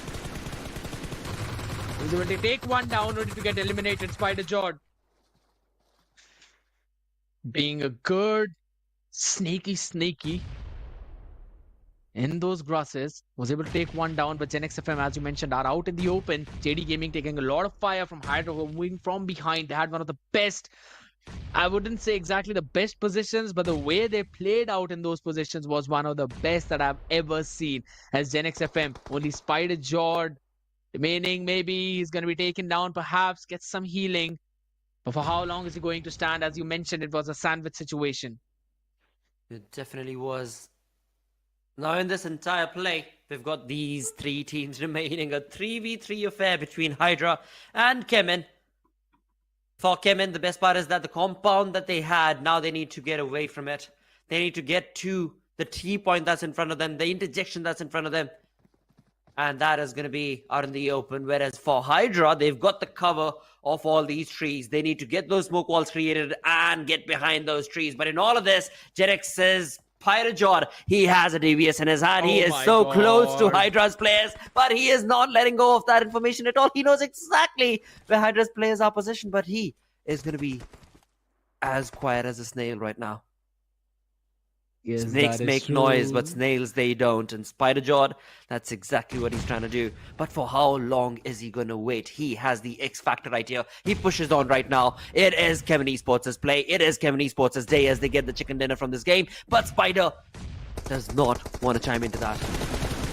Oh, he's finally have to get up. Fury goes in a fury mode with the spray down, but he will be taken down as well. As Spider-Jawed with the DBS. He has been able to become such a massive spoiler out there for Hydra, the lead spray god. And now it's Altu who goes in for his own spray down. It's going to be one after the other. But Spider-Jawed is still surviving in a 1v2 situation. Surely he does not get anything out of here. Surely he should be taken out. He's almost at the edge of the circle. Chemin, both the players pretty healthy, already have 15 finishes, so this could make the 16th one. Fury was the one who was basically being absolutely mind-blowing. Spider-Jawed has got no healings left, only a few bandages. Maybe he takes another extra bit of damage from the circle. That is so unfortunate. Oh wait, has he still got a first aid? Yeah, he does. I'm still surprised. Why would he not use that previously? But maybe he wanted a little bit of an extra timing. But Blotter looking at how he needs to make the move first. He's the one who's closer to the blue. It does seem inevitable for Chemin to win. Maybe Spider-Jawed. Oh, wait. Does he want to go for the heal battle? Nope. He's just gonna give up his life. Yeah. I did not expect that anticlimactic ending, I'll be honest, but that's a solid chicken for Chemin. That definitely is. With 16 finishes, what was missed from the map of Sanhok from Chemin has been delivered in style for the chicken dinner is theirs for the taken on Vikendi. At the same point of time, that final player, the Spider, in that entire play from Spider was incredible from Genix. Again, a beautiful turn of events where he, being in the top 3, Hydra had 3 players and that was nullified to 0 to zilch thanks to the timing that Spider pounced upon. At the same point of time, had he had some utilities in that final moment right there, had he had some Molotovs, had he had some nades to play around with, it could have been a very good turn of events where it could have been stolen. The chicken dinner could have probably been stolen. But you know what? That's not what has happened right now because it is Chemin Esports walking away with 31 points from this individual game. A wonderful, wonderful chicken dinner. And at the same point in time, the lead that they needed on that leaderboard that was missing from the previous game, like I keep on saying, it is definitely going to be delivered from this game now. That's what you've been waiting for, and that's what you have got. So yes, indeed, Kevin. And I love the fact how it's not just a 2 or 3 point finishes chicken dinner, right? It's not a 5 to 10 point chicken dinner. They had 15 finishes for themselves. It's a 30-point banger. That's just ridiculous. It's a 30-point banger. I'm not going to lower down my volume right now because seriously, the way they had a perfect positioning in towards that circle and the way if they were able to play out, it was so very similar to the way how Blind got their game. If we correctly remember, on the back in the map of Miramar, I've already mentioned the similarities between Miramar and Vikendi. The play styles, they kind of remain the same. It's slow build up in the early phases, but then it slowly picks up the pace and it always relies as to where are you able to position yourself. So Blind, they got a perfect positioning and Chemin got the same in this one. And they were just able to quickly check in all the other directions where players were coming from and finish all of them. It worked out wonders. Absolutely incredible wonders, of course. But this is where we saw the players of Team Zero kind of lose out on the opportunity of getting some decent points for themselves as they were eliminated. And we moved on towards the players of Hydra officials as well as they got into the water and had a really good control. Now Medal right here, the way that they played to be able to bring down the players of 4G one by one was absolutely supreme. I mean, Medal Esports, they had a perfect play in that moment, but then again, being out in the open in this sort of an area is what got against them as they themselves got third partied upon. And this, again, this is the moment where everything became so much more clearer, where Hydra and Chemin were the two. But that is only till the time we had not paid heed to Genix FM's final player. That was Spider himself. Spider Jordan, indeed. He was basically creating a proper web around the players of Hydra. Absolutely. He was waiting for them to be falling into that trap. And as soon as he did, the way a spider quickly grabs a fly when it's caught in the net, that's how Spider Jordan was able to do the things. But again, at the same time, I really loved the way how it eventually panned out for their side. On the other side, I really thought maybe Medal won the fight a couple of seconds earlier than OG, but no, they had a couple of players alive. There was a last man standing situation. It went up in the favor of Medal. They did a good job there, but were eventually caught out by other teams. 100%, I will agree that, and second to that as well. But with that, let's find out the MVP coming in from this game, the second last game of the day. We've got Fury from Chemin Esports walking away with 8 finishes, mind you. 8 finishes and only a 53% finish contribution. That is the kind of chaotic mess Chemin Esports were part of when it came to this Vikendi on the second last day of week 4. Fury was furious. That's for sure. That is why he's got 8 finishes right there. But again, nothing taken away from his team and his teammates because he only racked up 53% finish contribution. So his teammates, they were up that ante as well. But that's again just one player having 53%, and the rest of them grabbing 7 finishes for themselves. Best companion is also going to go back to All2, had 4 rescues and also 1 assist with a 203 health restore, survival time of 28:09. Good play coming in from him as well. He was always there when his teammates needed him, there to give out those revivals. While Fury was out there finishing people off left and right with 10 knocks in his hand, you also need a player like Alto to stay in the back line, be the cool, calm, collected healer of the team, and help your players get back on their feet wherever you need them be. So that's a very well-oriented play from the side of Chemin Esports, and this is the chicken dinner that they promised us in week 1. They finally delivered it on week 4. I'm going to remember it.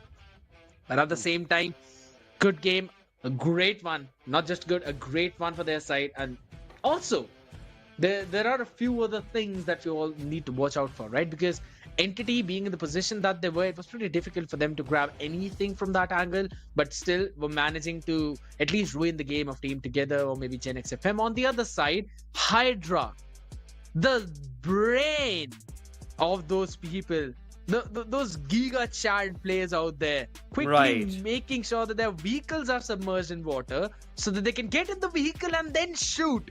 That is bonkers. And the timing of it all as well was just perfectly read from Hydra's players, of course. But as we move on ahead, this is where we talk about the match ranking, where Hydra officials, they needed the points, and that is how they delivered, with, of course, 19 total points that they accumulated from this game. 9 total finishes. That is definitely a commendable effort in favor of Hydra officials. Gen XFM, all thanks to Spider John in the final moments, getting the 3rd position, thus 12 placement points for his team. A wonderful turn of events for Gen XFM as well as OR Esports, with a very equal playing field. 6 placement points, 6 finish points, total of 12. Followed up by Team Prince. Finally, we are seeing this team up on boards, but maybe a little too late, I believe. Because it's already 2 games over, and they're yet to get a massive one. So it kind of feels unfortunate, but also at the same time, Big Brother Esports with only 1 point, and that too of the position. Carnival Gaming, this time they were kept quiet. They were first in the previous game, but 15th in this one. Team Zero again. It just seems that now their run is coming to an end. 8-bit, they seem to have some juice left, but they need to pull it out as quickly as possible. We're going to have a look at the overall rankings as well. Chemin now taking that first spot. Entity, there's a gap being created. They're at the 3rd spot for their side. Chemin having that lead with 203 placement points alone, and a total 343. Their placement points are higher than quite a lot of teams' total points. Indeed, and that is what Chemin Esports, we were talking about it before the 3rd game, or after the 3rd game, my apologies, where of course Chemin Esports, well, this is the playstyle that we've seen from them in the past 3 weeks, and that is what the only thing that they've actually changed in week 4 is the aggressiveness, I guess, if I can call it that. I mean, that also is very reaction based from Chemin. Otherwise, they will not respond to any aggression at all until unless it is at their door. At the same time, though, on the other front, we do have to bring up the name of Carnival Gaming. I especially do want to, because sitting on that 255 kind of a cushion marker on 13th position for now is okay, but not for long, because 10 points shy is going to be Gen XFM sitting on the 15th position. By the end of the day, which is going to be this upcoming game, Carnival Gaming, they need to have another good one like the previous game that they did. Gen XFM, they are only 10 points shy. So they need to just keep on racking those numbers and getting up above 10th position, which again is a very difficult task. But that's what's needed if you want to secure day number 2 post these 65 matches. Yes, because this is where now the things will change. OR, 231 points grab for themselves, will be looking to enter in the top 16, and if the next game goes well for them, they will be able to do so. On the other side, Hydra official making their way up along with Big Brothers. If they would have had a good game this one, but they just did not. Hence, they're still sitting at 21st position is going to be Team 8-bit with 220 points grabbed up. This team is also facing a lot of problems. Team Prince with 215 points. You could potentially say if they get a good 20-point chicken dinner, They should be able to move upwards, at least on the 17th spot, but things are looking dire. Yeah. It's- It is so a is the tough case. luck. True, and so is the case for Team Together Esports. With just 210 points, they need a massive chicken. TTE as well as TMW, they've both actually been trying. I'm not going to say that they've not been trying. It's just that trying is coming it a little too late. And that, of course, in turn has pushed them out of the top 16, that's for sure. At the same point in time, now that same conversation can be dropped towards the players of Team X-Park as well as the ones below them, because Team X-Park, this is going to be their final game. 197 points sitting on the 26th position. Yeah, they get a decent one. They are maybe going to be able to jump onto the third page, but definitely not going to be able to qualify for the top 16. And this team, again, has a good firepower. The only place that they're lacking is those placement points. If they would have had a few extra, might have been in the top 16 already, but it just seems that even after those 3 chicken dinners, they are not being consistent at all. And I'll be brutally honest, any team below that position might not have the chance to make it, because the cutoff right now is at around 240.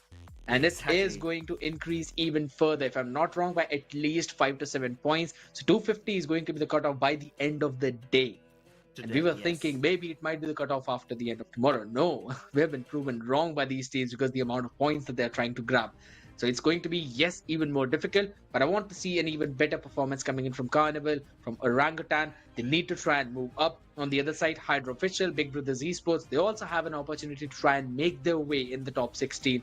I'll be looking forward for a good performance from all of these teams, because the next one is going to be the map of Erangel, which they all love to play on.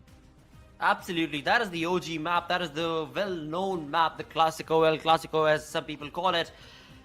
Though again, because it's the El Clasico, every team understands the drop that their opponents are going to be going for. True. We saw when it came to the first 3 games, the final game once again was on the map of Erangel. As soon as those 2 teams, or rather those 2 groups, dropped against each other on the map of Erangel, it was a starting till the end an all-out war where we saw so many teams in contestation against each other, because they knew that this is going to be their final game for the day. And that is exactly what I'm anticipating from these teams for this upcoming game as well, because it's going to be the final game of the day for them.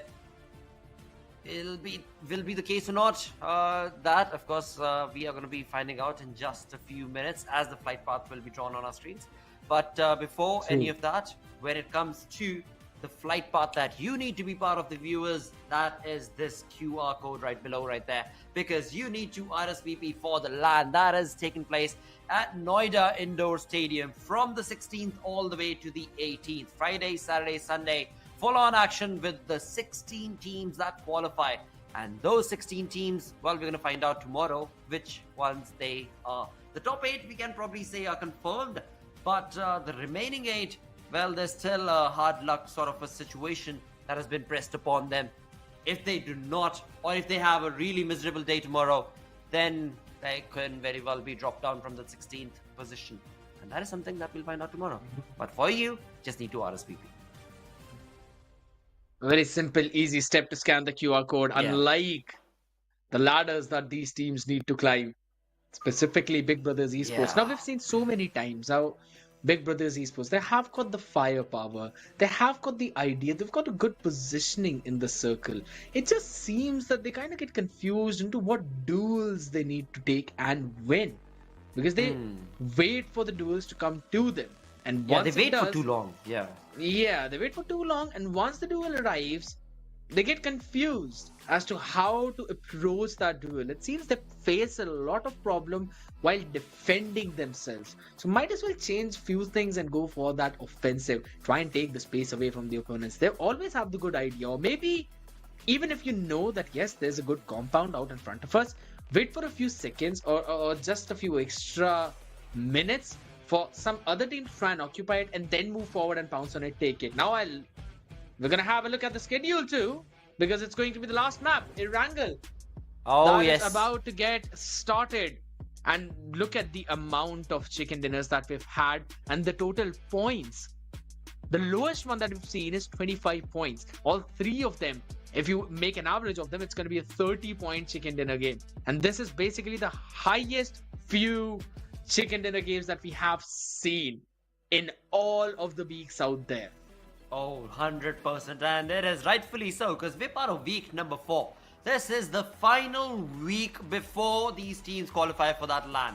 And if in this week we are not to expect some crazy plays being made, then perhaps we've missed out on the chance that, well, there is a LAN taking place where the fans are also going to be a part of it. So you want to be able to bring in each and every aggressive start that you possibly have in your Genie pool. And that is what these teams are bringing today. I wonder how it's going to play out tomorrow, because tomorrow is the final day where we're going to find out which are those 16 teams, how have they qualified.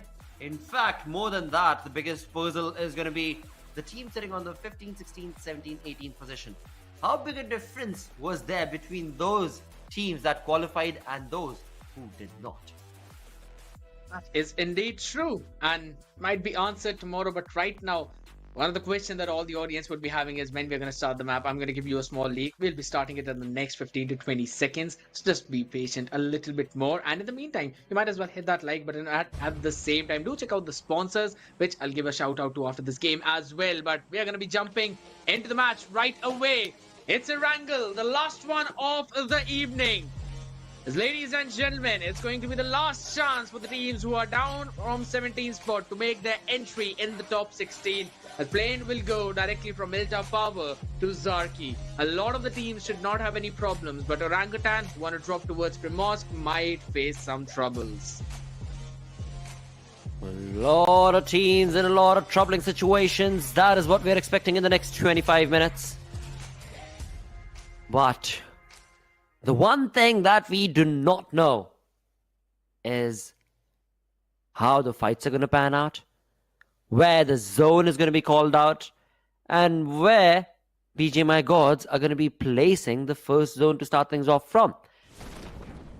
At the same time, as I was anticipating earlier, will there be any drop contestations? Will there be any clashes between these teams?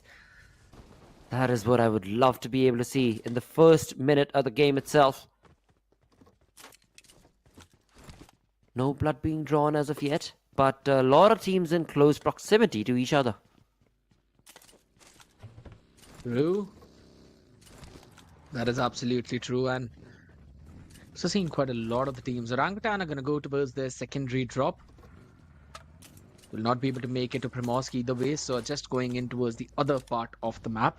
Then normally we would see Chemin take a drop, who are now currently in towards the area of north of Shelter and will be slowly moving away from that place. Orangutan has occupied entirety of the Zarki and some parts of maybe the north shore of the city if they would want to make their rotation 70 for Team Together Esports, since there's no global esports right now. They've got that area for themselves. TWM, Genix FM, dropping in the areas where we normally see Gujarat Tigers. So they'll be taking that space on the other side, down in Pochinki entity.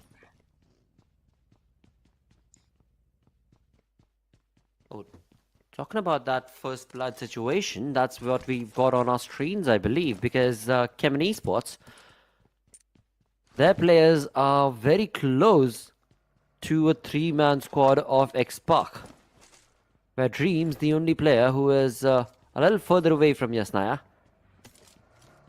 is maybe where we can anticipate some fights taking place. And again, with the kind of playstyle that this team of Chemin Esports got the chicken dinner with in the previous game, 16 finishes is what they got. So that is a big Herculean number. But we'll come back to that Herculean number, because right now, the Herculean gun in the name of DBS in hands of Shadow seems has been drawn against Arto. But Arto, he is being as silent as he can. Shadow moves away. Oh my god. Don't think he wants the opponent to run out, because Shadow is ready to mow him down. Quite an aggressive play right here. And there we have it. The teammates have gotten all the loot they needed. And now it's all 4v1 situation on to Auto. And Auto will be dropped down. And the finish point will be converted. An easy conversion of that finish point from the side of Team Zero. At the cost of a little bit of health and vest perhaps for Syed OP. But that is all. So a decent play from Team Zero. A very synergistic play from Team Zero.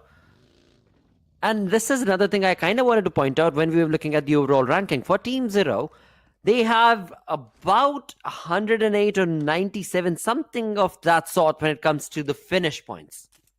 Yeah, 97, I believe, because 100 marker was only touched by another team on the 4th page. Team Zero has somewhere along the lines of 97 finish points, but only 70 plus placement points. So had Team Zero worked towards a better placement point sort of a play style in the initial weeks, they actually could have been in contestation for that 16th position. I'm sure they could have found themselves on that 3rd page. And right now, that dream itself is a little scattered and lacking because the opportunities have dwindled down. This is their 4th last game. Tomorrow, Team Zero is going to have 3 more games. And amongst that, to be able to climb up, I don't know what, 14 positions? Yeah, that's highly unlikely. Probably impossible. Such a bold move to have no information and yet move through that bridge where you know there might be someone over towards the other side, but lucky for them, it's only Encore who might not try to fire any major shots. But down in towards military base, we are seeing the members of OR.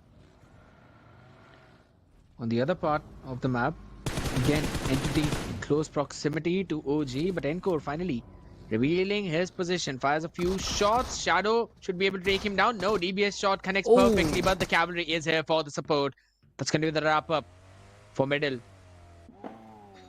as they've lost one member and they cannot find an opportunity. Maybe not.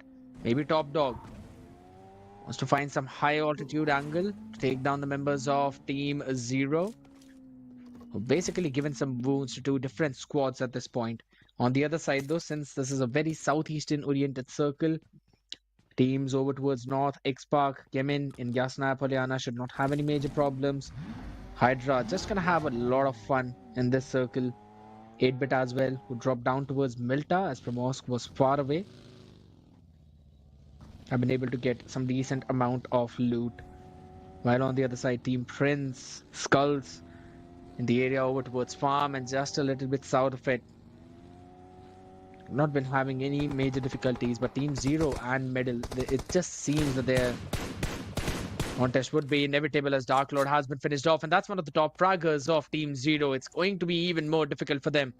Try and pull themselves back from this one as Saeed and Shadow will slowly be moving forward. Pouncing upon Paradox, who was able to get one. Can he find anything more is going to be the question. Nate's not going to do anything. Oh my god, Wow. How does he turn around to take him down? That is absolutely phenomenal. Siam from the backlines, the information being dropped on from Siam. His teammate has helped out with, of course, a sigh of relief right there. But sad to see Team Zero, a team that started off doing so good, being dropped down like flies. And just like that, it seems like they are the ones who are going to be the first ones to get eliminated. Thanks to the players of Middle Esports. An incredible conversion right here for Middle Esports. But I sigh for both of them because after all, they're both sitting on the final page of the leaderboard. They're just sharing those points amongst each other. But now this is going to be quite a sensational fight. An important one for X-Park, that much more than Chemin, where Chemin being dropped down. Venom, an incredible nade to his face from the side of Spray God, is going to be pushing Chemin back. A lot of damage has been brought on to the players of Chemin Esports right now. And that, of course, does provide a bit of a breathing space for the players of X-Park. Sarang and Spray God, the 2-man army. Though they shouldn't be a 2-man army. They should have another flank angle being created by their teammate. The 3rd man of the squad, where is he at, I am wondering. But never mind the wonder, because the 4-man squad of Chemin Esports is not going to be backing down from this fight, that's for sure. And that in turn, they are going to be absolutely going through the smoke without any information at all. They do not want to let X-Spark get away from this fight that easy. I would agree. And there we go, Ninja Jord way too far back. That higher building, giving out all the information to his teammates. Spray got a nasty close angle. Normally it's checked. But I don't know for this time. Alto and Phantom, they're also trying to go in for even wider flank. Try and catch the members of Team X-Spark. Spray got the one who's up close and personal to Venom. Sarang a little far back, who might now be open to the flank that's been created by Alto. He should be able to get one at least, but the footsteps must be heard. Sarang should know. Yes, he does. Saves himself from getting knocked out in the open. Ninja Jord as well, way too far back as he was, giving out some crucial information to the team. Oh, nope. Sarang has no idea. no. Sarang has no idea. And just like that, he's going to be sprayed down, and he is going to be losing out on his life along with that point, which is going to be provided to the players of Chemin Esports. Chemin Esports being the supreme ones, of course, Ninja Jord. The one final player remaining from the side of X-Spark is not going to be able to do much, it seems like. In fact, if at all anything, his information might be compromised as well, because now Chemin Esports might try. And there you have it. Yep, they know exactly where Ninja is, which in turn is a tough draw for the players of X-Spark. But again, the way Chemin just spread across. Look at that. I mean, this is just... They are speaking their name out right now. This is how we do it, mate. This is how you do it. Are you interested in taking a punga with us? Well, come on ahead. We'll swing along. Give you what you need. And there we have it, of course. Just crazy.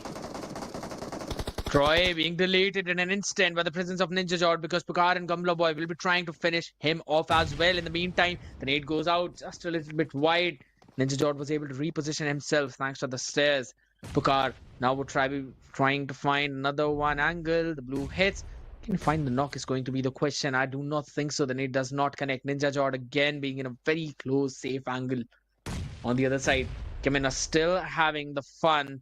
They're enjoying themselves. They already know that they are on top.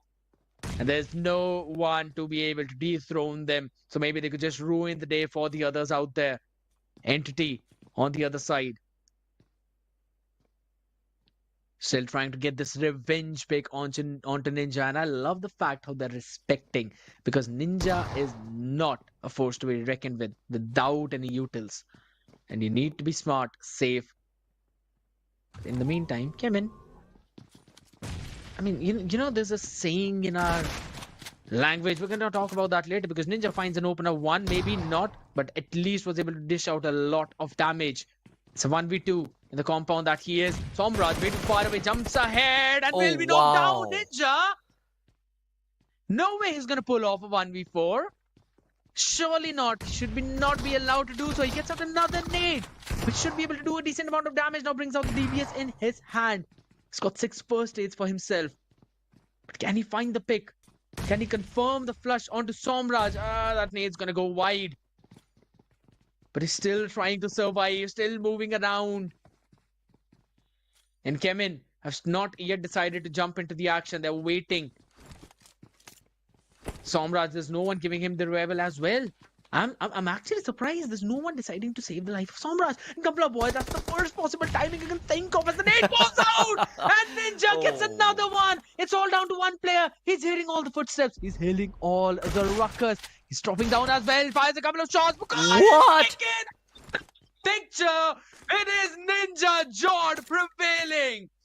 My man just 1v4 Entity! Sensational. A 1v4, the X Factor for X-Spark, Ninja Jord right there. Here I was thinking that he's the final player remaining. Chemin Esports are going to be hard on the hunt. And then suddenly come an Entity. Break down the floor for Chemin Esports, but allow a bit of a breather for Ninja Jord, which he actually converts into a dragon breathing all by his lonesome, because a 1v4 is what he ends up clutching. Though, now, with that beautiful play from Ninja Jord, incredible conversion and utilization of information from Ninja Jord, is he going to be able to get away?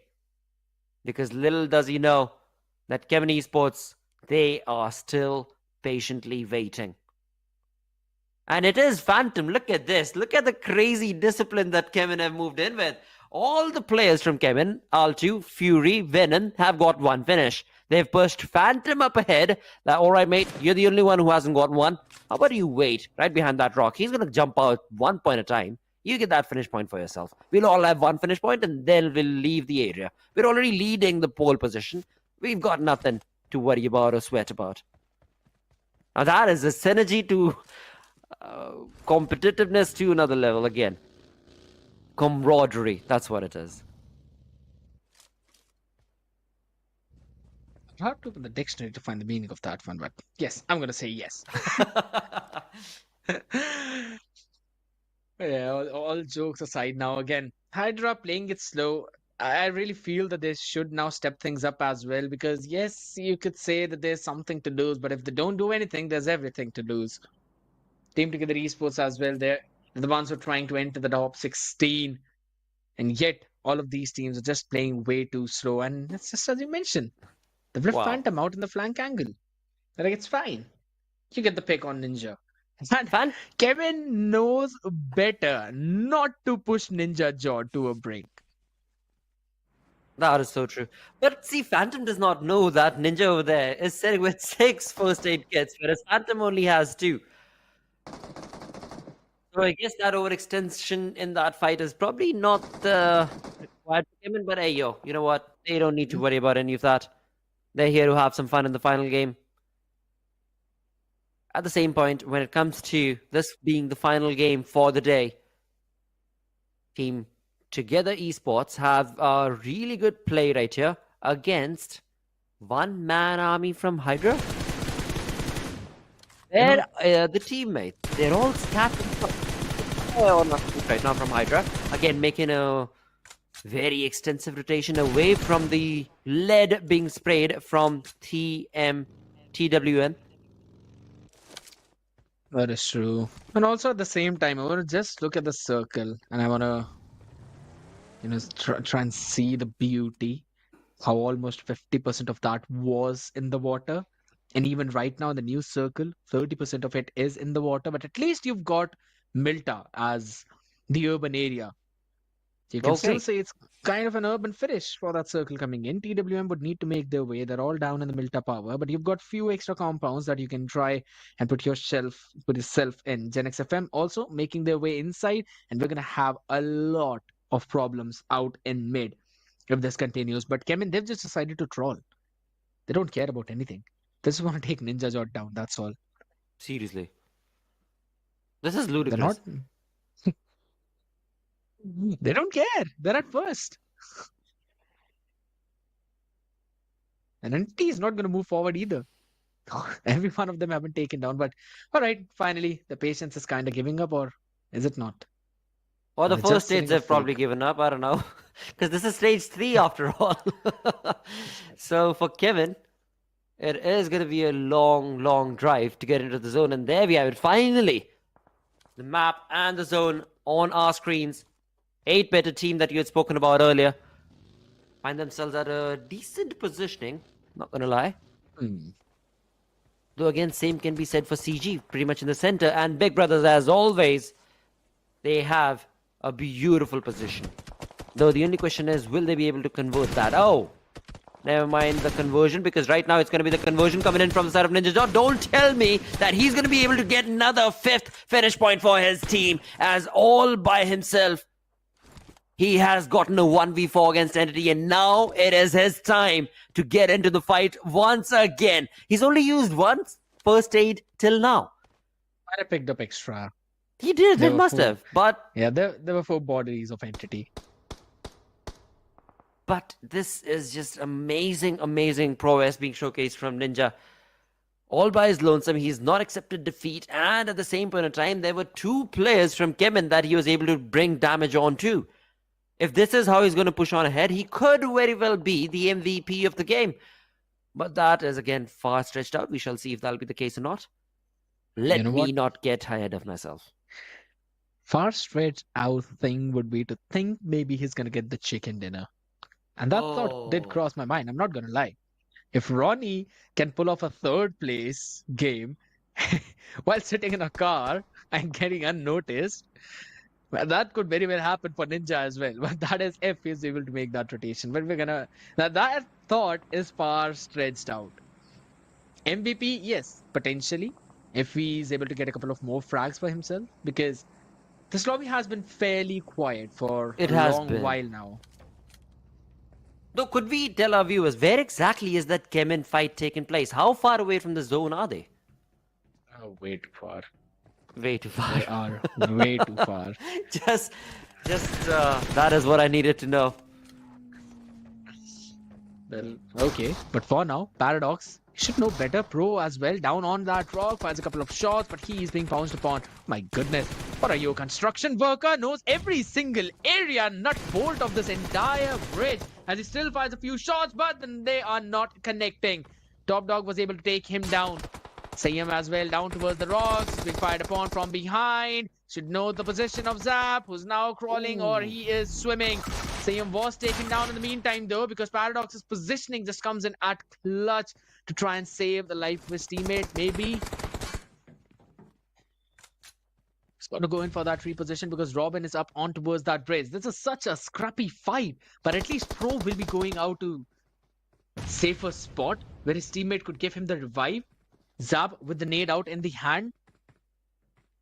Admino as well over with that flank should be able to take Paradox down. It's moving forward up. They're literally on the opposite ends now. Oh, he's behind the box. He's mid-kitted. Wait a second. That is just some nasty reflex coming in from Paradox. Well, Paradox definitely has delivered it in style right here. He's played with the minds of the players of OR, and that in turn has provided him with the opportunity to get an incredible finish point converted right there. And look at that, he knows exactly where the teammate is going to be waiting for to get that revival, and that in turn is going to be providing him with the perfect information and a spray. Sadly, he's got nothing to deal with the damage being brought on by that nade, and that in turn will be the end. But a wonderful turn of events where Metal utilized that information to perfection. But in all of that chaos, now we've reached stage 4, and stage 4 itself is going to be dropping down to stage 5 in another few seconds. As we look on with 11 teams remaining, Chemin have been able to accumulate 6 finish points, if I was not mistaken. Yep. And they've got all of their players up on feed, but Starboy definitely is going to lose some if he keeps on staying put in that position. Oh my goodness, that was a risky play. At least he was able to survive for a while now. Now, Chemin, after all that while, was still able to finish off Orangutan as they caught them in the rotation because no one expected Chemin to be still out in that circle. That is just mind-blowing. And if they get a chicken dinner from this position, I'm telling you, this team has been rolling the entire time. Oh my goodness. Akshat in the meantime was able to get one as SkullTz quickly going for that slam. The much-awaited fight has finally now coming to a close as Beast with the DBS in hand. That's his 12k indeed. It was my fault. Tries to go in for the jump shot. Does not connect. Hector was able to connect a few bullets onto his body. He'll be able to get him low. Lucifer and Beast need to get themselves patched up. An overcooked nade coming in did not help him out. Hector will be slowly moving forward. And that's a drop shot coming in from Goblin. And that's a drop from the first floor itself. Not the crouch play that we normally see in the meantime. Beast was able to get Lucifer down with his own nade. That is disastrous. And it has helped Carnival Gaming to win out that fight. Oh, Carnival Gaming, they again, I mean, it seems like they've got their fans as prayers working for Carnival Gaming right there in that fight. Again, for SkullTz, it was a bit of a lackluster fight. The information not being on point, the timing being the critical element of that fight, not really being utilized to perfection from the side of that team, has yet again provided a bit of a relief to their opponents. And at the same time, when you talk about their opponents now, we've got 9 teams remaining in this lobby. 8-bit with 0 finishes find themselves at the edge of this zone from the northern edges. Right in front of them are going to be the players of Chemin. Out in the open is OR Esports, who are also eating dust right now from the side of 8-bit. But a while back, we had mentioned, I had rather looked at BB being in a good position. It seems that has not really been the case as we move towards the final stages of this game. Exactly, that's what I wanted to point out. A good observation. Because it's Chemin who will be gatekeeping them, and also Carnival Gaming, who've got to go a very long way, and they'll be having tons of different teams and players in front of them. Hector is the first one to try and lead the charge in the meantime. It's going to be Chemin who will be just raining terror with those leads, as you previously mentioned, trying to take all the teams down.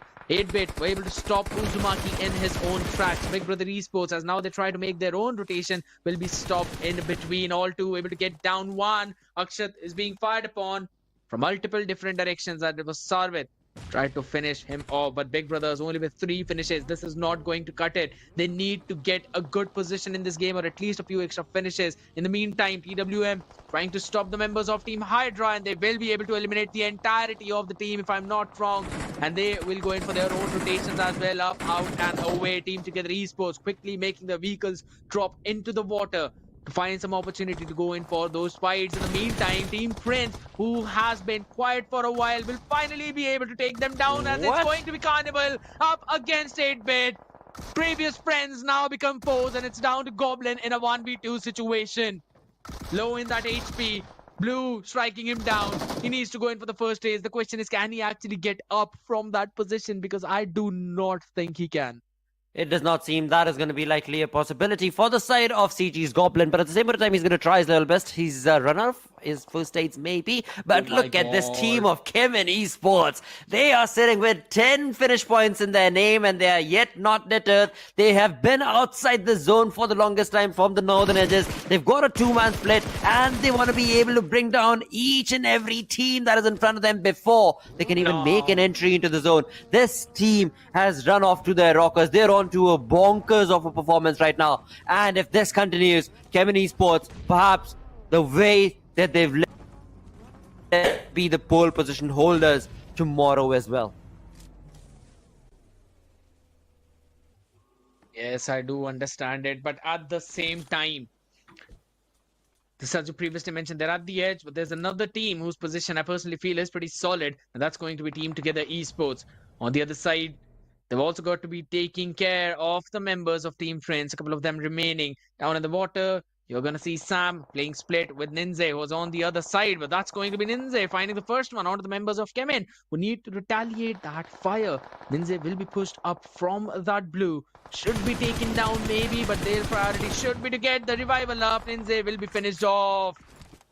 But that is not by the members of Chemin. It was by the play zone. OR in the meantime, going in for some good knocks. Pro, the last man standing, should be taken down finally. Oh my goodness, Team Together Esports come in for the backup of Pro, and it's only Ronak remaining. 8-bit again, they had a really good edge at the ridge, but they were just not able to play it out to perfection. At the same point of time, TDE, as you mentioned, they were the ones who provided a sigh of relief for Pro from OR being the final player, but now TDE have troubles of their own brewing in the name of Team Prince, where AJ, along with his teammates Jackson, are going to be pushing on their luck. This is going to be his final nade. AJ is out of utilities, but that nade is going to be able to do good. But in all of this chaos, you perfectly mentioned it right. When it comes to Chemin, this is the moment that they had been waiting for the two teams in front of them to get a fight going on against each other, as Chemin gets closer and closer to pounce on upon for that chicken dinner. I'm almost 100% certain now that it is going to be their chicken dinner until and unless until they take fights on 2 different fronts. That's between Team Together and also Team Prince, and they lose a couple of players out there. Pro will be taken down finally by Psykat, who was dropped down low, and it just seems it's about time that they will be falling to the blue as well once it hits. Because Chemin, they've taken all the real estate that they want. They've got all the information that they need. They've blown up the vehicles to make some extra bit of cover. They've got the smokes in front of them. And it's Jackson who will be taking a few shots through that smoke. Will be repositioning himself to try and stay alive for a while. Team Prince also looking in to get this chicken. They want to win with a good fashion. Want to close out the day in at least a good manner, because Team Together Esports is also looking in for the exact same thing. Both the players will be moving up as well. They had enough opportunity to go upon that race, but now since we are going in a pretty dramatic finish, the blue is going to push all of them ahead, and it should be Team Prince moving out of their covers first. Not the best one indeed, but still Jackson fires a few shots onto Venom, but was not able to take him down, and it's Team Together ending the things for Team Prince. Chemin still has a possibility to make it a 29-point chicken dinner. It's down to the last 3v3. A very dramatic finish indeed is on the way. If Team Together is able to get this one, they might as well be very close to enter in the top 16.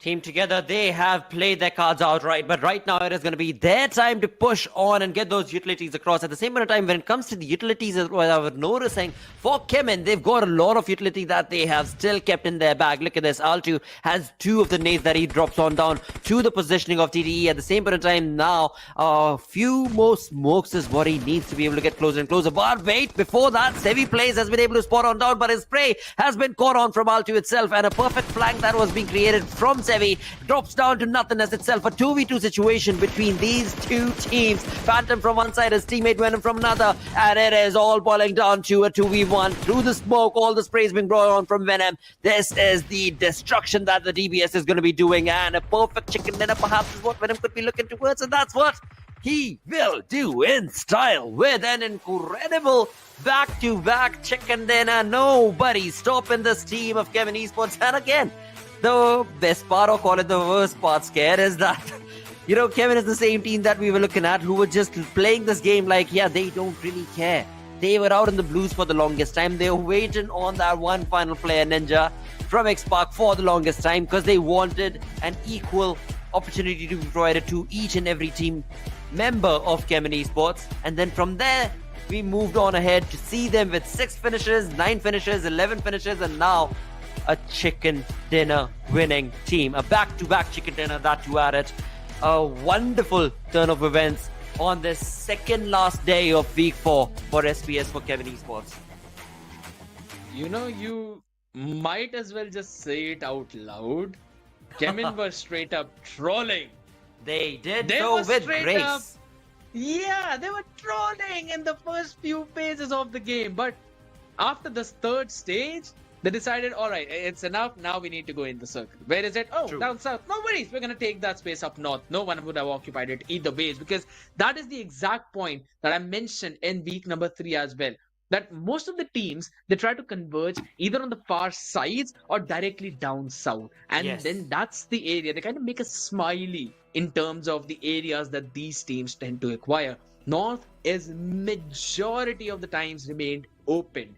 So there is a lot of opportunities for team to try and take the entry from that part. Chemin realized that. That's been what they have been doing for a while now. If in case the circle is onto them, well and good. They're going to try and occupy the best compounds and towards the center. If not, they're going to take the entries from up north, where there's the minimum resistance and they've got enough eyes to watch out all the areas. Worked out perfectly for them, and a solid chicken dinner. And if I'm not wrong, it's again a 29-pointer.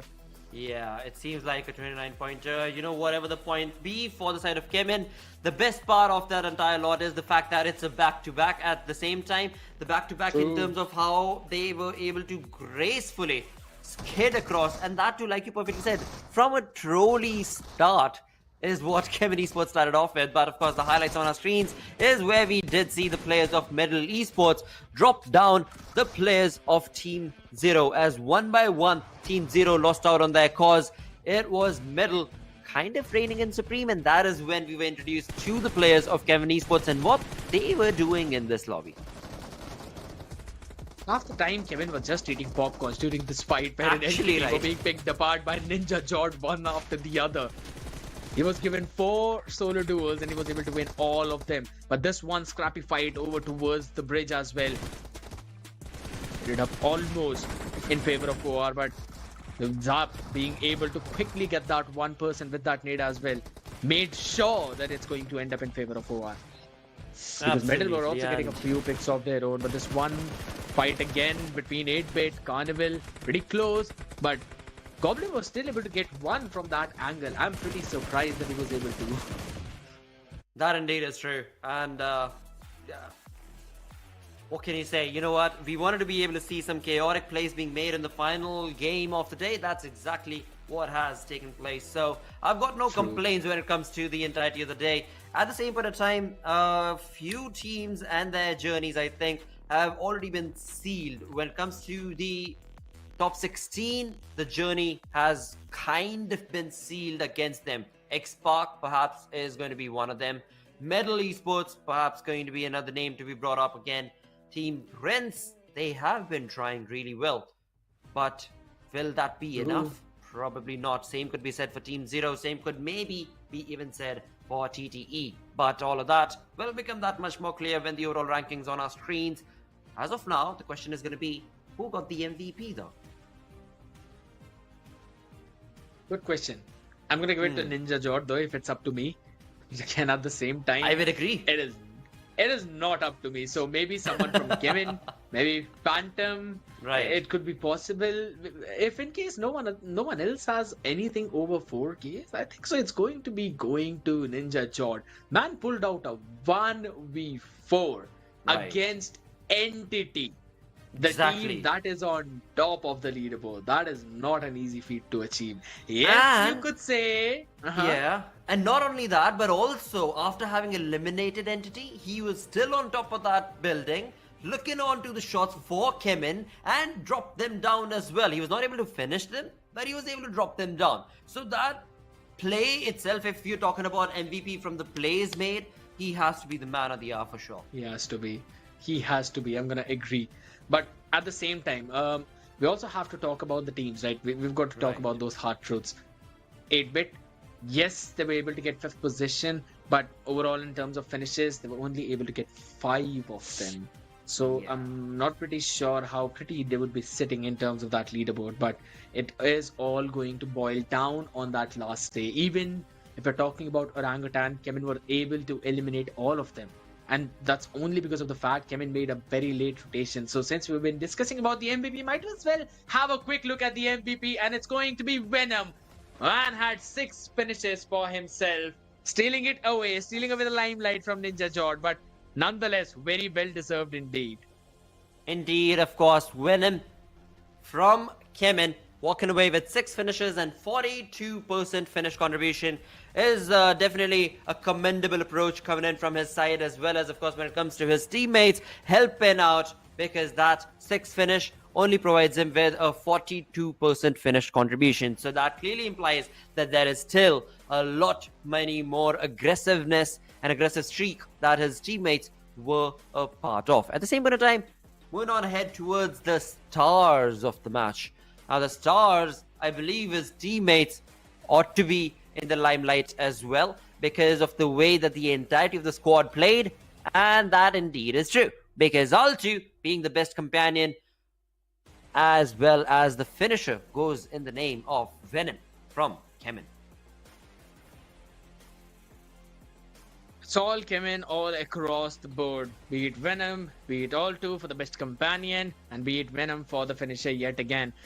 I mean, the consistency from AUTOBOTZ, I would like to point it out. He had 6 assists with 2 rescues as well, and health restored of 345. Man was doing an insane job. Was taken down at the end, but only for a few seconds, because Venom was able to get a quick chicken by that time. The survival time of 28 and 36, distance traveled 9,734 meters. That's basically the amount of distance between Yasnaya and Milta. And I mean that literally. Wow. That's the amount of distance they were able to travel. They did not do anything. That was their entire rotation. I'm telling you, this was just a troll game from Chemin in which they were able to secure a chicken dinner for themselves. Only because of the fact they know how to position. And all the other teams out there, I would still say they were kind of under pressure. Because again, Chemin has been on top. While all the other teams, they're still kind of struggling for their position. And we're talking about positions. Let's have a look at the match ranking as well. 29-pointer for Chemin, followed by Team Together with a 22-pointer.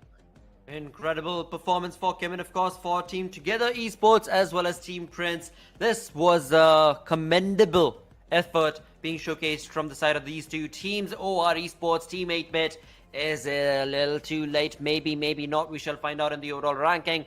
TWM Gaming, this has been a tough lobby for them to be able to crack, as today they were part of a lot of fights, but sadly the conversion has been in only a few. Carnival Gaming, again, in the previous game, they walked out, I believe, with only 1 point or 0 points, something like that. Carnival Gaming did not have a good run in the previous one. This time around, they have 7 points. So the consistency that we had seen from the side of CG has definitely been falling.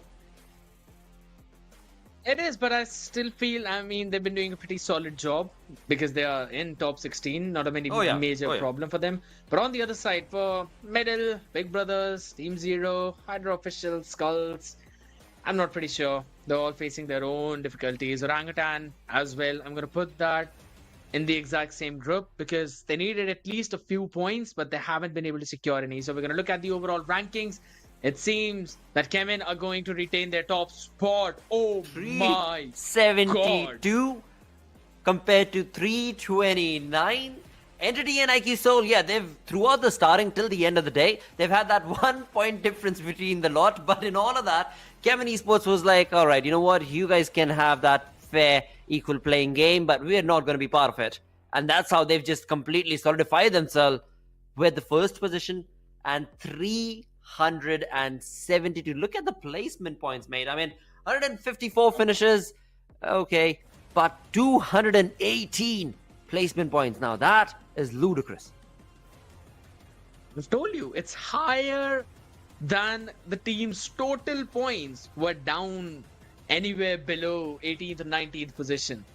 That is just bonkers. We're going to end things at God's Reign. They're retaining their spot on 9, followed by Gujarat Tigers.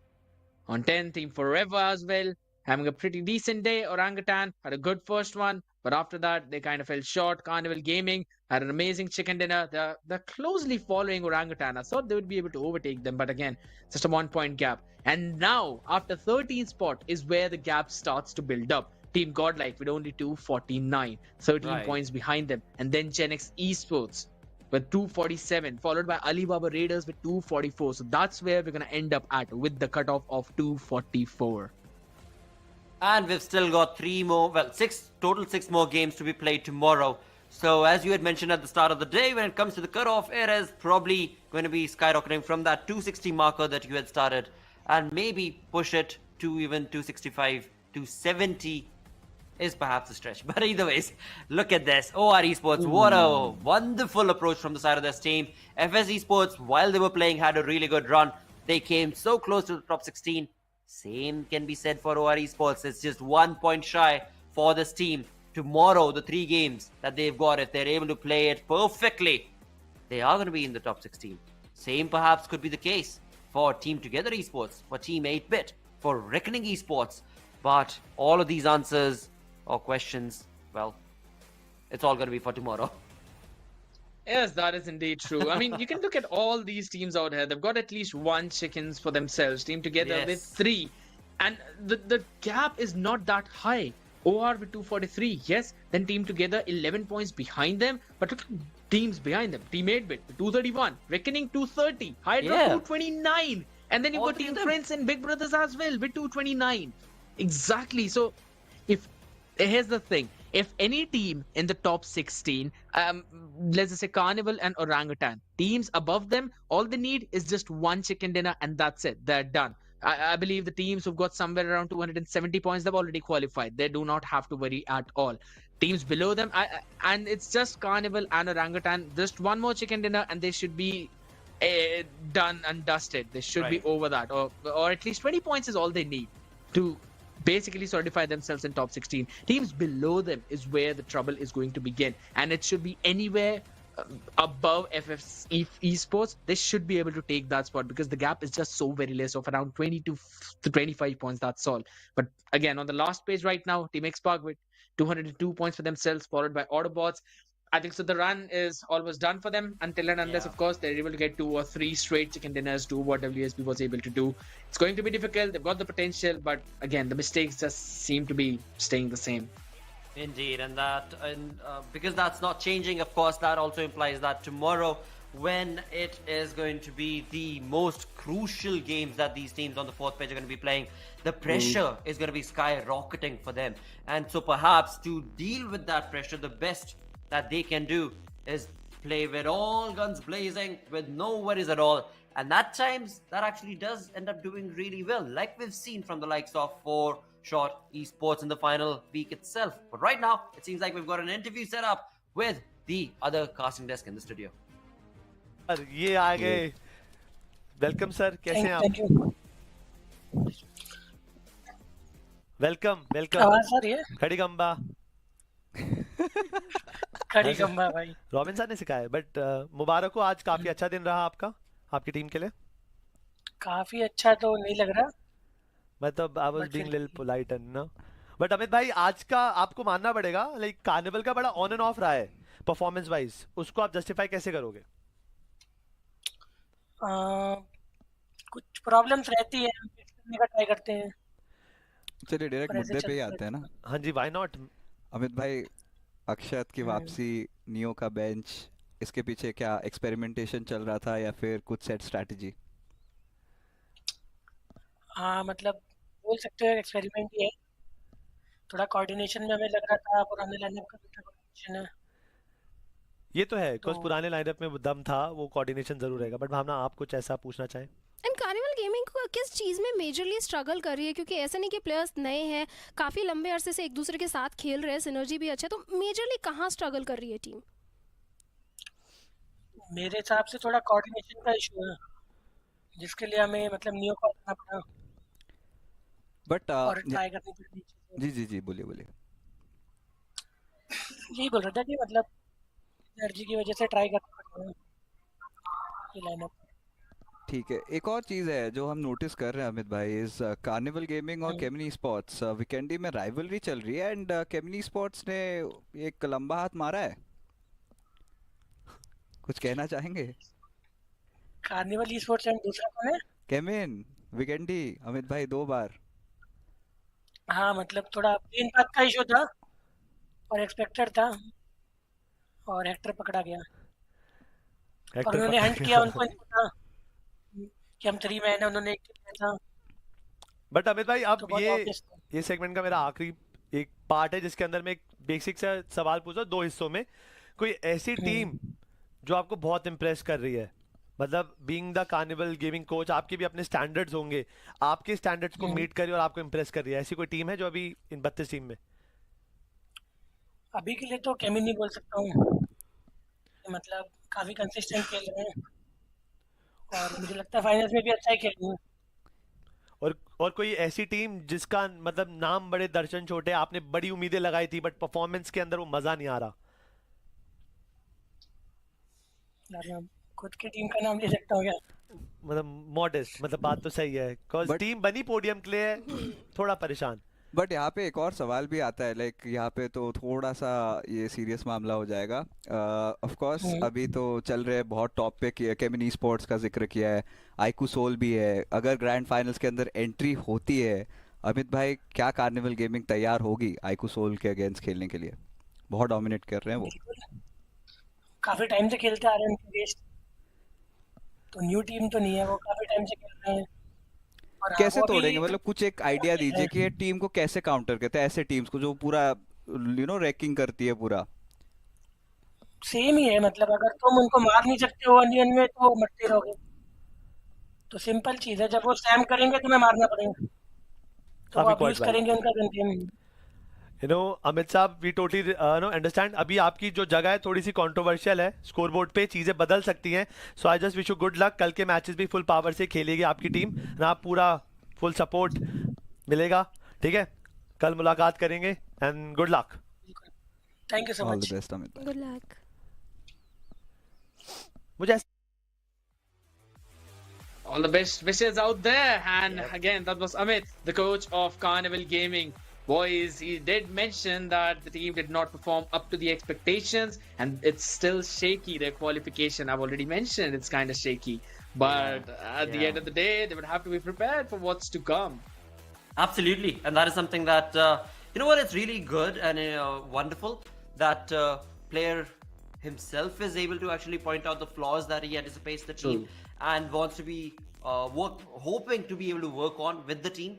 So that is something that clearly tells you that, you know, the team of CG, they are humble and they are securing every single opportunity that they can to learn from their mistakes. But talking about that same exact thing, learning from the mistakes, Ninja Boy has done exactly that from Global Esports. He got so close, or rather the other players actually in the finish leaders list got so close, and then Ninja Boy came into action and was like, not going to allow that, mates. And his lead is increasing further than just 10 finishes. He's got 12.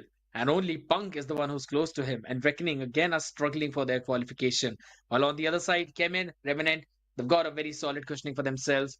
Venom with 48, Fierce as well with 45. Now I want to talk about Fierce from Revenant Esports, because with the addition of Aquanox and Blaze, everyone thought that those players would be the ones who would be heavy hitters of the team. I mean, Blaze, yes, even though he kind of plays a little bit back from the team because his main job is to make sure there's no one on their 6. At the same time, you expected Aquanox to be the one who's just kind of steamrolling against everyone. But that's not the case. It has been Fierce who's been bringing out those 1v2s, 1v3s and winning those clutches. I still remember there was a game, and on the back of Aquanox, not just Aquanox, on the back of Fierce, Revenant were able to grab the 2nd position. And I believe the team that he beat was Orangutan themselves. It was a 1v2. And he took the fight to them. So this is the kind of firepower that if Revenant has, they're able to set him up for even big wins. They would definitely be winning out in those battles. Because again, Amit also said the same thing. You need to win your gunfights, and only then would you be able to win the game. 100%, and there's nothing that can argue, because after all, you're talking about battlegrounds and the BGMI world. That is going to be the first and foremost thing that any squad is going to be looked upon or questioned for if that is not up to the mark, which is, like you perfectly mentioned, your gun power and how you're able to, of course, communicate along with that to synergistically apply that pressure in any given situation, not dynamically change it like we saw from the other teams as well. Now that, of course, bring the crucial element that teams are going to be working towards is, again, I would say also important point that has been brought in today's stream with the interview. That is absolutely correct, because yes, you can try and create as many strategies as you want to. You can note down a lot of those pointers out there, but until and unless you're able to execute them properly in terms of your weapon firepower, you would not be able to win the game. So yes, maybe from tomorrow, these teams will potentially look forward for all of those finishes. They'd be just going haywire, trying to finish off all the players out there, because that is what's needed. As ladies and gentlemen, just before we end the show, I want to give a huge shout out to all of our sponsors. Snapdragon Elite Gaming, where winning matters the most. Also, Samsung Galaxy S23 Ultra. Share the epic and level up your game. And last but not the least, Monster Energy, unleash the beast. A humongous thanks to all of them for making this event possible. And at the same time, I just want to ask for last few thoughts from Blotter before we end the show. Well, again, it has been a wonderful day, that's for sure. A beautiful performance for a lot of these teams where they have just completely turned and churned and gotten the results that nobody anticipated and the changes that have been showcased on that leaderboard. But I so look forward to now tomorrow, the final day. Final day indeed is going to be extremely crucial for not just one, all of those teams out there. We've already named a lot of them, but as the day is now coming to an end, you already know it's going to be even more disastrous and also chaotic, and in chaos the teams thrive. So in order to watch that chaos, ladies and gentlemen, make sure to join in tomorrow at the exact same time with that subscribe button as well, so that you do not forget. You'll get that bell notification that you will get to know the stream is live. We'll catch you guys tomorrow at the same time. This is me, Scared Yet, alongside me, Blotter. Thank you so much for tuning in. Like we playing chess, but I'm unimpressed. So now let me flex. Ha, yeah, I'ma work through the struggle and hurt. Cause I know my worth, and I gotta be first. Yeah, I gotta be first. Look, I don't want anyone's sympathy. I understand what it's meant for me. I give my focus and energy. If it's meant to be, then it's meant to be. But mentally, I'm undefeated. They hear that and say I'm conceited. Like there's no reason. Like I don't beat them and come back again just to teach them that when you work under pressure, you reach higher measures. They'll try and bring you down, but you cannot let them, and only get better and focus on cheddar. Eye on the prize and you'll become a legend. Like when I'm in the room, it's a red alert. You want to compete, well, get better first. I got 10 toes in the dirt. Push through the hurt just to show them my worth. I'm the best. Yeah, I'm the best. I never stress. I know what's next. I'm who they test. Like we playing chess. But I'm unimpressed. So now let me flex. Yeah, I'ma work through the struggle and hurt. Cause I know my worth. And I gotta be first. Yeah, I gotta be first. They don't know what's gotten into me. How'd I turn pain into energy? Through all the struggle and hurt, remember my worth, and that's why I gotta be first.